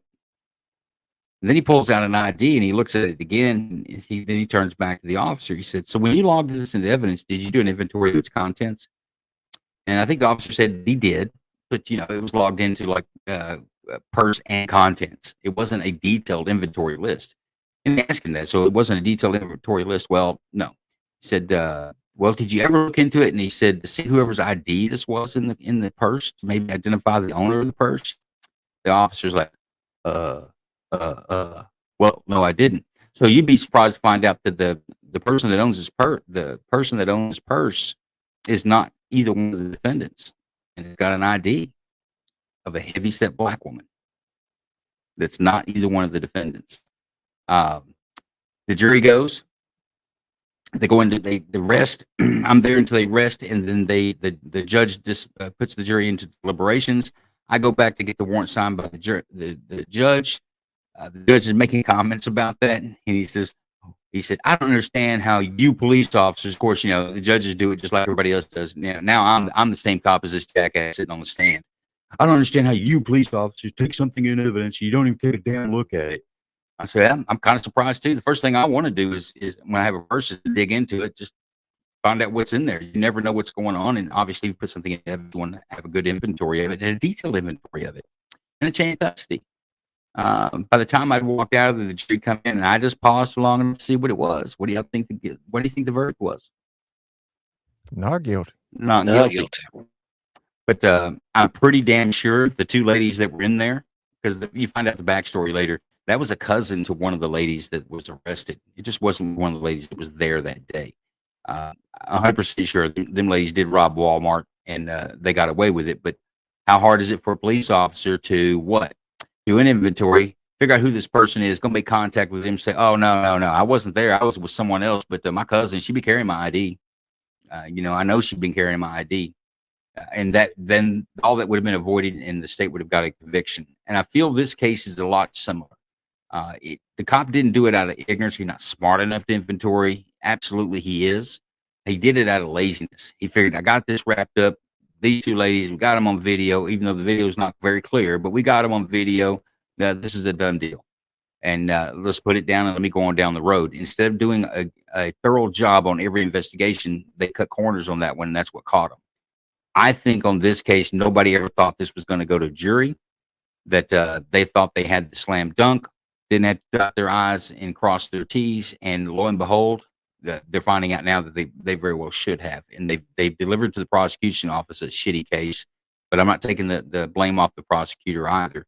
The prosecution office should have demanded a better case. And I think the court systems there in that area, they need to be demanding a better case from the state when they bring cases to court. And the way they do that, judges are going to have to start clamping down and having penalties. And that does mean sometimes some guilty people are going to go free because the state and law enforcement doesn't do their jobs, in my opinion.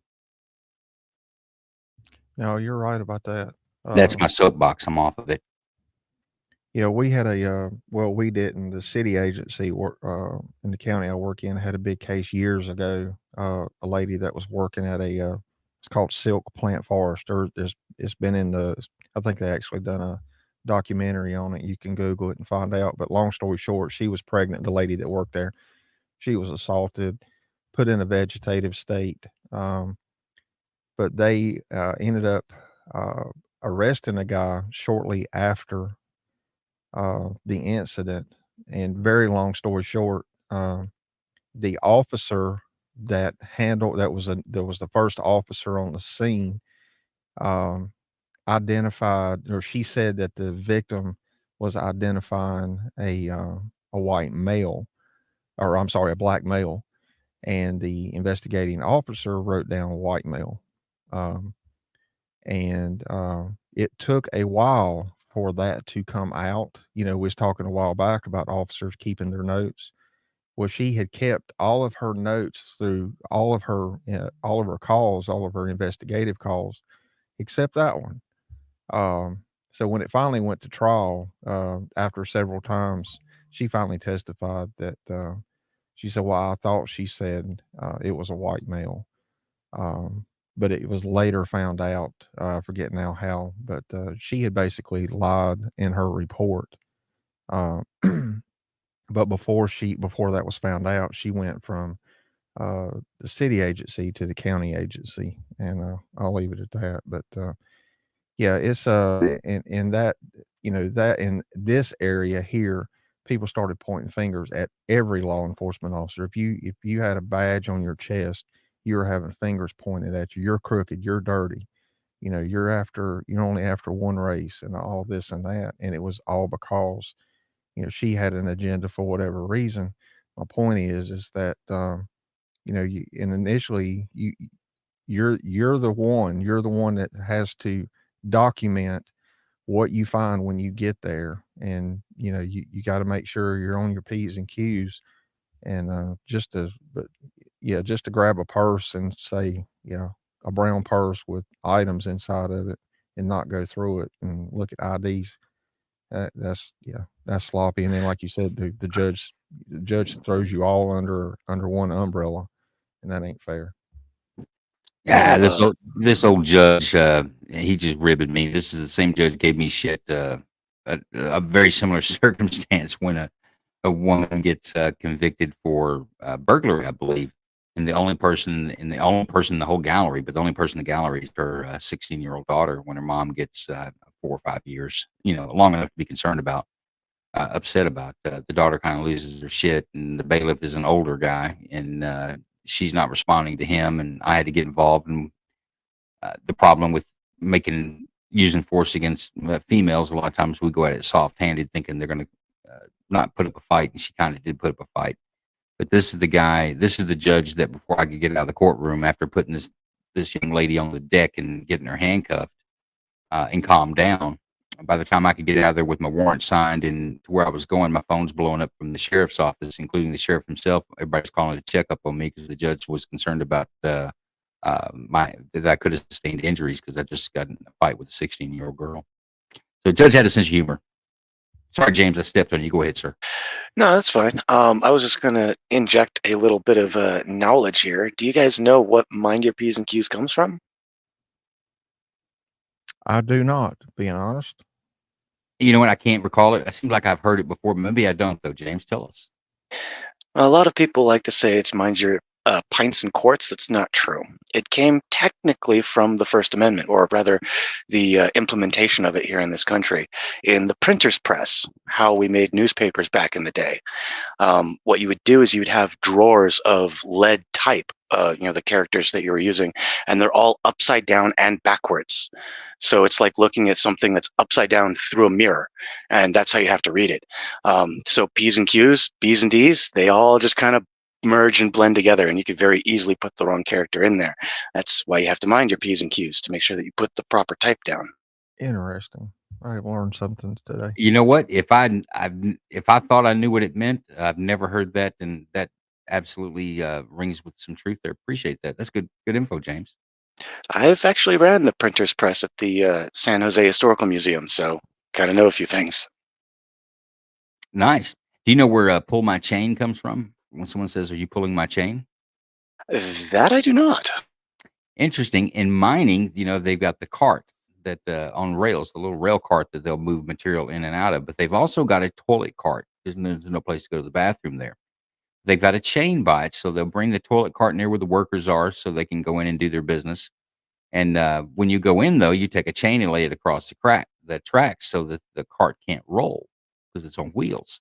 But the chain is like a chalk and it stops it. So if you want to make a joke or pull a joke on someone when they go into the shitter cart, you move the chain and push the cart. So that would be the term. So you hear a chain moving, you're inside of it. It's like, "Hey, are you pulling my chain?" Ah, Means if they're joking, it's a joke. Someone is punking you, so to speak. that makes a lot of sense.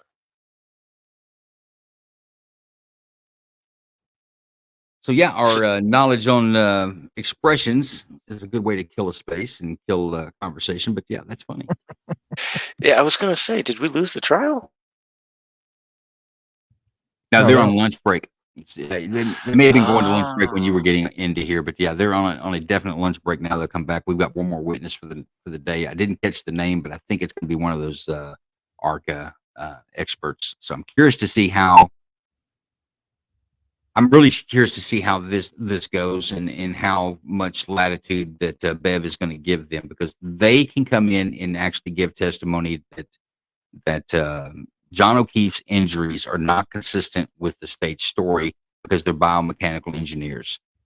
If you go back to during the voir dire, if you caught that, one of the scenarios that the guy that's being restricted gave that he's testified in court before was a recent case, because they asked him how many cases, and he's got so many, but he pulled out a recent one going back to this earliest this spring, was a homicide case where a husband claimed that his wife fell down the stairs. And he was able to show that this injury sustained by the victim were not consistent with a stair fall, and was able to prove that, and then um, show that it was more consistent with the state's allegations as far as how, I don't know what mechanical means it used. He didn't say. But my point is that that's the type of testimony that this guy's an expert in. He testifies in federal courts and other state courts all over the country, and probably has testified more than we could count. But yet, when Judge Bev is going to allow them in as expert witnesses, but they cannot testify as to what injuries would have caused or matching the injuries on John O'Keefe's body to the mechanical injuries that the state alleges. So I'm curious to see how this actually goes through, what they're really going to be able to testify about, because they're biomechanical engineers. That's what they do. There's another little asterisk to that. Today, the medical examiner, when asked by the state if John O'Keefe's injuries were consistent with a pedestrian vehicle strike, she says, "Well, yes, it could be one of the contributors to it. That could be how it happened, basically." But she said there are other things as well. And he pushed her for a more specific answer, and she pushed back, saying, "I am not a biomechanical engineer. I cannot make assumptions as to what caused the injuries." And she said, "At this point, I can't tell you." I can tell you that it may be consistent, but I can't say definitely that it was a motor vehicle strike. So it's interesting that, excuse me, it's interesting that OBEV says that in the state of Massachusetts, it has to be a medical doctor to give that type of testimony. But yet, when the medical doctor's on the stand, the medical examiner who does that can't give it and says that it would have to be a biomechanical engineer to take a look at it and make that decision that this guy's actually narrowed. Folks, we got Kingdom popping in from the man on the ground out there in Austin, Texas, I believe. He says, "Is there any chance Karen Reed will be found guilty?" I say there's a chance. I say that you can't rule that out. I think there's a high probability on a hung jury. In fact, I would put my money right now that this is going to end in a hung jury, which will end it all and put the state back to either bringing charges back against her or letting it go. But Karen Reed will be not exonerated, but she will be free from charges after the deliberations. I say it's going to be a hung jury. I can't disagree with that. Because, you know, important to get a full acquittal, you got to have the same thing you have for guilty. Everybody's got to agree. I'm sure there's people on that jury that are going to stick on. And I'm going to go back to the debris field again. I've said this before. I think that's a very critical piece of understanding the story. If you believe that the debris field was as it was, the police said it was, then you have to convict her. There's no other explanation for John O'Keefe's death. Now, whether that be manslaughter, she didn't do it intentionally, or she did it intentionally. Make your decision at that point. But somehow or another, she'll be convicted because her vehicle that she was operating come in contact with his body, and that led to his demise, which that would be technically correct. If you don't believe the debris field, or the debris field's troubling for you, then you can't convict her. There's nothing else out there that points to her guilt without that debris field being intact. In other words, correct as the police said it was. So in my mind, if you can't get past that, then it's a not guilty. But I'm sure there's people that are sitting in this jury that are going to go, well, plastic pieces there, the glass was there. I mean, you can't really explain that. I don't know about everything else, but you can't explain that. So therefore, I'm going with it and that she's guilty. So that's why I think a hung jury is it. I think there will be some in there that will be on the state side for conviction, but I do think you're gonna have others in there. They're gonna be like, I just can't do it. It's too sloppy, too much bullshit, and I just can't do it. So I think hung jury. Man, I truly wish I had had the opportunity to serve on a jury at some point. I've been summoned several times, but never actually served. And strangely enough, I've never actually gone to a summons. I've never been called. Yeah, I tell you what. So if you want to serve on a jury, the way they do it in Texas. I think they do it similar in most states. Is that be a registered voter? Be a registered voter in the county that in Texas. What they do is they take all the registered voters in the county, the jurisdiction that the court has, the land area that it has. It takes all of those and it literally puts them into a lottery. And when they need jurors for grand juries, and when they need jurors for jury trials, they pull those literally randomly out of. They do it by computer now. It's a pops up a random generated list of people who are registered voters. But in the old courthouse, in the jurisdiction that I served in, they actually had the old barrel with a handle on it that they would put all the everybody's jury cards into this roller thing and roll it around, and then different people would pull them out until they picked enough people as a potential jury pool to summons them for court. But if you want to serve on a jury, make sure that you're registered to vote. That's the way it's done in Texas. I would assume it's probably done that way in most states, because that usually if you're registered to vote, I mean, you're probably not a felon. You would probably be qualified to actually sit on a jury. Well, yeah, and like I said, I've been summoned, I think, 4 times, and strangely enough, I lost the summons or forgot that it was that day or whatever, and out of the potential jury pools, they got their jury selection without ever needing to call my name. Otherwise, I would have been penalized. Never been penalized, never went. Weird. Well, in Texas, it actually is a violation not to answer a jury summons, but there's no penalty for it.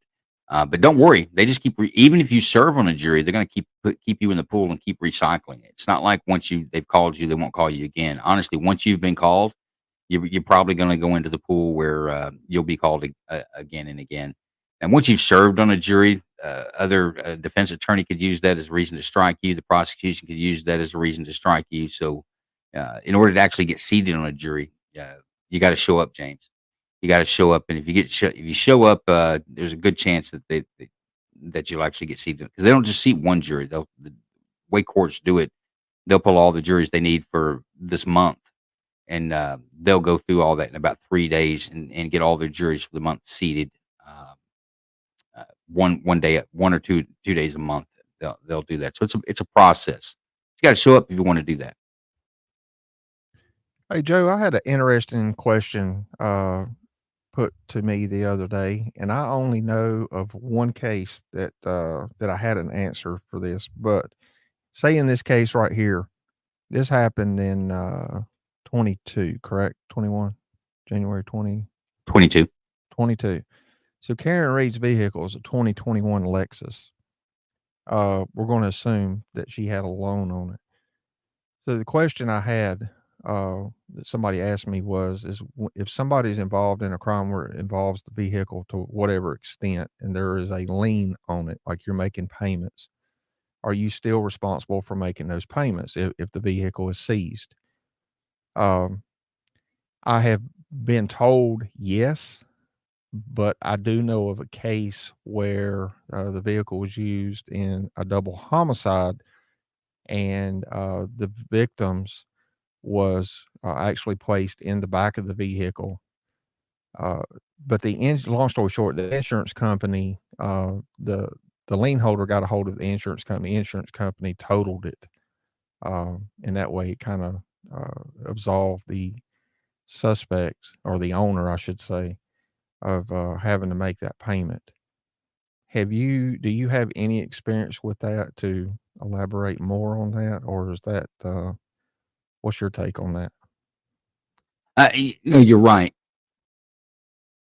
You can file the lien holder, which would be the bank, can file on the insurance because the vehicle is totaled at that point. If your vehicle is involved in a murder investigation, that vehicle is going to be impounded. It is not going to be available for use. In another thing about it is that the state has to maintain that on a conviction. They've got to maintain that 7 years after final disposition. I'll tell you, the Massey case was in my county, which happened before I was in law enforcement, some years before I was in law enforcement. But I remember it was a big deal. It was a kind of a wannabe on his way to be a serial killer. Got caught before he could get too many kills under his belt, but a pretty sick dude. But he gets the death penalty. And after I'd been in law enforcement for some time, I go to our big impound barn, which was huge. Tons of vehicles in there that are being held for evidence and seizure. Not many seizure, most everything in there was for evidence. But way in the back is that guy's vehicle. He'd already been executed, I think, 2 years or 3 years before this. So he had his penalty, served his time up until whenever that is, 20 some odd years or something like that. Gets the needle in his arm, and he's dead. But yet we're still maintaining that vehicle. We have to maintain it for 7 years after disposition of the case. Disposition of the case is when the sentence has been carried out. So if somebody gets life in prison, that vehicle is impounded forever, and that vehicle will be destroyed. Once it's done, they'll destroy the vehicle. They'll never sell it. That vehicle is not going to be on the road. I would say her Lexus is never going to see another driver behind the wheel. It will maintain impoundment almost indefinitely. So, but yes, they can. The lien company, the lien holder, or the third uninterested party in this case, can file a claim on the insurance and for all intents and purposes, that's a loss of the vehicle because it can never be used again. Yeah, I wasn't sure. And I mean, I know they totaled it, or that vehicle, but say in her case, not knowing, keep in mind, if they come find out that her vehicle wasn't used, I wonder where it goes. Then. I mean, would it go back to her if it wasn't used in the death of O'Keefe? I don't know. It's just something I was thinking about. Yes, but the state's not going to release it. The state still is going to say that is a piece of material evidence for this homicide. If she gets acquitted, if she's acquitted, they're not going to return the vehicle to her. That Lexus is going to go the way of the Massey vehicle. It's going to catch a bunch of dust in the back of an impound yard and ultimately find its way into a scrap yard to be crushed. Yeah. I was just wondering. I never had really anything to do with that other than that one case. And that's something that a lot of folks don't realize is that even smaller law enforcement agencies, the expense that they go through to maintain evidence for years, but you have to maintain it. Let's say you take the Massey case where he killed a girl in the back, killed a boy and a girl in the car, but there was pretty horrible things done to the girl inside the car itself. So that is not only the crime scene, but it's a material piece of evidence for the crime. But he's on death row for 25 years, and then all of a sudden he's exonerated, or that there has to be some other legal action where we're going to go back and examine evidence, or this evidence should be examined years later, that he wins some sort of appeal or some sort of a motion by an appeals court to say we want to re-examine evidence, bloodstain evidence out of the vehicle, and the state doesn't have it, then the state's going to have to let him go. Because if a judge says that this is worth looking at again, and the state didn't maintain it to look at it again, then it's a problem. So even the small items, so clothing. You've heard about DNA evidence from cases from 30 or 40 years back that they'll pull out and go get DNA. DNA is advanced to the point where we can do DNA testing on samples. We couldn't do samples then. That means that, but you understand that an agency has maintained it, didn't let it rot, kept it clean, kept it sealed and with hopefully integrity over all these years, so that it's available for re-examination because it's evidence in a crime. Yeah, I mean that makes sense. Yep, That's all and like interesting question. sorry about that. And yeah, like you said, if the state doesn't maintain that evidence, they're gonna have to let them go, because like, no, this was a key piece of evidence that was keeping this person in jail. You don't have it anymore. No, go get out. Now, and there's actually some case law out there on that very thing where, especially with blood evidence. Let's go back to the early 90s. I actually worked on a cold case. It was a double homicide at a hotel, a motel, really, for a truck driving school. It was a truck driving school, and people would travel from other places to go to this truck driving school, and they had made a deal. Part of their their essentially truck driving college, and this is their dorms were this motel. But they had roommates, 2 people to a room, 2 men to a room. So there's 2 men staying in this room at this hotel, and guys that have been into barracks and places like that. You know how it is, like after class, you got your guys that you go drink with, guys you go hang out with. So you had your little crowd of guys that were hanging out together around this hotel, this motel. But one of the gentleman's girlfriend comes down to visit for the weekend. Everything's fine. They go out to dinner. They meet some other guys at a local pool hall, and they shoot some pool that night. They go back at not very late, about 11:30 at night. Everything seems to be fine.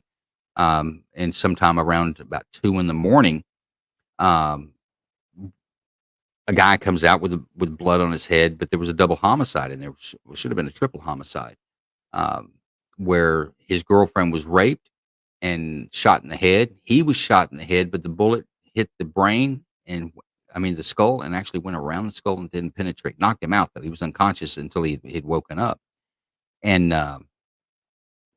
killed the roommate that was in there. Couldn't figure out who did it. There was a lot of suspects on the deal, but this was in 1990. So think about the time period. This happened in 1990. They did have the wherewithal, believe it or not. And the reason we pulled this up and looked at it again, because you start looking at the report, there's in 1993, a couple of years later after the offense, there's an entry into the chain of custody that the FBI had taken custody of some swabs or some swatches where they cut blood-stained clothing, swatches out of the clothing, and they took them. So after I run that down, I was like, well, why did they go to the FBI? We didn't know why. Didn't know if somebody had ordered that for some FBI forensic testing, but they didn't. It was back when the FBI or the federal government was trying to put together CODIS and DNA was kicking up, that they were reaching out to law enforcement agencies on unsolved cases and trying to come up with ways to preserve this evidence for further analysis because they believe that DNA would progress, the technology would progress over time, and they were right. The problem is they picked the wrong way to do it, to preserve it. 'Cause what they didn't keep the clothing. They actually removed and extracted the DNA and put the DNA on slides so that it could be inputted into a CODIS system later. But the standard to put DNA in a CODIS system changed, and when it changed, they couldn't go back with the slides and make it be match the parameters that it took to have a sample analyzed through the CODIS system. So there's about 7 or 8 years worth of slides and information that's in CODIS that can't be used because you can't compare it to modern day matches. And this case was part of that. But the problem is that they took most of the blood evidence, the clothing and the blood evidence samples that they had, and they converted them into this style of DNA. And I couldn't tell you what it is, but there's a difference on it. But we were able to take the slides and actually do some comparisons. I know who did it. I know the story on it, but it'll never go to trial. You're never going to be able to prove it because of the way that the FBI stored the DNA samples at the time. Of course, they didn't know. They did it with the best technology they had at the time. It's not just this case. There were many cases that were done that way. But I'm not sure how I got down that road with the DNA evidence on a cold case. But that's an interesting story. Like I say, the man that did it lives in San Antonio today. Well, one of the men that did it, there was 3. One is dead, and one I think lives in Oklahoma. But the main guy who did it lives in San Antonio today. I've talked to him. If he had said that he did it, I could have arrested him. But other than that, there wasn't anything I can do. Wow.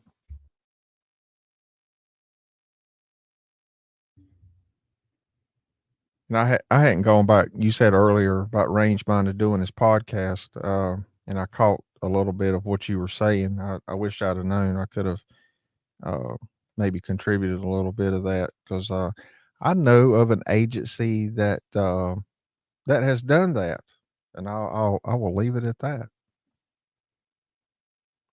As far as the uniform crime, You're seeing not reporting UCR stats, uniform crime reporting stats to the FBI. Yeah. So housebreaking, somebody, you come home and find your door kicked in. You call police and go in, and they clear it, and you go in and you say, well, I don't see anything that's been taken. All right. Well, we're writing it up as a MIP, or vandalism, malicious injury to property / vandalism. It was not written up as a house break-in. Now, if something was stolen, it was. So, But that's not exactly what Range is talking about. Range is talking about they're doing the offenses and they're coding them correctly. They just don't report them. UCR reporting is voluntary by agencies. Agencies, in my time, everyone did it. Why wouldn't you do it? It actually aids in law enforcement nationwide by kind of giving an outlook of trends and things like that, and in numbers and areas that might be hotspots.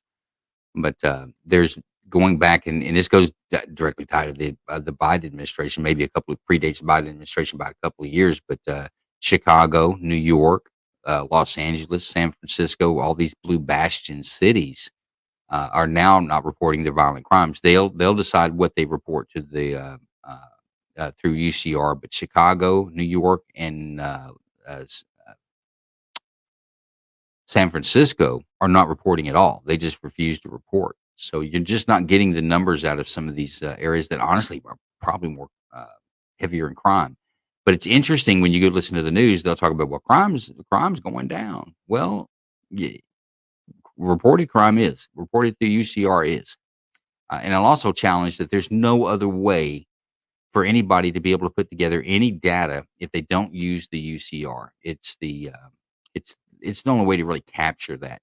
What are you going to do? You're going to go through jail screens on every damn county jail throughout the United States and start trying to log in what the offenses were there, or call logs in every dispatch to determine what calls were called for service there, is what offenses have occurred in every jurisdiction. It's untenable. There's no way that anybody could ever do that. It would cost billions of dollars just to try to hire the people to go out there and sort through these data records. And unlike a lot of folks think that there's like this big national computer somewhere that you can go tap into and get all the information that you want, it's not. It's siloed. The National Crime Information Computer, it's not in one location. It's it's in every agency. It's held in every agency. John, I guarantee you that there'll be times you're on patrol and they'll hit you up sometime at 2 or 3 in the morning, and your dispatch is letting you know that you can't run anything for the next hour because they're doing uploads or they're doing maintenance through your independent crime is, because that's the way it works. This is also why folks may not know this, that if I get pulled over and I've got a warrant for my arrest, you'll get a hit. 99 traffic is what we call it here, or my agency did. I think it's a 10 code for a wanted person. So they'll run my driver's license. They say, well, Joe's 1099. That means I'm wanted by another agency, but I'm not under arrest yet. The officer can't arrest me yet. He's going to then tell his dispatch to call the other dispatch and confirm that warrant. The proper way to confirm it is they go to a paper file, pull it out, and pull that actual warrant out that hasn't been served. And then they will tell my agency, but this warrant, this is a good warrant. We have confirmed it. In other words, we held it in our hand and read it. This is a good warrant. Now, taking this, what I was just telling you about the maintenance, but those records are maintained both physically and on the databases of every agency. So when you run a check, if you run a regional check in Texas, it's TLITS, which is the Texas crime computer. If you run a regional, it's only going to run certain area. It's going to run any jurisdiction that's connected to my jurisdiction that will extradite for a Class C warrant. In other words, a capious profile warrant for cash only or money only. In other words, I hadn't paid a fine. Somebody's not going to travel 3 states over to pick you up because you didn't pay for a parking ticket, but they may come 2 counties over to get you. We got the camera back. I'll finish that boring story later about NCIC and TCIC bullshit. Here we go. What's up, Bev? She said, I hope you had a light lunch because this shit's going to be boring. I don't want you falling asleep. Take notes. Thank you. All right, Ms. Giannetti. Thank you very much, Your Honor. Defense calls Richard Green. I heard Richard Green. Remember who this is? I don't. And I think we're going to find out before I can pull up the witness list. Oh, yeah. We'll find out here in just a second.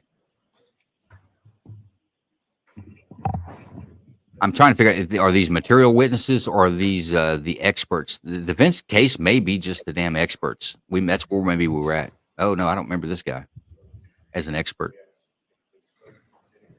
Can you raise your right hand? You solemnly swear the evidence you give the court and jury in the case now, the whole truth and nothing but the truth, so help you God. I do. I do, Sonny. Good afternoon. Young lady. Got my blue shirt on today. I got my glasses out. I'm ready to start answering questions. Let's go. Sir, if you pull that microphone as close to your face as you can so your voice will be kept up, and I'd ask you to state your name and spell your last name. Sure. Richard Green.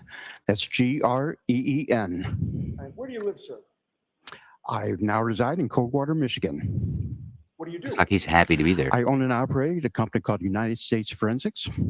And what is United States Forensics?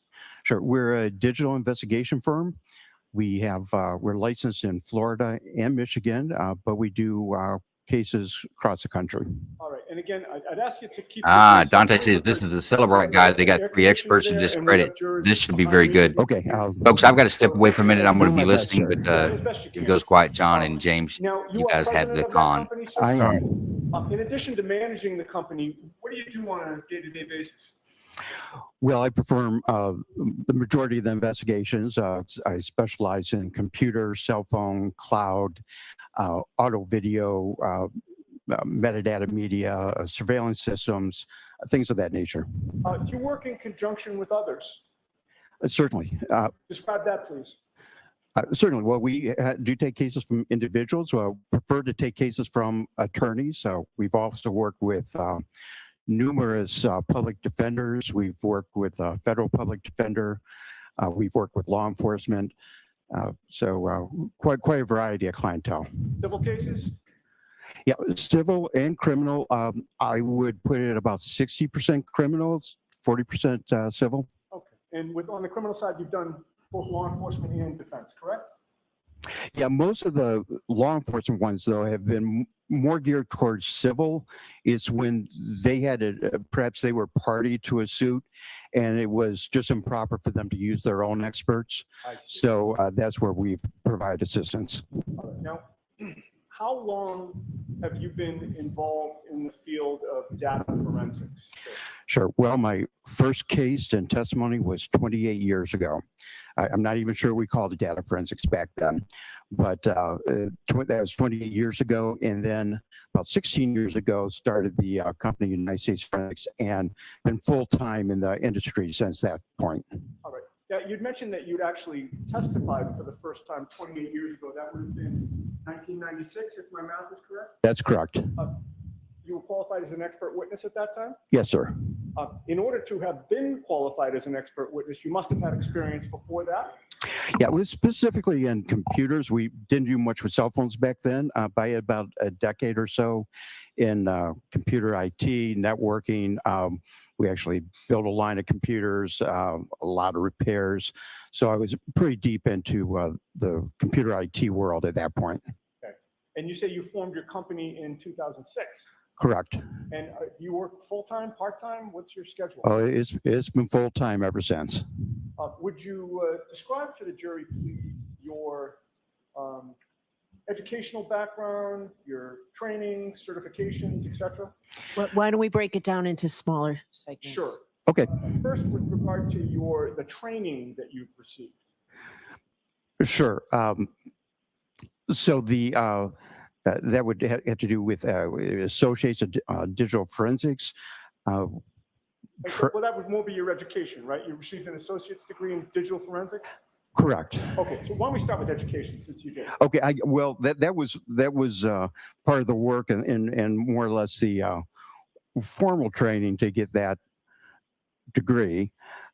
The certifications, which again, this all kind of goes hand in hand, but the certification training would be the CCE, which is Certified Computer Examiner from the International Association of Criminal Investigation Specialists.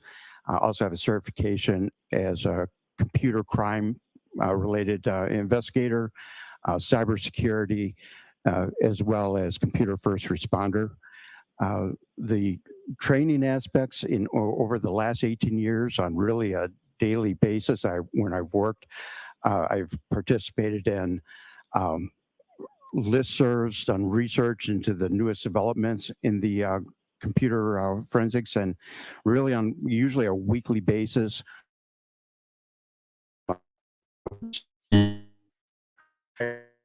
This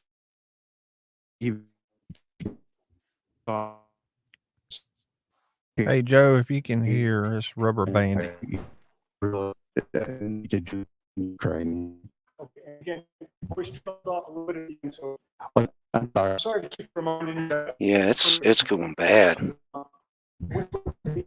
Your case at USA Forensics, give the jury some idea of cases you handle.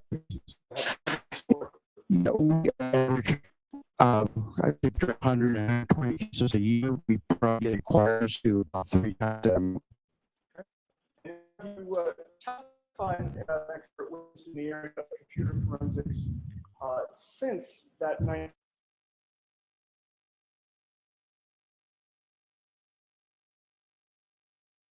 Oof, sounds like we lost it. Yeah, we'll give it a minute. 1996 first appearance. Yeah, we testified about 24 times in various state and federal courts. Okay. And we say various states and courts. Is that state court, federal court, both? Both. Now, directing attention to September of 2022, were you contacted by somebody to become involved in this matter? Yes, sir. Remember who that was? I believe it was Miss Little. What were you asked to do?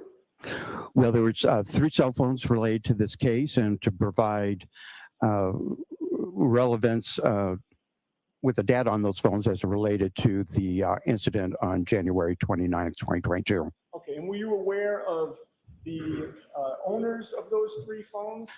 Certainly. It was Karen Reed, John O'Keefe, and Jennifer McCabe. Now, I'd like to ask you first, if I can, about John O'Keefe's phone. How did you receive the data from that phone, if you remember? Yeah, we received what's called an image file, and that's a forensic term that we use. Essentially, it's a copy of the data that's encapsulated into a single file. In this case, it was a zip file. Did you examine that data? I did. What were your goals during your examination of John O'Keefe's phone? What were you looking for?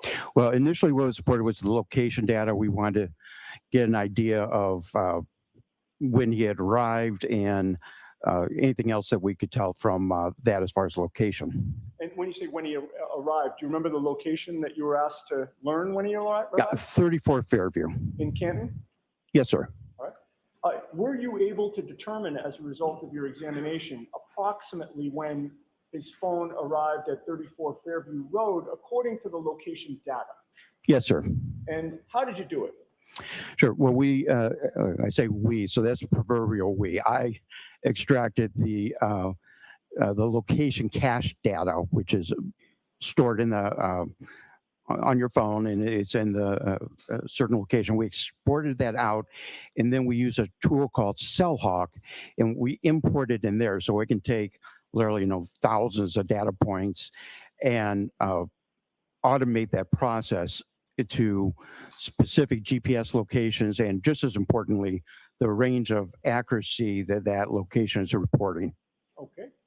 So according to the process that you underwent, what time did the location data indicate that John O'Keefe's phone arrived at 34 Fairview on January 29th, 2022?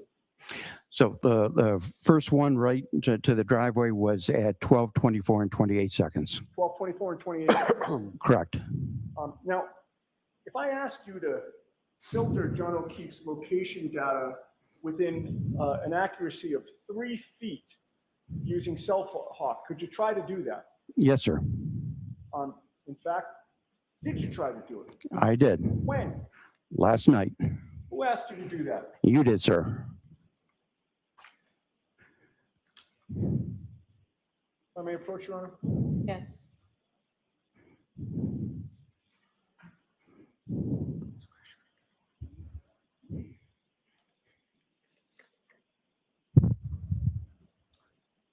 So I placed a document before you. Could you familiarize yourself with that and look up at me when you're done?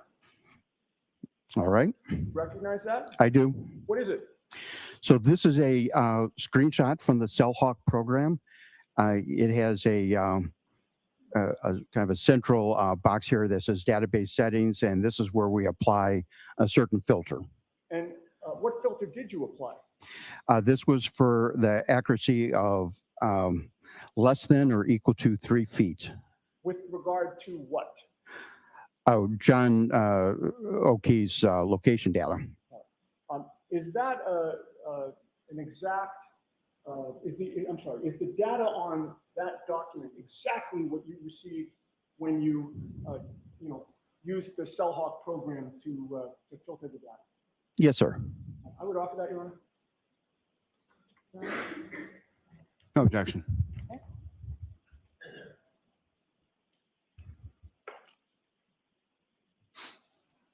No objections. Oh, I'm sorry. I thought he said objection. So you need to give it to Madam Court Reporter. I'm all flustered. Sorry.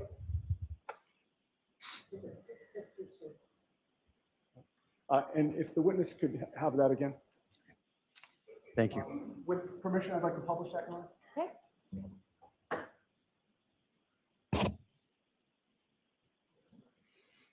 Okay, so, Mr. Green, what are we looking at? So that is the CellHawk. And what can you tell us about what you learned from that exhibit? Well, yeah, I'll just use one here, but you can see the part here where this is where we apply the filter for feeder loss, that be the accuracy, and then it actually returns 0 results, meaning all of the data within there had uh, uh, an accuracy rate higher than that 5 meters or 10 meters, but none of it was granular enough, a 3-foot or less accuracy level. And if you were to input accuracy within, say, 500, what would you find? Yeah, you would see then a large number of circles, each circle representing the meters that the accuracy would be related to. What's really important to understand, though, is you don't want to look at just the middle of the circle. That accuracy indicates it could be anywhere in a circle. So if you saw one and it encompassed 2 or 3 houses, you could only draw that inference of somewhere in that circle. So it's kind of like how the hurricane, they say don't just look at the cone, right? Because it could be different than that. Also, the accuracy, this is Apple's best guess of what the accuracy is. So it could actually be different than that. It's Apple is using a number of services, and they're giving back the best estimation that they can for the accuracy. Okay, so we've talked about the location and where John keeps on in terms of arriving at 34 Fair, but we also have health data on John O'Keefe's phone during that time. Sure, yes. Is Apple Health data generally accepted within the forensic science as being reliable? Well, the Apple Health data is going to come from Yeah, but I sent him a text. It's integral to the iOS systems. Anyone that has a phone probably can have Health data. And what's it's known to have extremely valuable data that the first tools work with and present to us. The degree of accuracy depends on the type of data that being pulled out of the artifacts. For example, steps are known to have an accuracy of around 98% on the actual steps occurring. So if the Apple Health data returns, for instance, steps, 20 steps within a certain time period, 98% of the time, Apple's going to be right? That's what they have shown. All right. May I approach the witness, Your Honor? Yes. You want it back? You guys getting audio problems out of this? Yeah, audio and video. Mr. Green, I've placed another document before you. Do you recognize what that is? All right. Yes, I do. This is this lists out Apple Health data for that was from John O'Keefe's phone on January 29th, 2022. All right. That came from the data that you received, the image file of John O'Keefe's phone, correct? That is correct. I would offer that, Your Honor. Mr. Lally? No objection.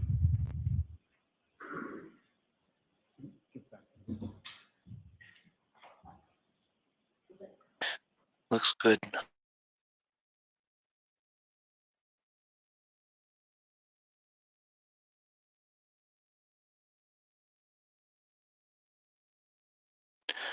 Or it did. Yeah.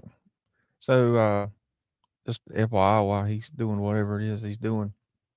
So a lot of law enforcement officers, or at least I know they do around here, uses a software called Leads Online. It's kind of like it's not a national database, I don't think, but Yeah, Leads Online is a national database. okay. So Cellhawk is implemented with that. It's the same time period, and the steps taken is recorded as 80 steps. Okay, and you say the same time period. So again, 12/21/10 to 12/24/22, correct? Correct. All right, folks, I now I'd changed like the to direct feed. your You attention should be to better page now. 4, record number 1. Yes. Mr. Bates, if you could, Yes. post that.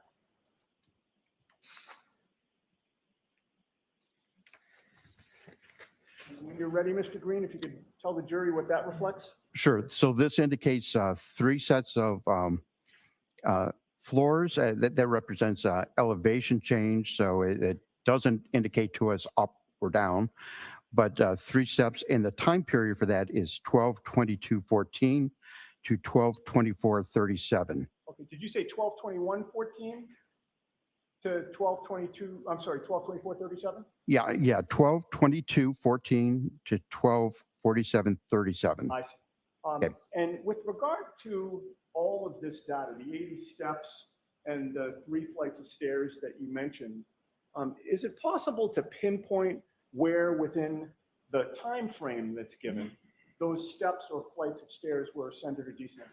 No, the most granular we can get is the time period, and it doesn't it doesn't signify as any more likely at the beginning of the time period than at the end of the time period than at some time in the middle. And if you think logically, like distance traveled, that doesn't happen at a split moment. It happens over a period of time. So it's time is a factor in that equation, and this is how the Apple records that data.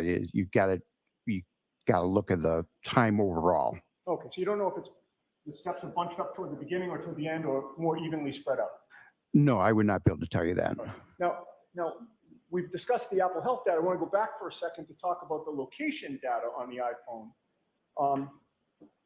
Does that data that you've already talked about in terms of the arrival time that it gave for John O'Keefe's phone at 34 Fairview, does that arrival time fall within or outside the range of 12:21 and 10 seconds, or 12:21 and 10 seconds and 12:24 and 37 seconds? Well, there is that certainly indicates an overlap, but the health data is ending after the arrival, and we can now, I'd like to discuss with you the concept of clocks used by apps on an iPhone. Sure. Are you aware of the 3 different clocks that are used by iPhone apps? I am. What are they? You have 3 separate internal clocks. You have a monotonic clock, a baseband clock, and a wall clock. Okay, and is the wall clock also called the display clock? Yeah, that would be also a common name for that. And what is the significance of the existence of 3 clocks regarding different times that may show up within these records? Sure. Well, app developers can access Apple program library, and they can call upon any of the clocks to use within their apps. Okay. Now, in your investigation and examination of this case, did you find examples on this phone of different clocks being used? So in this particular case, I had reprocessed the data with the newest version of the Axiom forensic program. It's similar to Cellbrite. There are competitors to Cellbrite, and we use both programs. And this newest version had a feature in there where you can filter for the Waze application.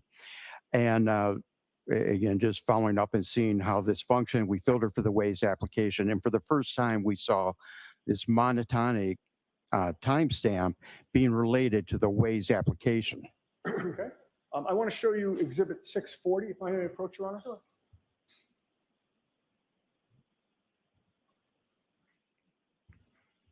I've placed Exhibit 640 before you, sir. Do you recognize what that is? Yes, sir. What is it? So this is a screenshot from the Magnet Axiom program I was referring to. It's the 8.1, actually it looks like 4287, but Keep your voice up, sir. I'm sorry. Yeah. So it's the newest version of the program, and we have it filtered for the Waze app, and it's giving us the timestamps associated with it. With the court's permission, may I publish that? There we go. And first of all, are you? Now that writing is probably too small. I can't read it. Okay. Thank you. I'll go off of this one. There we go. With regard to what we are looking at there on that part of the screen, what are we looking at, Mr. Green? Okay, so This is listing details of this particular artifact, and you can see that this is bundled. The com.ways.iphone, that's a standard bundle type name where it always starts with com dot and then the application reference. And what does that mean? When it says, it's highlighted on the screen, com.ways.iphone. What does that mean that we're in right now? Yeah, well, this is an artifact specifically related to the Waze program. Waze app. Yes, sir. All right, go on. Okay, and we can see here our entry for the monotonic time, the baseband time, and the display time. And what did you notice about the relationship of the three of those? Certainly. Well, most noticeable about this, the monotonic is running a little over 3 minutes ahead of the display. So that I think it's 3 minutes and 1 second, give or take a little. So, in a lot of cases, 3 minutes may not seem like much, but in this case, this struck me as important to. Objection. Move to strike. Sustained. I'm willing to strike that. Next Okay. question. I apologize. That's okay. You can hand that back to Madam Court Reporter. Certainly. Thank And you. I'd like to go back to the Apple Health data, Mr. Binks, if you can put that back up. And this would be page 2, record number 3. And you don't still have that in front of you, do you? Actually, I do. You do. I do. Page 2, record number 3, sir. Yes, sir. What does that show? All right. Okay, so this is another entry from John O'Keefe's data, cell phone data, and this records 25.46 meters occurring between 12:31:56 and 12:32:16. Okay. And directing your attention to page 5, record number 3, if you could tell the jury what that shows, and if we can have that displayed as well, Mr. Vince. Certainly. So this is directly related to the distance, and this is recording 36 steps, and it's the same time period, 12:31:56 to 12:32:16. Okay. So we have 36 steps being taken according to Apple Health data on John O'Keefe's phone for a time period that ends at 12:32:16. Objection. Sustained. Ask it differently, Mr. Newman. With regard to those 36 steps, do we know where within that time frame they were taken? Sure. Let me reread that here. We January 29th, 2022, 12:31:56 a.m. It's actually 12:31:56.109 a.m. and 12:32:16.507 a.m. Okay. All right. So now I'd like to switch, if we can, to Jennifer McCabe's phone and your analysis of that. During the course of your examination, when you reviewed data from her phone, did you find a particular artifact of interest? Yes, I did. What did you find? We found a Google search that happened. First of all, the search was how long to die in cold, and it happened at or before 2:27 a.m. All right. Where was that search found?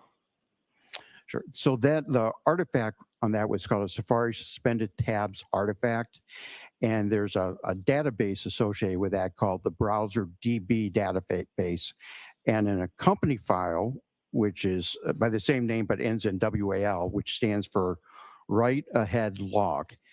And the write ahead log is where the data first gets written to, and then at certain points, that data then gets committed and written to the main database. All right. So that, if I'm correct, that browserstate.db/wall file, that's a temporary file, right? It's temporary by nature, but it's not. It's integral. It's part of the way the SQLite functions. So it's not like a throwaway file. It's part of the way the whole system works. And is it helpful to you when evaluating artifacts? Certainly, yeah. Just by nature of it, we'll find a lot of the newest artifacts in that wall file. Now, how do you determine the timing in terms of the timestamp on the browserstate.db wall file? Sure. So the wall file has different rows and columns. You can kind of think of it as an Excel spreadsheet. And in this one particular column had it was a time column that'd be the nature of the data going into it. And this the heading on this particular one was last viewed time. Okay.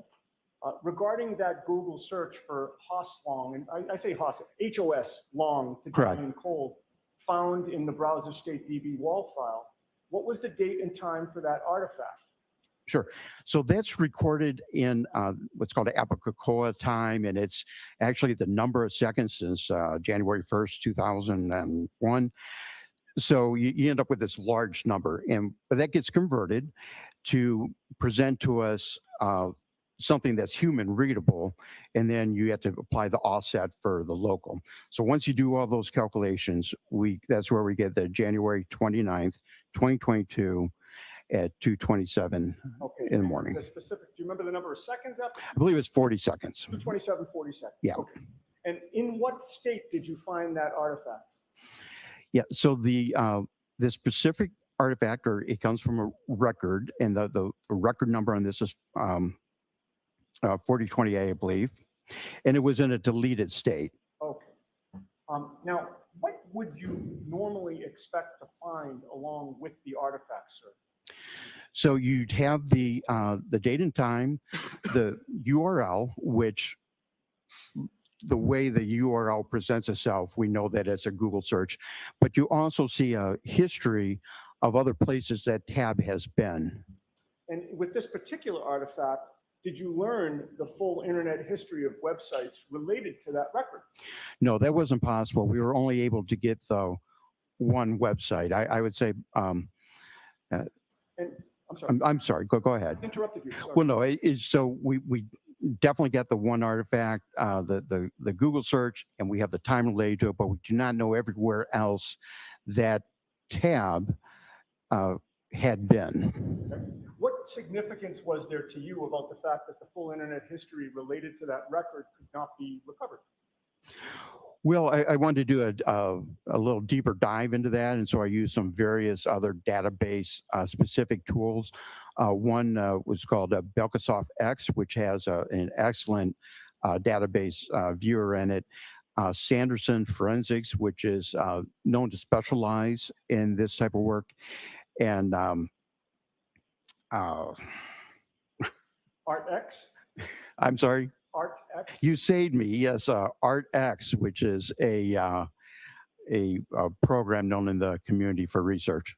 And how did you sort of cross-reference the three of those together? How did you use them? Yeah, so all three of those tools, along with Axiom and Cellbrite, which they do have a low-level SQL viewer as well. So I looked at the data with all 5 of those tools, and I found it to be consistent amongst all the tools. And in addition to using those tools, what else did you do? So I wanted to get a little more context. One thing with this artifact, it is deleted. And one thing about deleted data, sometimes you get it all back, sometimes you don't, sometimes you get a fragment. Deleted data makes it very difficult to give you the whole picture of what's happening. So in this particular case, I wanted to see what other artifacts were around this time as it related to web history, and particularly this browser database file. And so what do you compare the 227 AM search to in order to gain more information? Exactly. I'm sorry. What the information was. So what we found is that when we looked at a particular URL, a particular website that was visited, and then searched using that URL, the browser state database entry is the last entry in all of that. So we could see searches, videos playing. There's an artifact called Knowledge C that records the user's activity, but the browser state is the very last entry on the items that we observed. And did you find other examples of that you can speak to before this jury? Yes, I believe we have one printed out there. Okay. May I approach, Your Honor? Yes. Okay. I placed the document before you, sir. If you could familiarize yourself with that and look up at me when you're done. I have it. What is it? Okay, so this is another screenshot from the Axiom program. And it is showing a search that we conducted for raining men. And then it takes that search, and we have a couple different items on there. We set the date to begin in 1970 and ending in 2100. In other words, we only wanted to see artifacts that had dates associated with them. And then we listed them from the newest date to the oldest date. And this particular one, again, it ends up with the Safari suspended tabs artifact being the very last in the series of dates and times. All right, I'd like to go through that, but first I'd offer it into evidence, Your Honor. Okay. Any objection? No, Your Honor. There you go.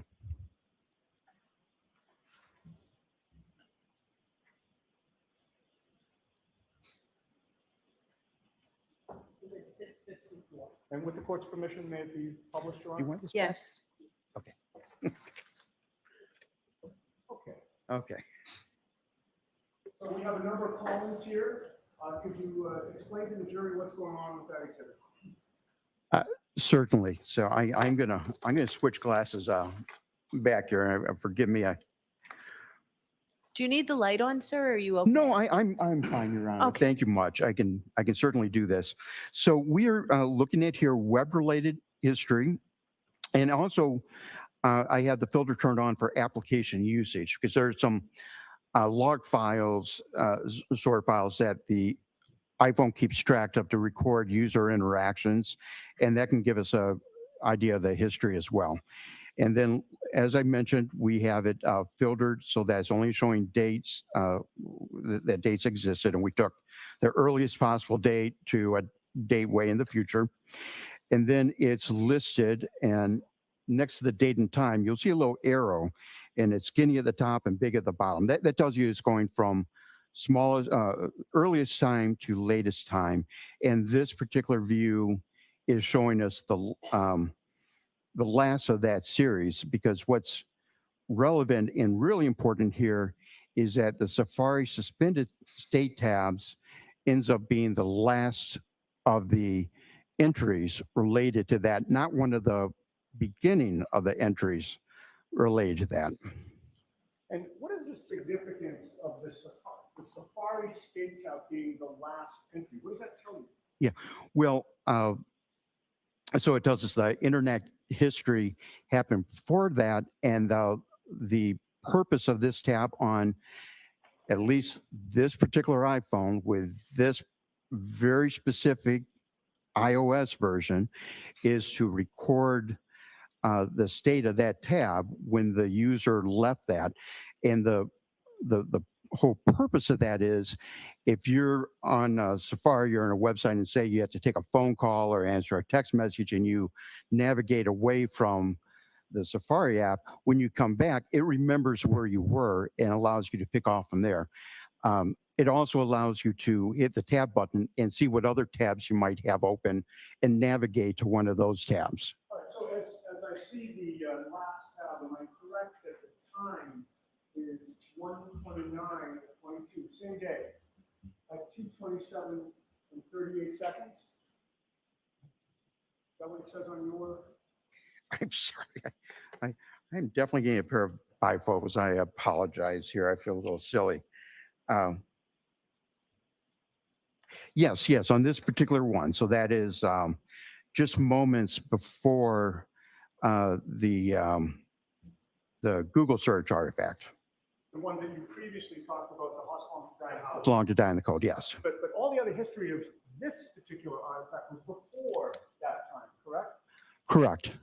So with regard to what that tells you about when the It's Raining Men was either searched or accessed, was that after, or before 2:27 and 38 seconds? I'm sorry, can you? Sustained. Okay, well, if you say it one more time. All right, let me try and put it a different way. Given the timestamp of 2:27 and 38 seconds on January 29th for that Safari suspended state tab with the It's Raining Men, what did that tell you about the timing of when It's Raining Men was accessed by the user?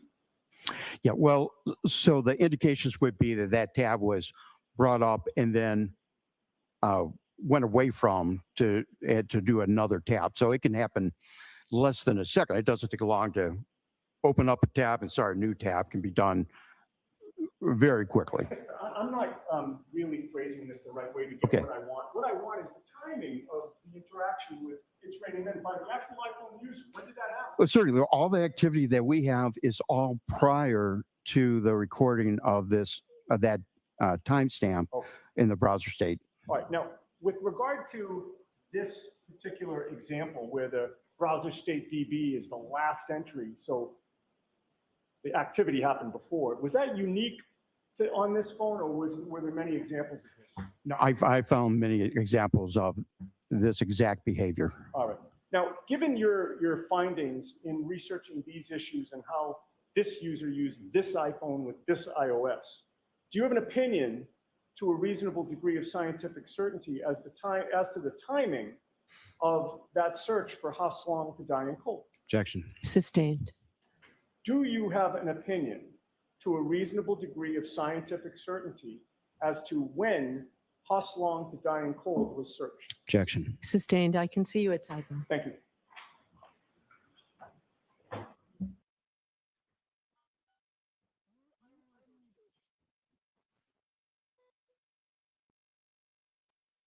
So he has a point to all these questions, right?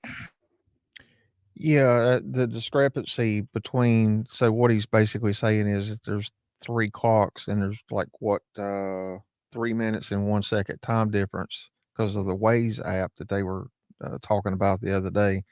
In this particular case, 3 minutes is either going to put her there or not put her there. So this guy's basically disputing what the other testimony has been in reference to Celebrate, which is widely used with law enforcement agencies. I don't know if you caught the comment that I put down on YouTube where I said, gosh, what the heck did I say? Now I don't even remember. You are Defense has a unmuted. point. No, not that one. It's before that. Right. Bev seemed like she muttered "fuck" under her breath at that 3-minute discrepancy when the defense attorney didn't press it. Yes, I do. Yeah, I missed that. Yeah. That would have happened at or before January 29, 2022 at 2:27:40 a.m. in the morning. And what is the basis for your opinion? Again, by how this particular phone operates with that exact operating system and comparing it to other data on that phone and the way it presented it out itself is all consistent with that search happening at or before that time. And what opinions or conclusions did you reach regarding how, if any, how the 2:27 a.m. search was deleted? Well, we know that that's in a deleted state. And importantly on that phone is I say, I keep using the proverbial we, I found a lot of other that would have been used or deleted artifacts between midnight and the early mornings on January 29th, 2022. Okay. Are you aware of any internal mechanisms that could have caused that deletion? No, not in this particular case. I know of no mechanism that would have done that. All right. And you mentioned other deletions on the phone. I want to show you what has been marked, if I may approach. MMM for identification. Do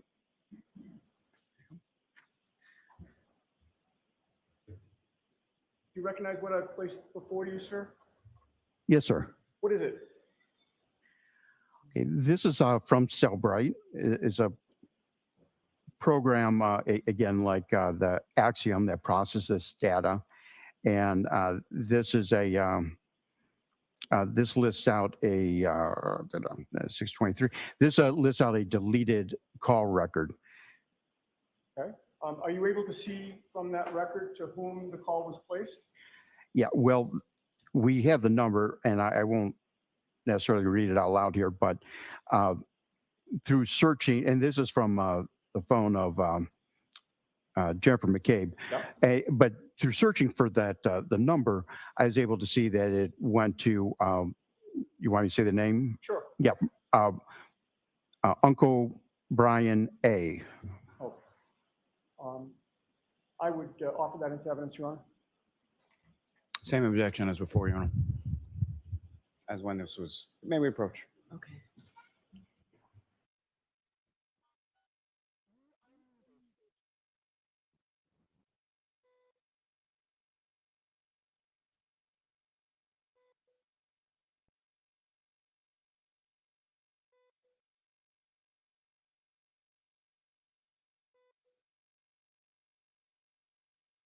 I wonder what that previous objection was. I don't know.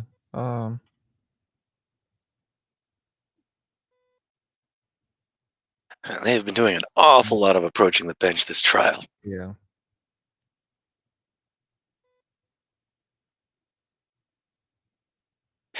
But yeah, when the prosecuting attorney had an objection and she sustained it, when he was questioning about the 3-minute difference, as the camera panned back over to the witness, it totally looked like she muttered under her breath, just a little bit.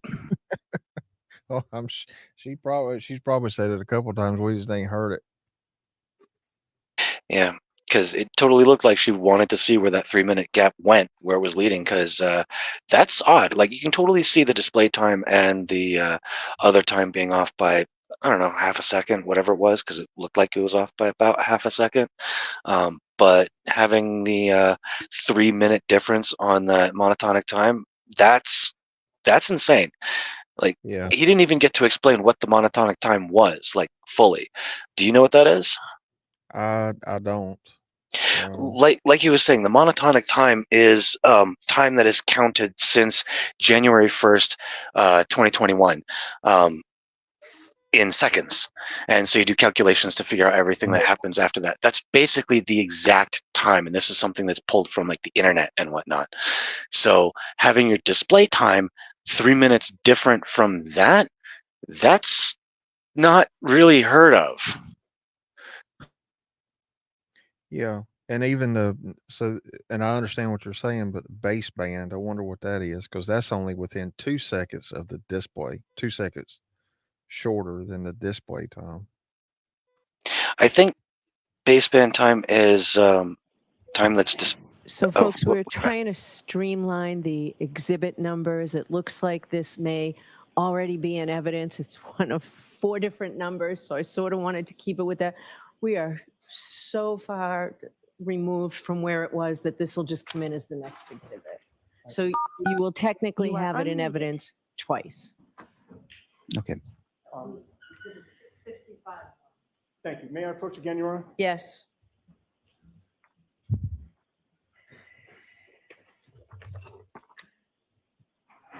There's one final document before you. If you can identify that for the jury, please. Yes, this is another report generated out of Cellbrite. It's based on Ms. McCabe's cell phone data.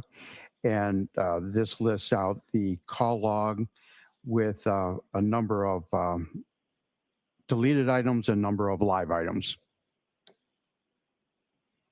I would offer that, Your Honor. If I get to see. Sure.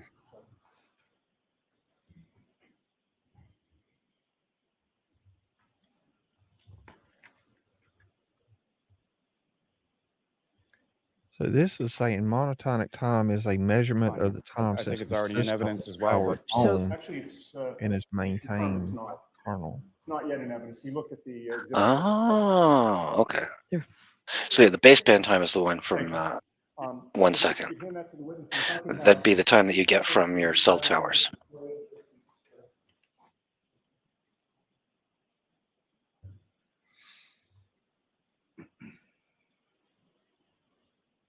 Okay, with regard to that exhibit, Mr. Green, what did you find that was unusual, if anything?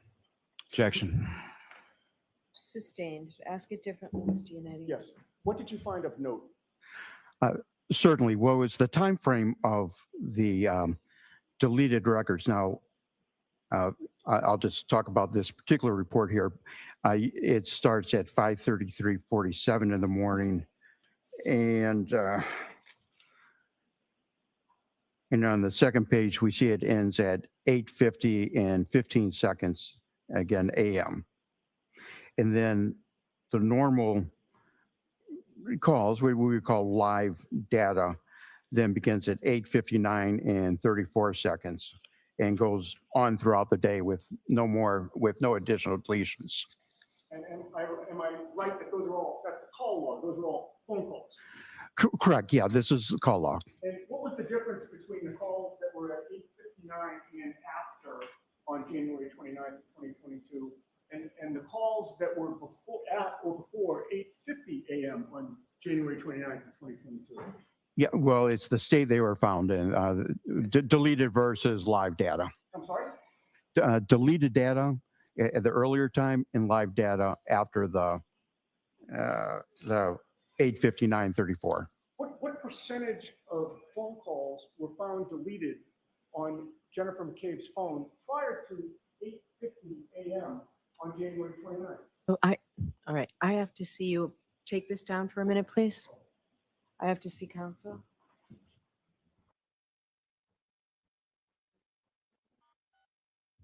Huh.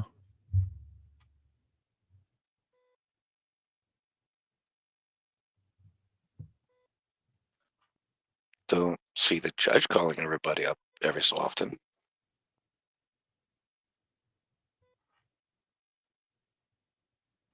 He is still thinking she done it, even after all this. That guy is convinced.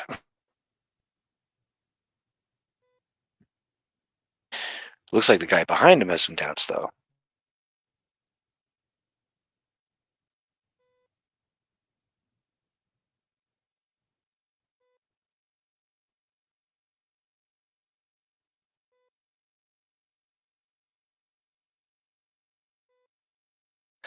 Yeah, very interesting. I want to know why the hell the phone thinks it's 3 minutes and 1 second older than it should be. Well, that's what I was actually just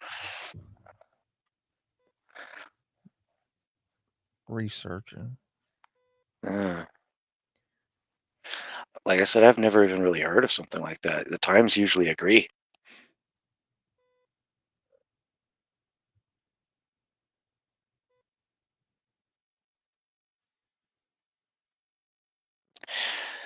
I mean, I guess you... Oh, damn it.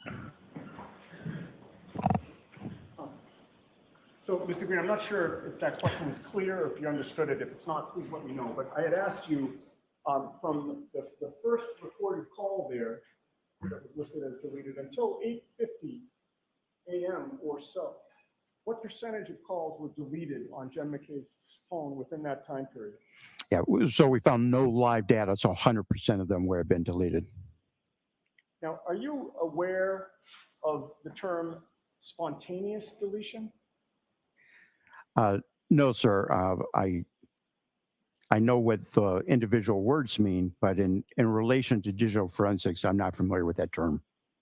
And do you have an opinion as to how those calls would have been deleted from that phone?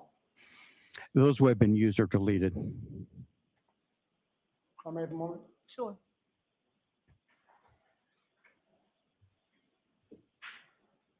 No further questions. Thank you, sir. So it says the monotonic time is actually the universal time code.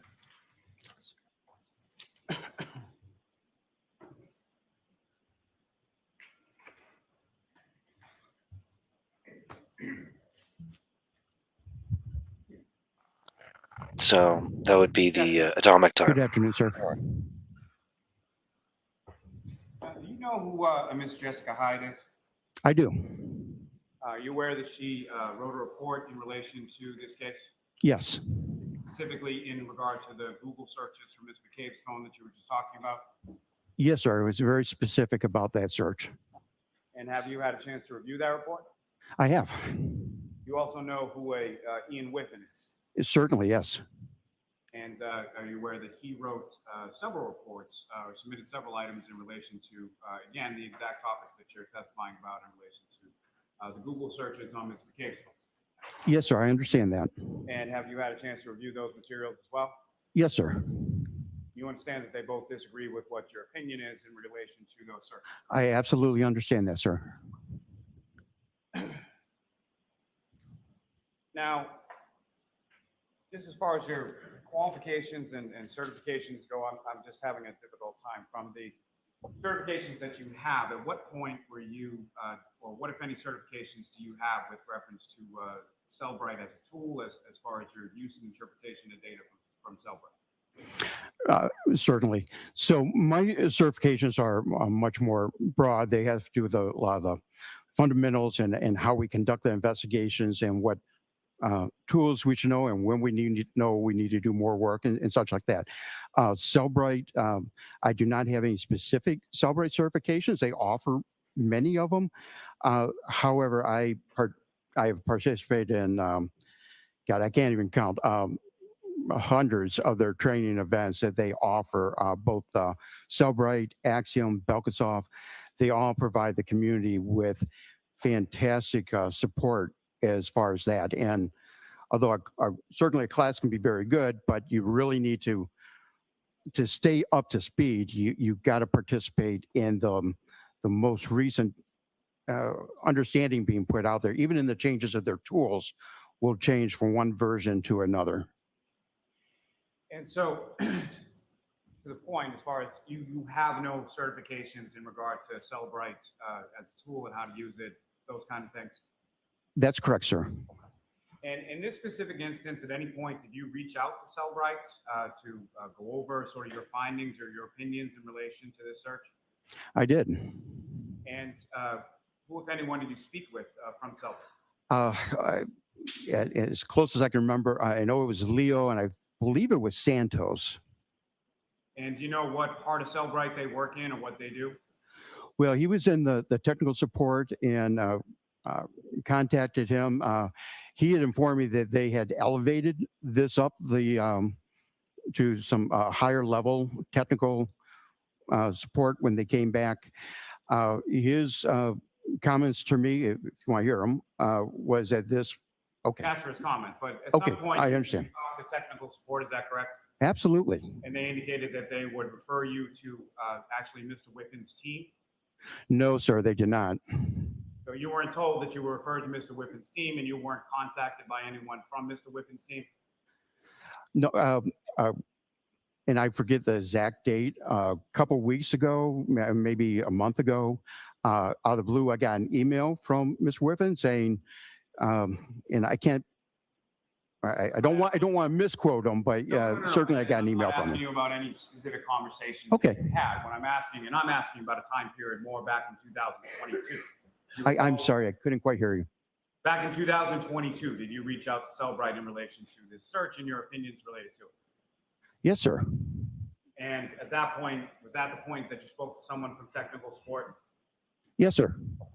And at that point, did someone from technical support actually refer you or tell you that they were referring you to Mr. Whiffen's team? No, sir, I had absolutely no idea about that. So no one from no one from Mr. Whiffen's team reached out to you and then you just never called them back? That didn't happen? Not that I'm aware. Now, you were asked to look at a couple different phones, and I'm assuming by counsel for the defendant, correct? Can you say that once again? I'm sorry. You were asked to look at 3 different phones is what your testimony was. And I'm Correct. assuming that was by some counsel for the defendant, correct? But, No one else asked you to look at these phones, oh, correct? correct. Yes, it was from the defense asked me to. Yes. And so the phones that you were asked to look at were Mr. O'Keefe's phone, the defendant's phone, and Ms. McCabe's phone, correct? Correct. Now, as far as Kerry Roberts' phone, were you ever asked to look at that? No. And with respect to the defendant's phone, was there any GPS location information or data that you observed in her phone? So we had an indication that location had been using, there was something called Apple Map tiles. And those probably, when you use the Apple Map app, that it, in order for it to work, it will create these little tiles or little pieces of pictures, and they get stitched together to give you the view that you see on your phone. Now, for that had been working, we know location data had to be working.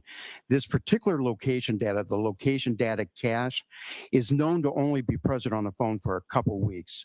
Now, what I don't know, and Mr. Lally, if I'm going too far, just please stop me. What I don't know are what measures were taken to preserve that data, whether it was put in airplane mode, where the location services were turned off, whether it was put in a Faraday bag. And quite frankly, Mr. Lowry, I don't know if they did all that, if the location data would have remained or not. I've never tested that, but all indications, it would have had location data on the day that it was seized, because we received the Apple Map tile. But when I got the full extraction, there was no location data there. Now, I did observe. So there was no Okay. GPS location data on the defendant's phone, correct? From what you observed.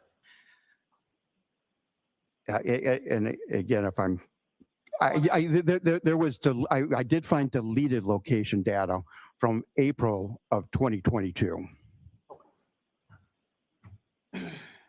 Now, with respect to the defendant's phone, did you also find deleted web history data from the afternoon of January 29th, 2022?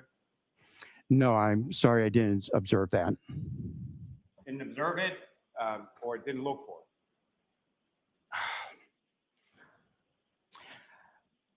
for it? You know, I really don't have a recollection if I specifically looked for deleted data. I don't believe I did. I don't know if I would have had to have a cause to.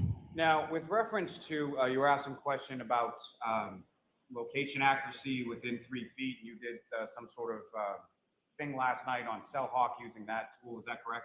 Certainly. And you were asked to do that after Trooper Guarino testified yesterday. Is that correct? I understand you testified yesterday. And so with relation to you creating sort of that document, and that's now been marked as an exhibit, was that something that Mr. Yannetti asked you to do in relation to Trooper Guarino's testimony yesterday? Well, in all fairness, you need to ask Mr. Yannetti. I could make an assumption here. I mean, if I'm not. I don't know quite. I'm not trying not to answer you, you know, but I was asked by Mr. Yannetti to perform that search. So, Mr. Lally, please be cautious of that. Yes, sir. So, Mr. Green, with respect to that 3 feet of accuracy, are you aware that what Trooper Guarino was testifying to in regard to that had absolutely nothing to do with phone applications or anything to do with data from a phone or a CellHawk or a tool or anything like that? Now, I don't know the full extent of what Mr. Guarino would have been testifying to. And so you're not aware that his testimony was actually in regard to reviewing cruiser camera video from the Canton Police Department and photographs of where Mr. O'Keefe's body was, and then mapping that using GPS latitude and longitude based on that within a 3 feet accuracy. The objection sustained. Yeah, that's an absolute objection. Are you aware of any of what Trooper Guarino testified to yesterday?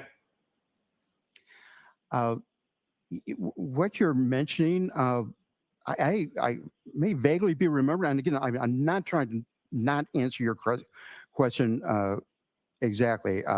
My conversation with Mr. Yannetti is 3 foot when it comes to GPS data. Can you tell 3 feet from GPS data? And no, it's not known to be that reliable, and particularly Apple location services. How that applies to the trooper's testimony, you know, I can't say with specificity. What do you guys think? Credible? Not credible? No, I think he's very credible. Oh, yeah. I'm happy to opine on location data, though. There's no question. Okay. I mean, trying to say, do you have certification on this one application? Who the fuck does that? I mean, it's out there, but who does that? Well, he's trying to get some armor in the chinks in the armor. I've been listening. I think this guy has described what's been going on that cell phone better than any of the state's witnesses. Yes, absolutely. I don't know if he's correct or not, but I think the jury is going to absorb more of what he said than what these other jackasses said and the way they displayed it. I've been I able agree. to follow him and understand it better than I could the others. Reference to That's not Safari saying and a whole lot. deleted tabs. Isn't it true that there is no way for a user to delete a tab, only to close it?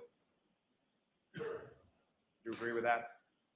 Yeah, well, when you close a tab, all right, you're taking it out of the active state, and it's going to an inactive state that some people could call deleted. Now, the Safari history allows you to go in and delete history by certain date ranges, but you can also go into specific websites that you visited and delete those. Now, if you want me to continue, the WAL file itself, you can't open up a WAL file and say, oh, I'm going to delete that record. But functioning the phone through the user interfaces will have an effect of deleting data within that WAL file. Isn't it also true that Celebrite uses that red X to annotate that the record is no longer active and has been recovered? Which would then make it incumbent upon the examiner, being you in this instance, to determine if it was actually deleted, correct?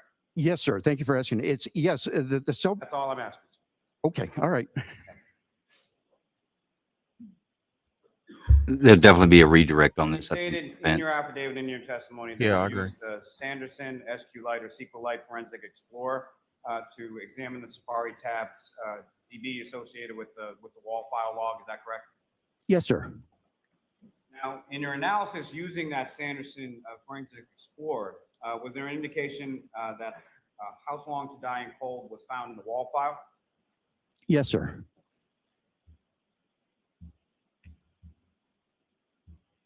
Now, with regard to that, did you independently verify the cause of that timestamp that you observed there? Yes, sir. Now, is it your interpretation that the timestamp means the search appeared at that time solely based on the naming of the field in the database? No, sir. Now, can a WAL file contain items that are so new that they're not yet committed to the database? Yes, sir. That's the purpose of it. So the WAL file holds the newest information until it's merged to the database, including additions, deletions, changes, all of those items, correct? That is correct. Now, according to your affidavit, the device was in active use between 2:23 a.m. and 2:31 a.m. And just to be clear, I'm talking about Ms. McCabe's device, correct? Correct. And what other searches did you see at that time, and where were they? I'm sorry. Can you repeat that? I couldn't quite hear you. Searches did you observe in that time frame, and where were they performed?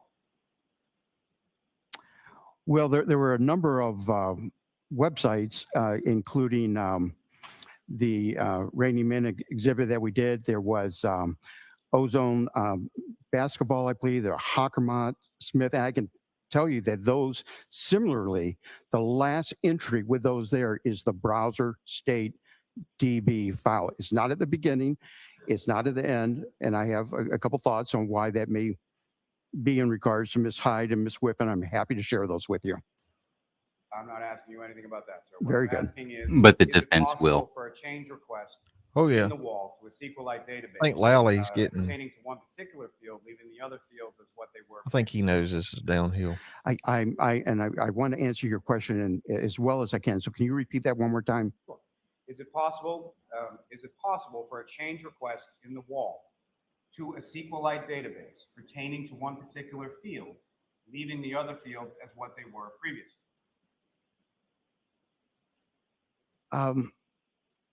That's a stretch. I'm having a little trouble answering this. So, if I'm understanding correctly, Yes. When the WAL file gets written to the database, and could that have made the change ending with this deleted record? Is that the question? I'm sorry. I want to answer you. I'm just That's a okay. little lost on how you're asking it. Understand the question? Sorry? Do you not understand the question? Why don't you move on, Mr. Mullin? So is it possible that the URL field, which has the website name, was His question updated, didn't make sense. to the newest search while the timestamp retained the original search? Is that possible? No, not the way on this particular phone in this particular iOS, and also with the user interacted with it, that it would have been at the 227 or before. The way this very specific iOS was happening, that is consistent with all the other ones that I observed out there on the phone related to specific web searches and activity. Is it possible that the Question search did actually for, make How sense. Long to Die in the Cold at 6:24 a.m. was the most recent search completed in the tab? Oh, well, not in that tab, but I certainly agree with you that there was a second search done at around that time. Now, is it also possible that the search that you assert took place at 2:27 and 40 seconds in the morning is the same as the search that took place at 6:24:51 a.m. for that same search? Yeah, that's inconsistent with the actual data I'm seeing on this actual phone with this precise iOS version. Now, as far as the search in Safari with the string, as far as the smotot.apple.com included, is it, you recall that search as far as being a suggestion from Apple, from the iOS, as far as the search with how long to digest food? Okay, I didn't hear your whole question, but I heard the last part about how long to digest food. So I can opine on that. So my feeling on that is when the how long to die code was put in, that was most likely a Apple suggestion. And I've done some testing now. The time period I'm doing my testing, is after the fact that this would have actually occurred. But as I tested that on a live phone and using a Google search, I could see that how long to digest food would come up. I also notice the specific phrase, how long does it take to die from hypothermia? So as you do this Google search, you try to repeat what's being done. Those are two suggestions that actually came up. And so that was something that was a suggestion and not something that was actually searched, correct? Yeah, no, and I know that's different from my affidavit from about a year and a half ago, in all fairness, but That's entirely different. One person, David, correct? Mr. Lally, I'm sorry. one person at a time. Yes. Okay. So yeah, in fairness, I want to give you my best knowledge as I understand it saying here today, including after my review of Mr. Whiffen and Ms. Hyde's report. So I want to do everything I can to shine as much light and clarity on this as possible. So as I repeated, since that time and did the search, I would notice that is one of the things that would come up, and it would have a little picture of like a dinner plate or something like that. And there was actually a similar, if not the same picture found in the artifacts of that phone. And so just to conclude, that's not what you said in your affidavit that was actually filed under pains and penalties of perjury with this court, correct? Yes, and on that day, that is what my true and proper belief was. Okay, since further testing, I have found that I now believe that was probably an automatic one, and if I've caused you any distress, I apologize. Doesn't cause me any distress. Okay. What I'm asking, sir, is that that's what you filed because that's what you thought at the time, correct? Yes, sir. And subsequently, you've done further testing, and that's shown that you were wrong, correct? That is correct. Now, according to your affidavit, there was a search for how long to digest food at 6:23:49 a.m. that precedes the search for how long to die, and the misspelling here would be the key CLKD at 6:23:51 a.m. Is that correct? Yes, sir. Now, is it possible that the how long to digest food was a predictive suggestion from Apple rather than a search entered by the user? Is that also correct? Yeah, I don't know. I don't know the answer to that. I believe that it was, if it had picked up a earlier search from 227 of how long to die in the cold, and then you went to retype it in, it may have then tried to give you something similar at the 6:23 and 6:24 timelines. So hopefully that answers your question. So steps, going to Mr. O'Keefe's health data, steps doesn't necessarily mean that someone is physically taking steps, correct? Again, the research that's done for this is steps tend to be a very accurate artifact. So steps could not also be coincided with, say, movement in a car or other sort of movement of the phone as far as the health data is concerned?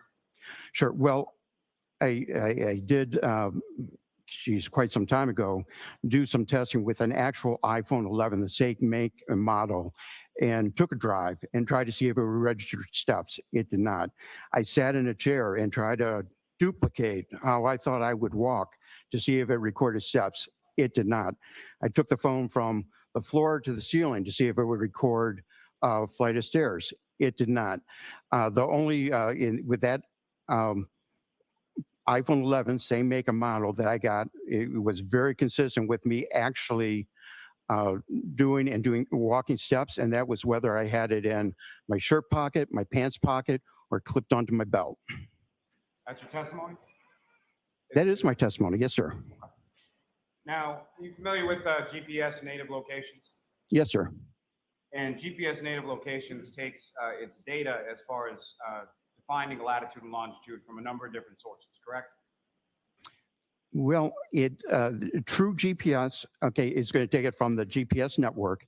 What you may be thinking of is assisted GPS, which the iPhone uses, and that assisted GPS will try to, it kind of does a crowdsourcing. So it'll look at what's in range as far as like Wi-Fi's and a number of other devices to try to get you an enhanced GPS location and give you the best data possible. So it takes GPS native locations within an Apple iOS device, takes from 4 different sources. Isn't that correct? It tries to get from a variety of sources, like I just mentioned. Not all would be available. Now, with regard, did you look at any GPS native location data with regard to Mr. O'Keefe's phone? Yes, sir. And would you agree then that the GPS native locations didn't record any movement of that phone after 12:25 a.m.? 12:25. You know, I would have to look at the exhibit to see what the time of that last entry was. I don't want to misstate something to you, sir. Now, you were asked about sort of the elevation change in 3 floors, ascending, descending, and saying that you couldn't pinpoint a time period or within that 1221 to 1224 time period from the health data. Is that correct? Correct. It happened somewhere within that time. Could you pinpoint more specifically if you looked at the GPS native location data? No, well, we're talking Apple Health and GPS location. So But you said you couldn't do it. I'm sorry, which one are you asking about? Please. What I'm asking is, you said you couldn't pinpoint it within the GPS health data. What I'm asking is, if you had looked at the GPS native location data, could you give a more specific pinpoint as to where Mr. O'Keefe's phone was? I'm going to allow that. Maybe we can see briefly. Okay.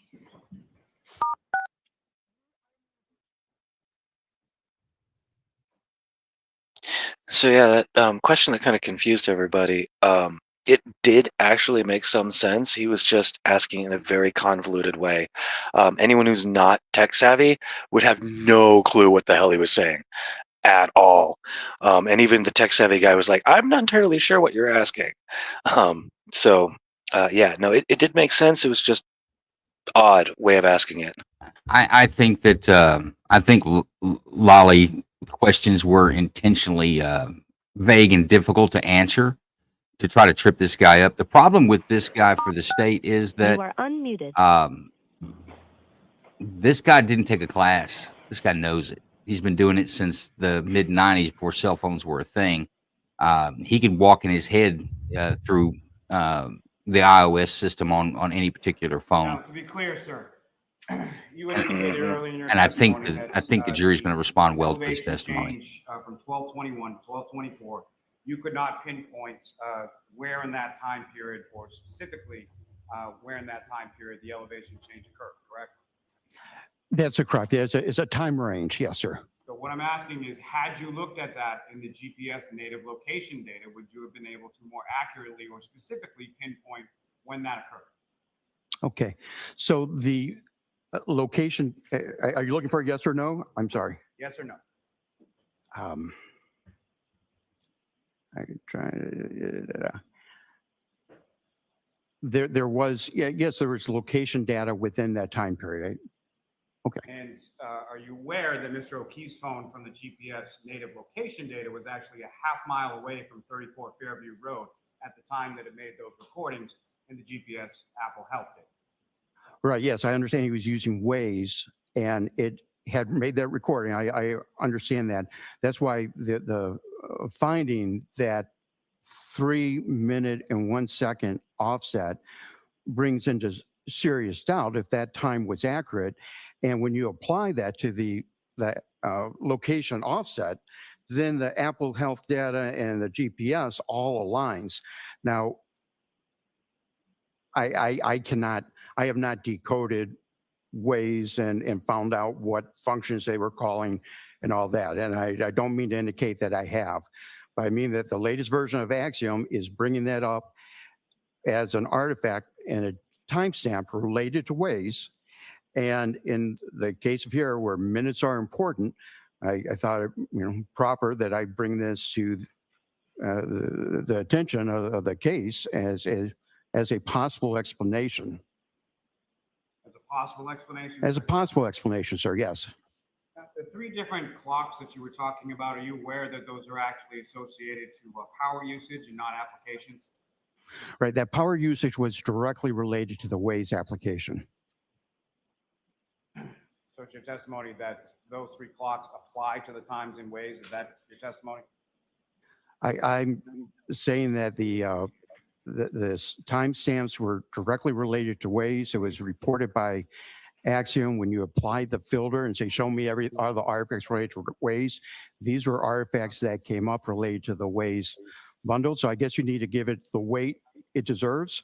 Like I said, I've not decoded Waze. That's not something that has been done, but I think we need to consider the 3 minute offset as it applies to giving significance to the Apple Health data and the Waze GPS. Now, turning to Ms. McCabe's phone again, as far as the search, what you indicated as last view time, are you aware that that is actually related to a time that it was actually focused on the screen as opposed to your interpretation of it? I'm aware that from that it appears to be the last time and date it was focused, and when it was no longer was focused, that's when the timestamp was written. That's what's consistent with the other data on this particular phone on this very specific iOS. Now, with regard to looking at this search, you mentioned that you used something called an ArtX tool. Is that correct? Yes, sir. And are you aware that's a tool that was actually created by Mr. Ian Whiffen? Absolutely. And with regards to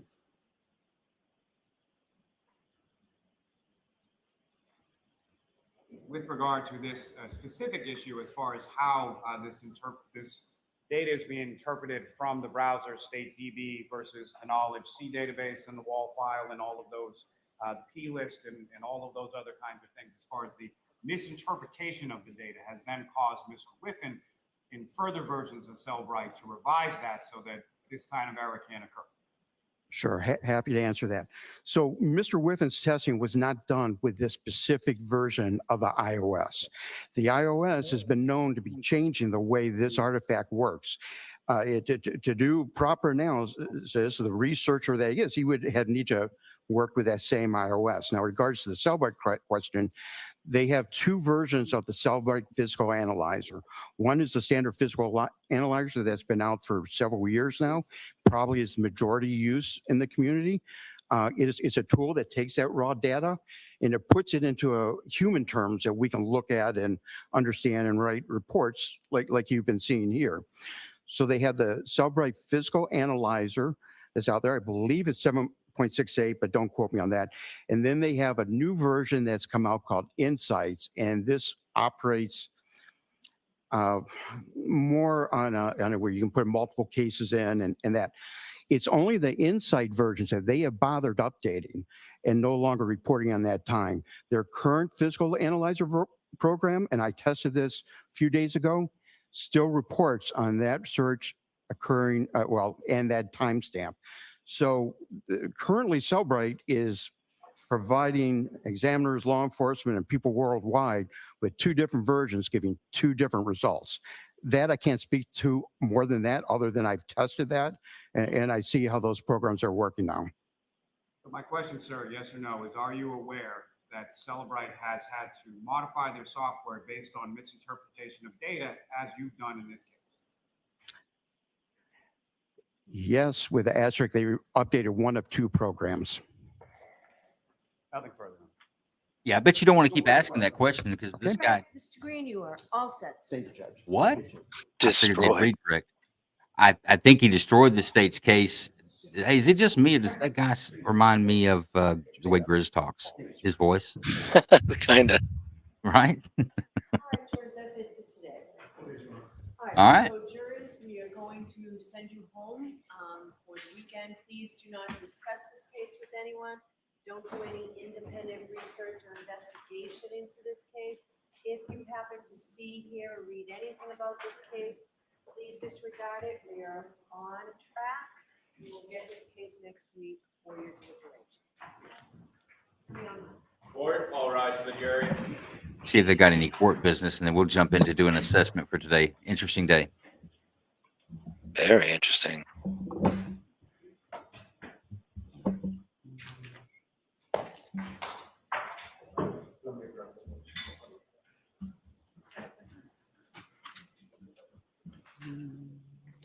All right, why don't I see counsel regarding scheduling?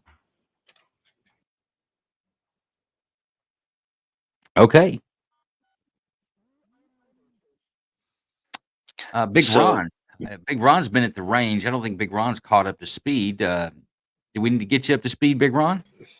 Yeah, let's get me up to speed. I tell you what, I saw those pictures. That is a fine young lady who knows how to handle a firearm. I'm actually pretty impressed. I'll tell you what, man, she was doing mag dumps and just giggling. Good times, my friend. Good times. You don't get those days back, so cherish them. Well, we've had we have Lucky. The snowplow was the first witness for the defense. He was pretty good on the story. Testified well. It seems to be very credible and very honest man. It seems like he testified that he went in front of the Fairview address a couple of times, and that there was nobody there. And then he believes that he would have seen it because of his truck. He's got alley lights. These are lights that are mounted that sweep off 90 degrees from the vehicle. He said that he knows where the Albert House is a friend of the Alberts and knows them. And that he pays attention to the house when he drives by, that his light sweeps from their front door across the entire front yard as he goes. And he's familiar where his flagpole is. He's plowed this street many a times. And he said he's certain, because he's looking for objects on the side of the road when he plows, he's certain that if their body had been there, he would have noticed it and that it wasn't there. The state tried to beat him up a little bit. I think the state made themselves look like an ass because he was a very sympathetic witness, very believable. They tried to stump him, or Lally tried to stump him once with that night. He reported an incident where he hit a basketball goal. You know, the ones I'm assuming that you'll set out by the roadway that are ballast. That his blade caught that and knocked it over, so he reported that as potential damage. And Lally tried to come at him and said, "Well, I mean, it's not like you can be. It's difficult to see out of the truck." And he's saying, "No, it's not. In fact, this truck is outfitted where it's actually he's got a very good field of view." But he says that this is it. I don't want to miss anything. Lally says, "So you didn't see that?" He said, "No, absolutely, I saw it. I just misgauged how close it was, but I saw it. I knew it was there, and I knew when I hit it, and then I reported it." So I'm going to give a score to the defense on that. I think that at least it does is draw a question in the jury's mind as to how credible some of the state's witnesses were, because he came across very credible in my mind. Then we went to Granny Canine, the expert witness that we did voir dire on last week, who's testifying that the injuries to O'Keefe's right arm are caused by a dog bite. I think she was the weakest witness for the defense. She does throw in some, some credibility.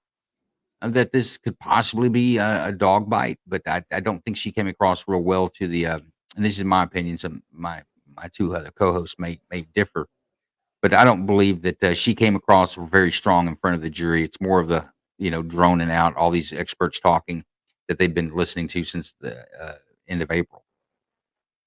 The last guy up is Mr. Green. He's the Celebrite or cell phone data expert that the defense brought in. That's saying that house long to die in the cold was absolutely searched at 2:37.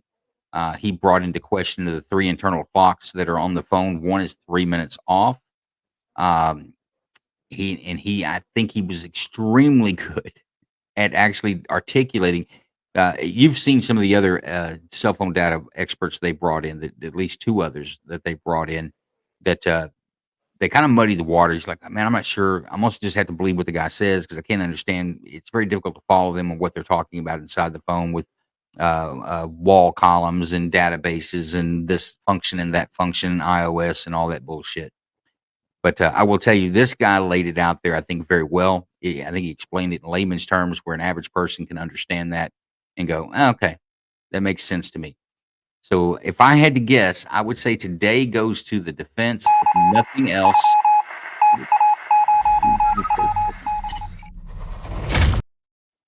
Wrong one. When you come to the point of muddying the waters on the defense's case, I think at the very minimum, this guy left some doubt in the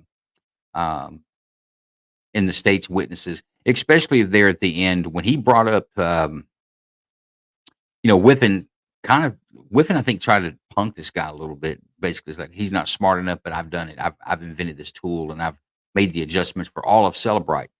He's like, well, yeah, he did, but not for all the tools and not for all the iOS systems. And he explains how the iOS systems on different phones operate differently. I think he comes from the credibility when it comes to the pedometer in the iPhone 11. That's exactly the iPhone 11 that was carried by O'Keefe, and that's exactly the one he went and did his test on. And it's a real test. It's not like I run a tool or I did a data or I looked at research and I went to class. He's like, no, I did it. I tried it out because I'm a nerd and that's what I do. I think the defense actually is doing a pretty decent job at least muddying the water. And I'll tell you from some experience that you'll have this issue. Expert after expert gets up and you got the battle of the experts there. A lot of times the jurors will go, hey, I didn't understand any of that shit. I'm going to hook on something else. To me, all that's a wash. I don't know who's telling the truth. I don't know which one's right. Sure, they're all right, maybe, but that they won't weigh very heavily in their decision. Dante says he was busting code before Celebrite was a twist in its daddy's sack. Very well put there, Dante. Very artful with your expression. But yes, this guy was. If you didn't catch that, Ron, he's been certified as a court expert in digital data testimony since 1996. So you think about who was running around with a cell phone back in 1996, but he's been testifying in courts as an expert since 1996. He's an independent contractor, works for himself, he's got his own small company. And I think that he eats, breathes, and sleeps data and operating system functions on cell phones. But he's explaining that the house long to die in the cold absolutely was searched at 2:37, and again at 6, just like Turtle Boy, and we've heard outside the in other places. Hang on a second. So I think that the state wins this case, wins the day on that as far as spreading some doubt, reasonable doubt into the jury's mind. I'm sorry, yeah, what I said, state defense, absolutely. Don't let me get sideways there.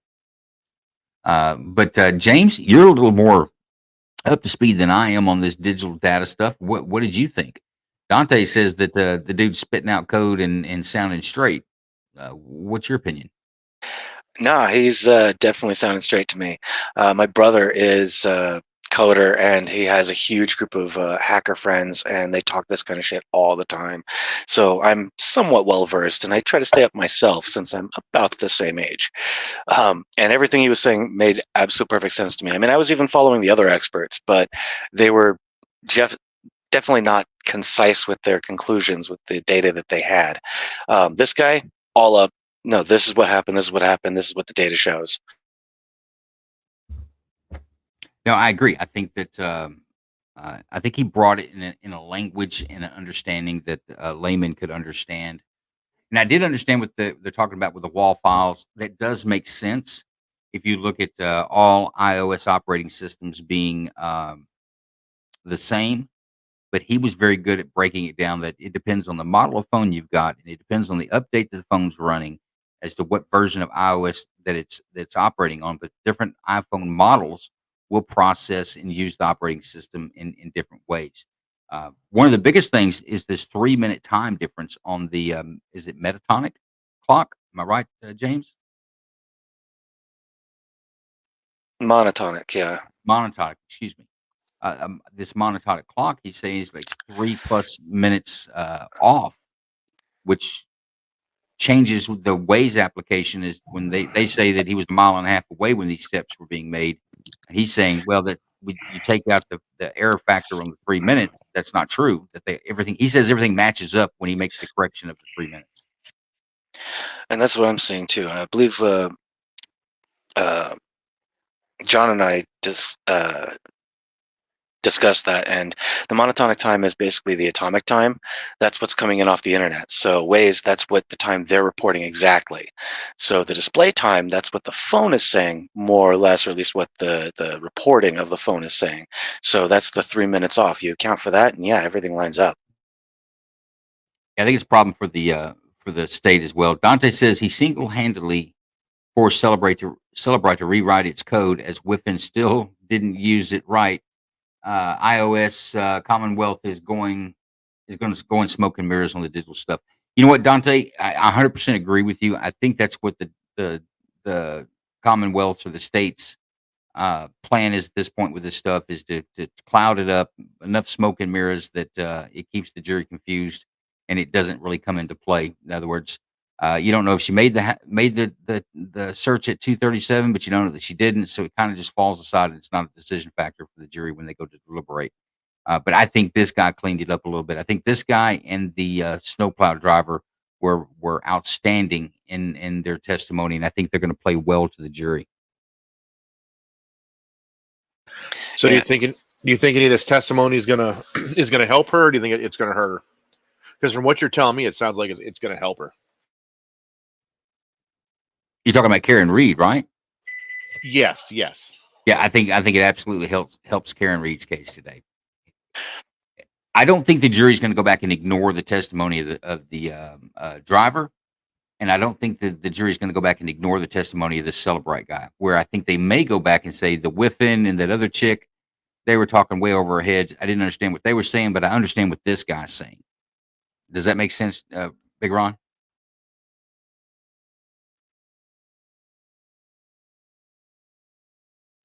And Dante, I don't disagree with you. The mic drop when he said they're making two versions and providing the old one to L&E law enforcement. I think that was great right there, and it's telling. Celebrite's a business, and they look at these big contracts with these law enforcement agencies. But there's another client out there for Celebrite, and that's these independent analysts like himself, which they're out there. But these guys are nerds, man. They know they'll stick with it. Whereas you give it to a law enforcement agency, I've been to the class, I'm certified, and that's the way it is. You kind of get like you did with your accident reconstruction guy. I do it when it's needed, but this guy does it every day, and he sleeps it and eats it. And he knows it with a passion. So I agree with two things. I agree with you on Dante today. We're doing real well. And like I was saying before in chats, it is absolutely possible to edit the wall file or to delete the information like GPS data or whatever from the hard code data of the phone. But you'd have to have either a jailbroken phone or some third-party application that generally Apple doesn't allow. And there would be signs that such an application had been used. And this guy laid it out very clearly. No, that's not what happened at all. Yeah, no, he didn't. But you know what? I think what plays to the defense's side is that Lowley, I think, is taking the wrong tact with these people. He's kind of looking like a bully. And again, this last witness on the stand, he's a good guy. You go drink a beer with him, hang out with him. He's a nice guy. If you were on the way out the store and had too many grocery bags in your hand, he's the type of guy that would stop and help you. You know, he's a friendly guy, and he kind of badgered him. Just same thing he did with, in my opinion, with Lucky. He kind of badgered Lucky as well. And I will tell you that that doesn't play well with juries more often than not. It usually hurts one side or the other if they look like they're bullying a witness that is sympathetic to the jury. You know, that guy could be one of those jurors' uncles or grandfathers or even a father. They could see somebody that they care for in him, and that'll turn that juror sideways on you because they're like attacking their people. Yeah, it almost seems like the prosecution is trying to get the case tossed. No, I think the or at least prosecution- hung so that they can go at it again. Sorry. Well, I don't think so. I think the prosecution's tack from this far out is to swat at flies as they come, and they believe they've left enough evidence on the table in the 3 months that the state's been putting on the case that they've got enough to get a conviction, I think. And I'll go back again. You still have to get past the lens pieces in the yard around the body. I mean, they couldn't have got if she didn't hit him. That means you had law enforcement out there planting pieces like Easter eggs in this yard. I'm not saying it didn't happen, but that's the level you're going to have to come to decide that she didn't do it. In my mind, but there's another avenue that the defense wins on this is that it's so convoluted. I'm not sure who's telling the truth or who's being straight up or which fact is true. And because of that, I can't convict, and then she gets acquitted, and that's the worst case scenario for the state on this. But I don't think the state's trying to blow it. I think he's playing true defense on these witnesses, and I think we'll see that going forward. But he was even bullying, Dr. K9. I just don't think she was as sympathetic as the other two were. Yeah, it sounds like she had a good day. Then hopefully it maintains that. Then. You know, I don't know where they go next with witnesses. They didn't go back and do redress on the Celebrite guy, so evidently the defense felt pretty good with that, and I kind of agree. I don't think you need to go back and ask him. He didn't have much to clean up, so I guess I would leave it at that. You've got the ARCA guys, the experts on the biomechanical engineers that are going to come in, I think probably next week. I don't know what witnesses the defense has beyond that. So we may be getting very close to deliberating on this and seeing what the outcome is going to be and if we're all right or wrong. I believe Bev said at the end there, as she was giving out jury instructions and whatnot, she said, "We are on track for deliberations next week." Right, which could be like Wednesday of next week.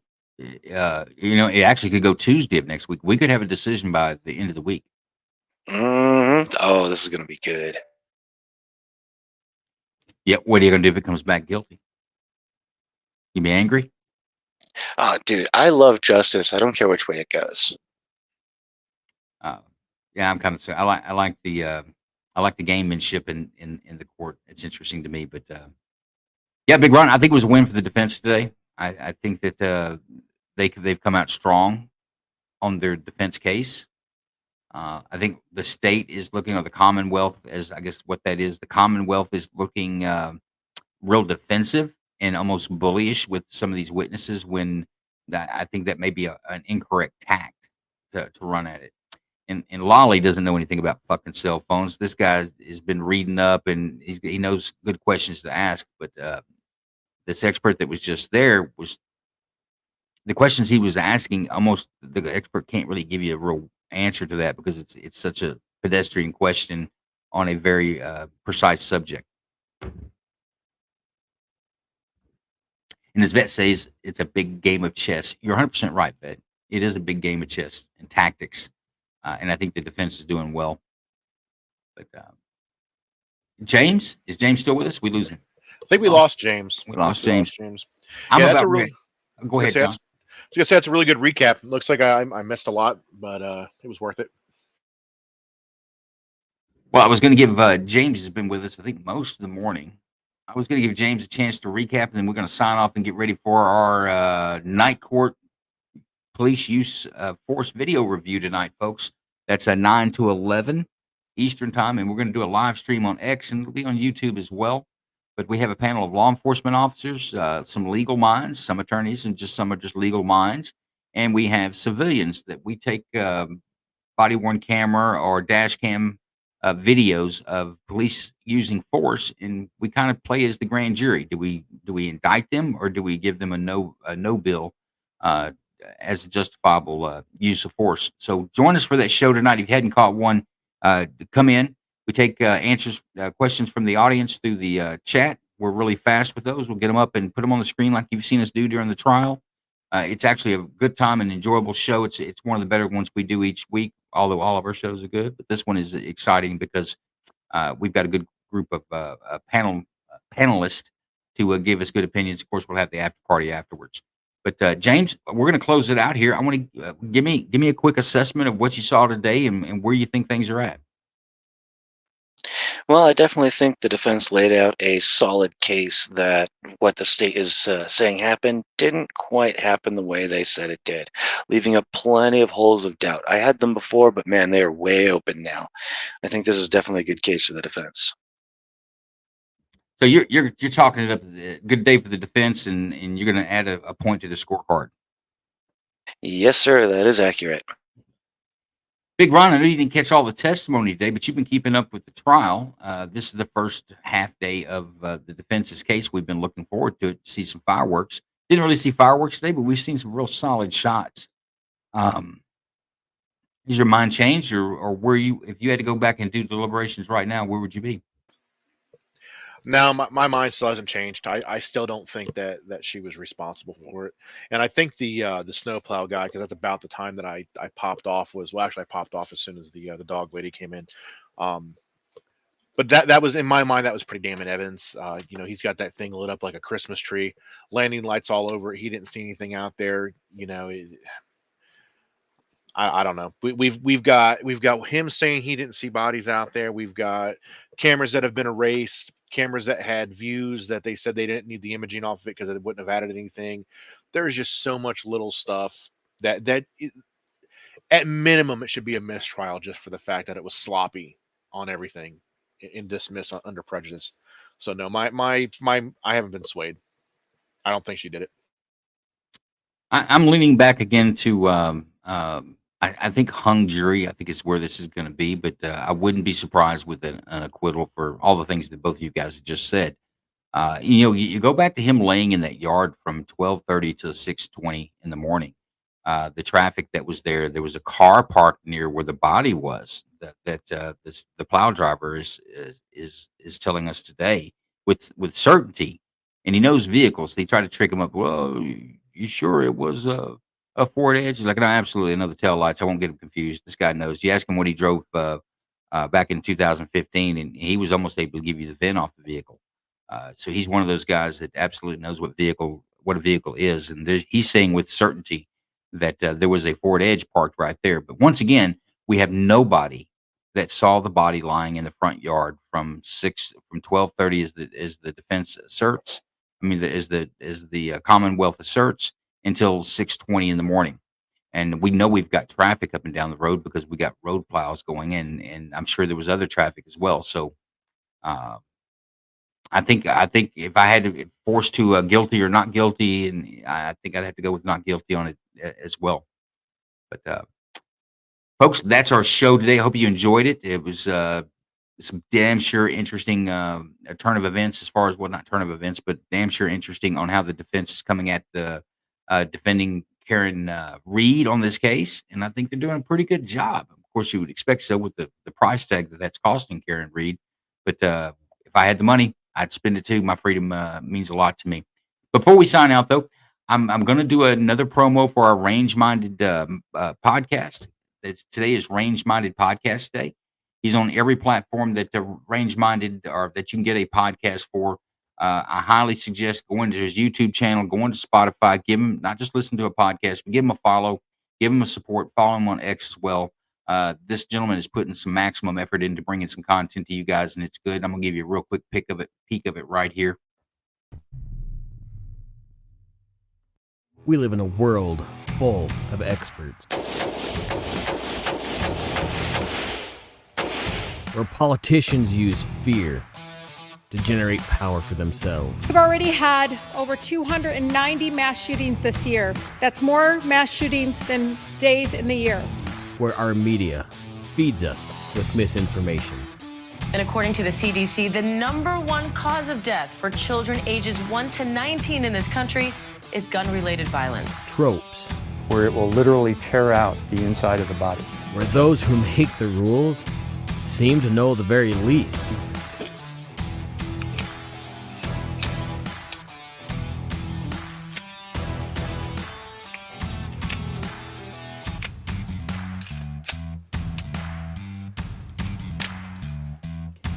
Scary terms used. Her arm, known as a ghost gun, because it skirts most federal gun laws. Don't be like this guy.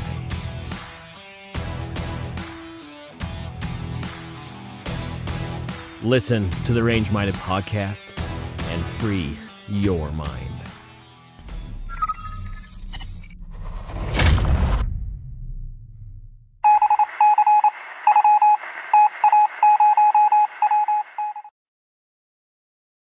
There you go, folks. My last little bit here on promoting is the Sport the Night Court and your host with tips and donations.